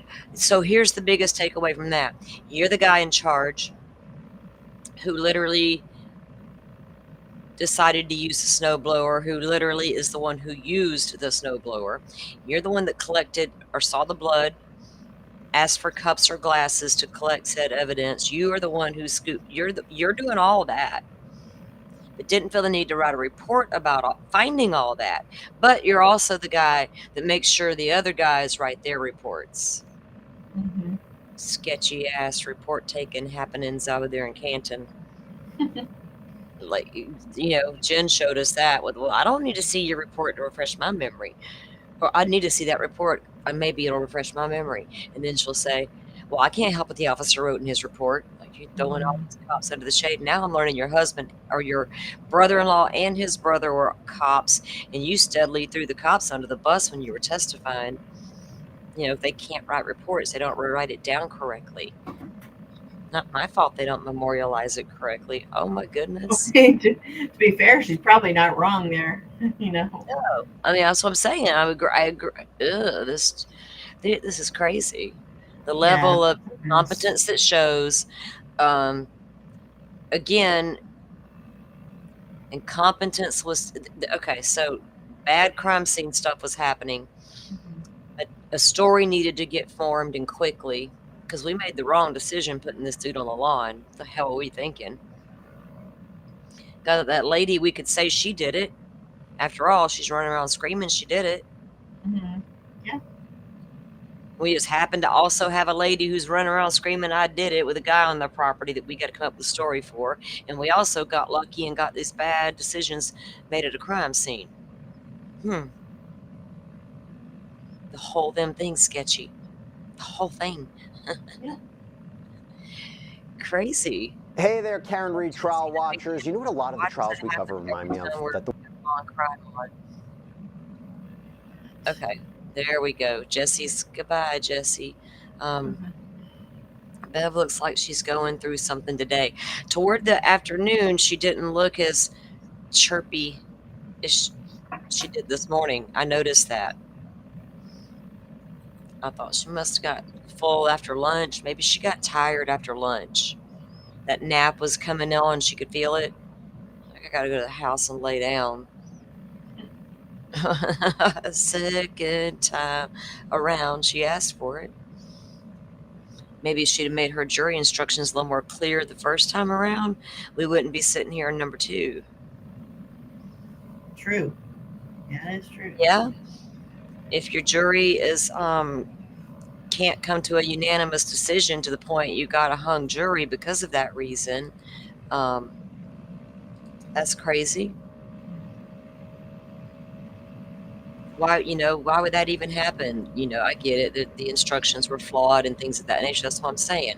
Make some clarity, make good decisions this time. Y'all have had a whole ass practice run. You should make good decisions this time. No excuses. None of that excuse happening stuff. I like to run with them excuses these days. So I don't know how the lineup will go for tomorrow's testimony, so we'll have to wait and see. He's coming back. Yeah. Paul's coming back in the morning. So. Yeah, he'll be back in the morning, and they'll finish out with him probably by lunch. Yeah. I don't think it'll be that long. Yeah, I mean, they're just going to drill him on and show his lack of procedure, all the shitty crime scene investigation. Yeah. That's where all the defense can do really is point that out and highlight it, and they're doing that. They're doing their job on that. Yep. That's not a hard job to do right there. It shows that's like, what? You did what? Yeah. And you couldn't wait 15 minutes to get the proper supplies. Yeah, 1.5 miles away. It's freezing outside. Y'all have all done said how cold it is out there by this time. Freezing. I've heard y'all say it. I'm gauged the weather between when John O'Keefe landed on the lawn versus what it was throughout the night. Yes, I've been able to gauge that while listening to testimony.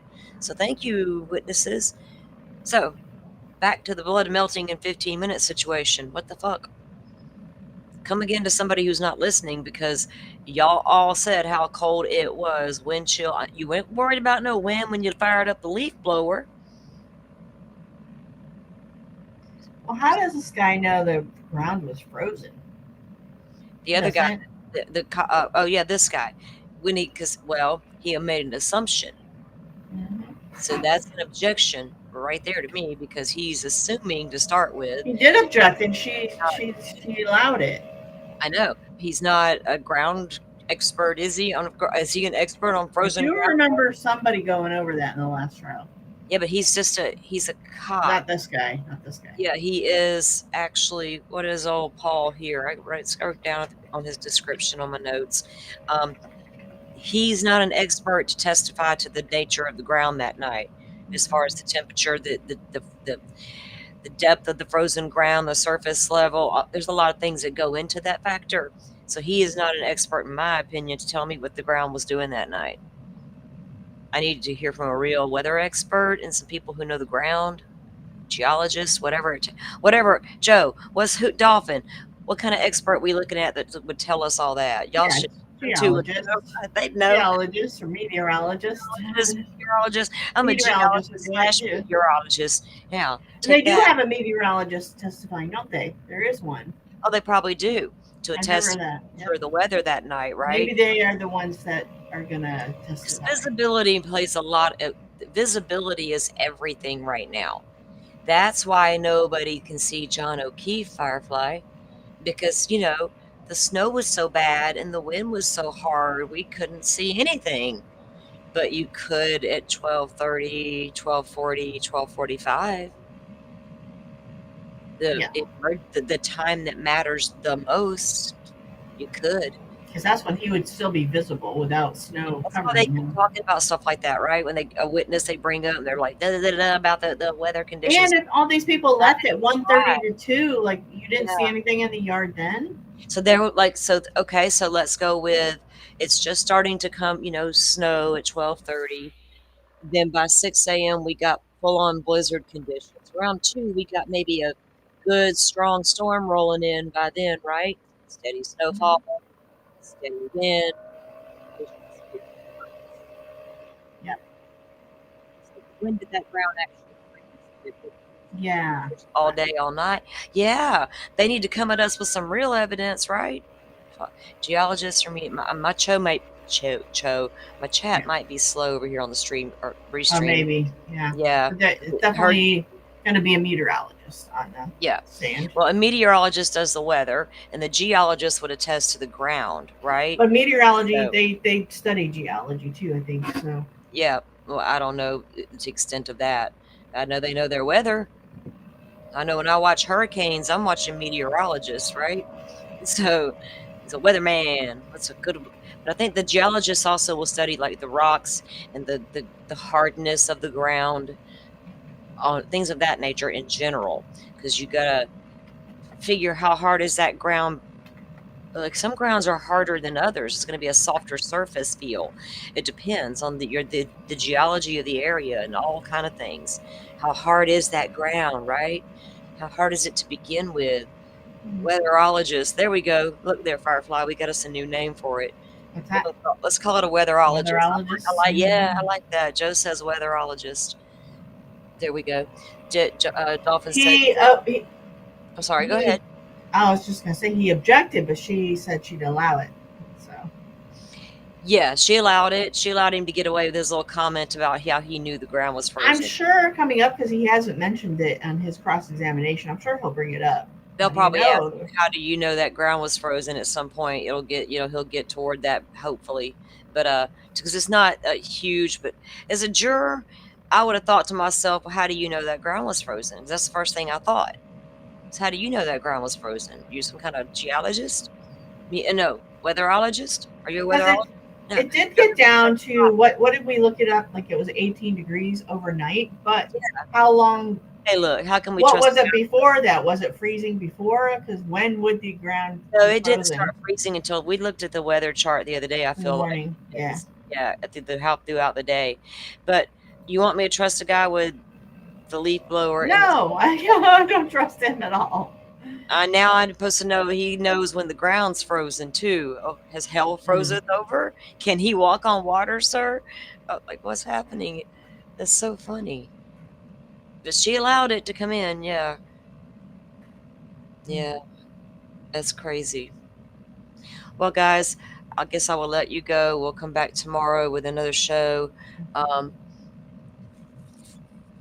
Sometimes, I don't know if they've dropped any more new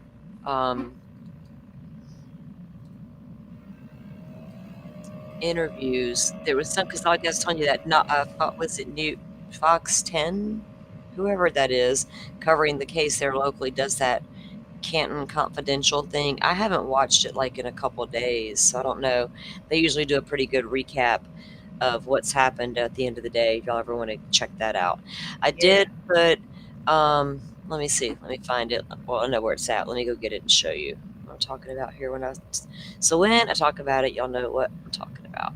Playlist, where'd it go? So I made the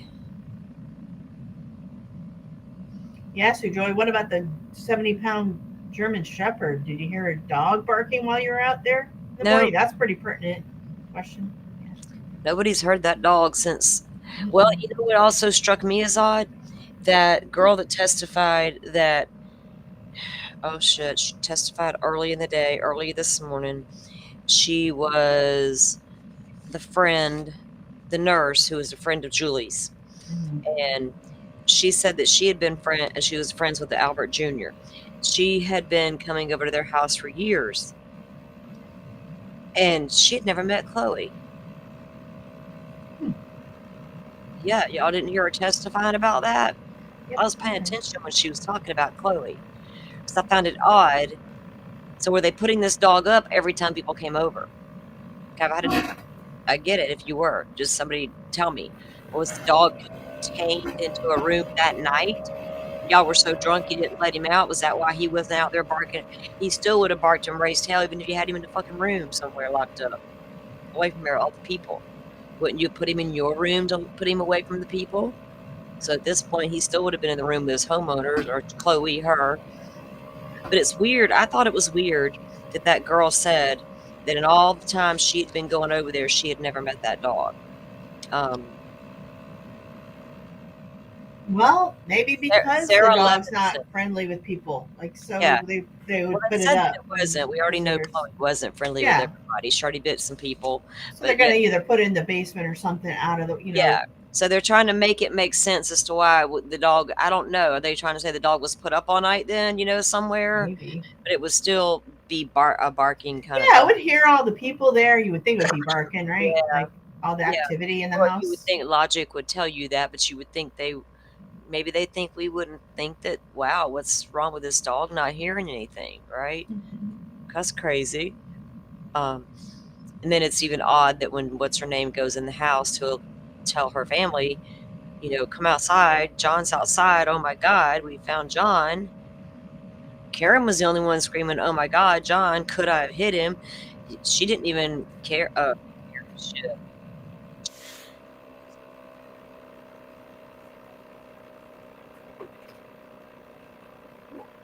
You okay? You went silent there.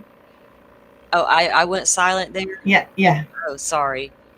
I thought I had something added here. Maybe it's not up. I'll have to look for it tomorrow, or look for it in a minute and see where it went, because it's not where it's supposed to be. No, I guess, so I got to test out my equipment and see what happened this morning with my With your headset, yeah. With my other microphone. Oh, good. No, Dolphin says, no, I'm caught up to the live. Oh, I see. You're responding to chat.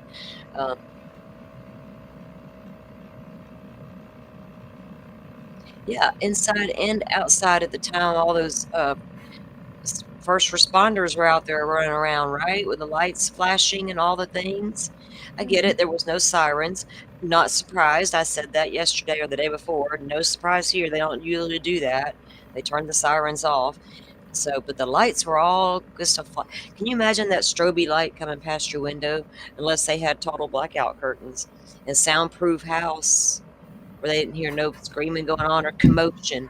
Well, we'll give it that. We won't even call it like a super loud ruckus outside. We'll call it a commotions happening in your front lawn. I mean, that's a good point about the blackout curtains. You never know. I don't know. Yeah. Oh, yeah. I've thought about I don't that. know what shift he works. Like, if you work night shifts, you tend Well, to when have everybody blackout was, yeah, when I heard everybody saying, well, why wouldn't they see these lights out their window? I'm like, well, do y'all have blackout curtains? Mm-hmm. Did they have good ones? You know, some are cheap and some are not. I don't know that. I don't know that answer, but it would be my first question. Give me a reason why they wouldn't see them, and then maybe I'll buy it. But so far, I'm like, why wouldn't they see that shit, right? I would. It would wake me up. My dog would also wake me up because something's going on outside. Duh. I don't know, not to you, but to the cops there in their dog situation. That's crazy to us.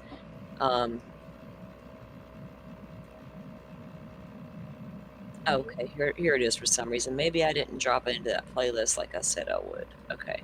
Or like I was. Okay, now it should be in there. Okay, so the text messages, I did the little, I don't even know, a minute video, minute 14-second video of, you know, John's clothing that came out of the exhibits, right? And then those photos of the scene where he was found, the location that just showed that alone. And that was it. A little 1-minute video of just those details.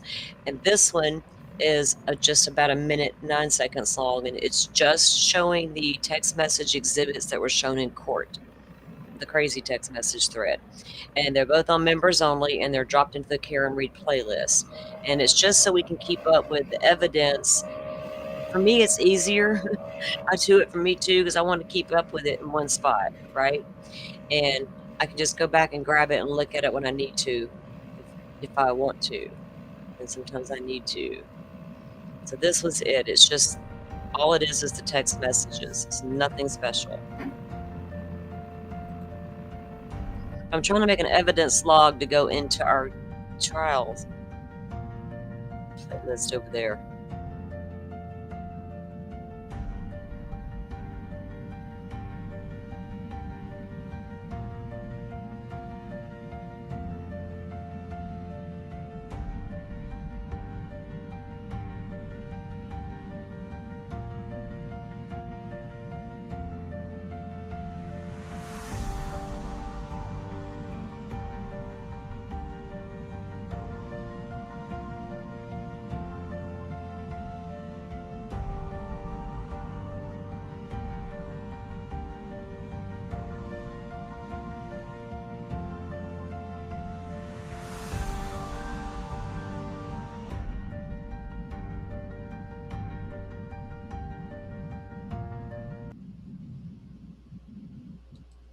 Tell them the guy never went in the house. Okay, Nat. That was pretty telling, wasn't it? Why you gotta say that? Why would you say that? Like, dang, goodness gracious, y'all. All right, well, they should be going at 8 o'clock in the morning Central Time, which will be 9 Eastern. 6 on the other coast over there. Yeah, we'll do it that way. Y'all know I'm joking. So anyway, I'll get everything set up for in the morning, and I'll see you guys back here tomorrow morning. Firefly, thank you for coming up and hanging out with us. We enjoy it when you're up here. We appreciate the conversation. And guys, we'll be back tomorrow to see if they finish up with this one witness and move on to at least 1 or 2 more, maybe 3. We'll see how many we can get in to get to the, there's a lot to come still. I know that. We didn't even go over the defense witness list yet. We'll do that tomorrow. All right. Until then, guys, y'all have a great day. Bye. You all for watching this here video. Please like and subscribe.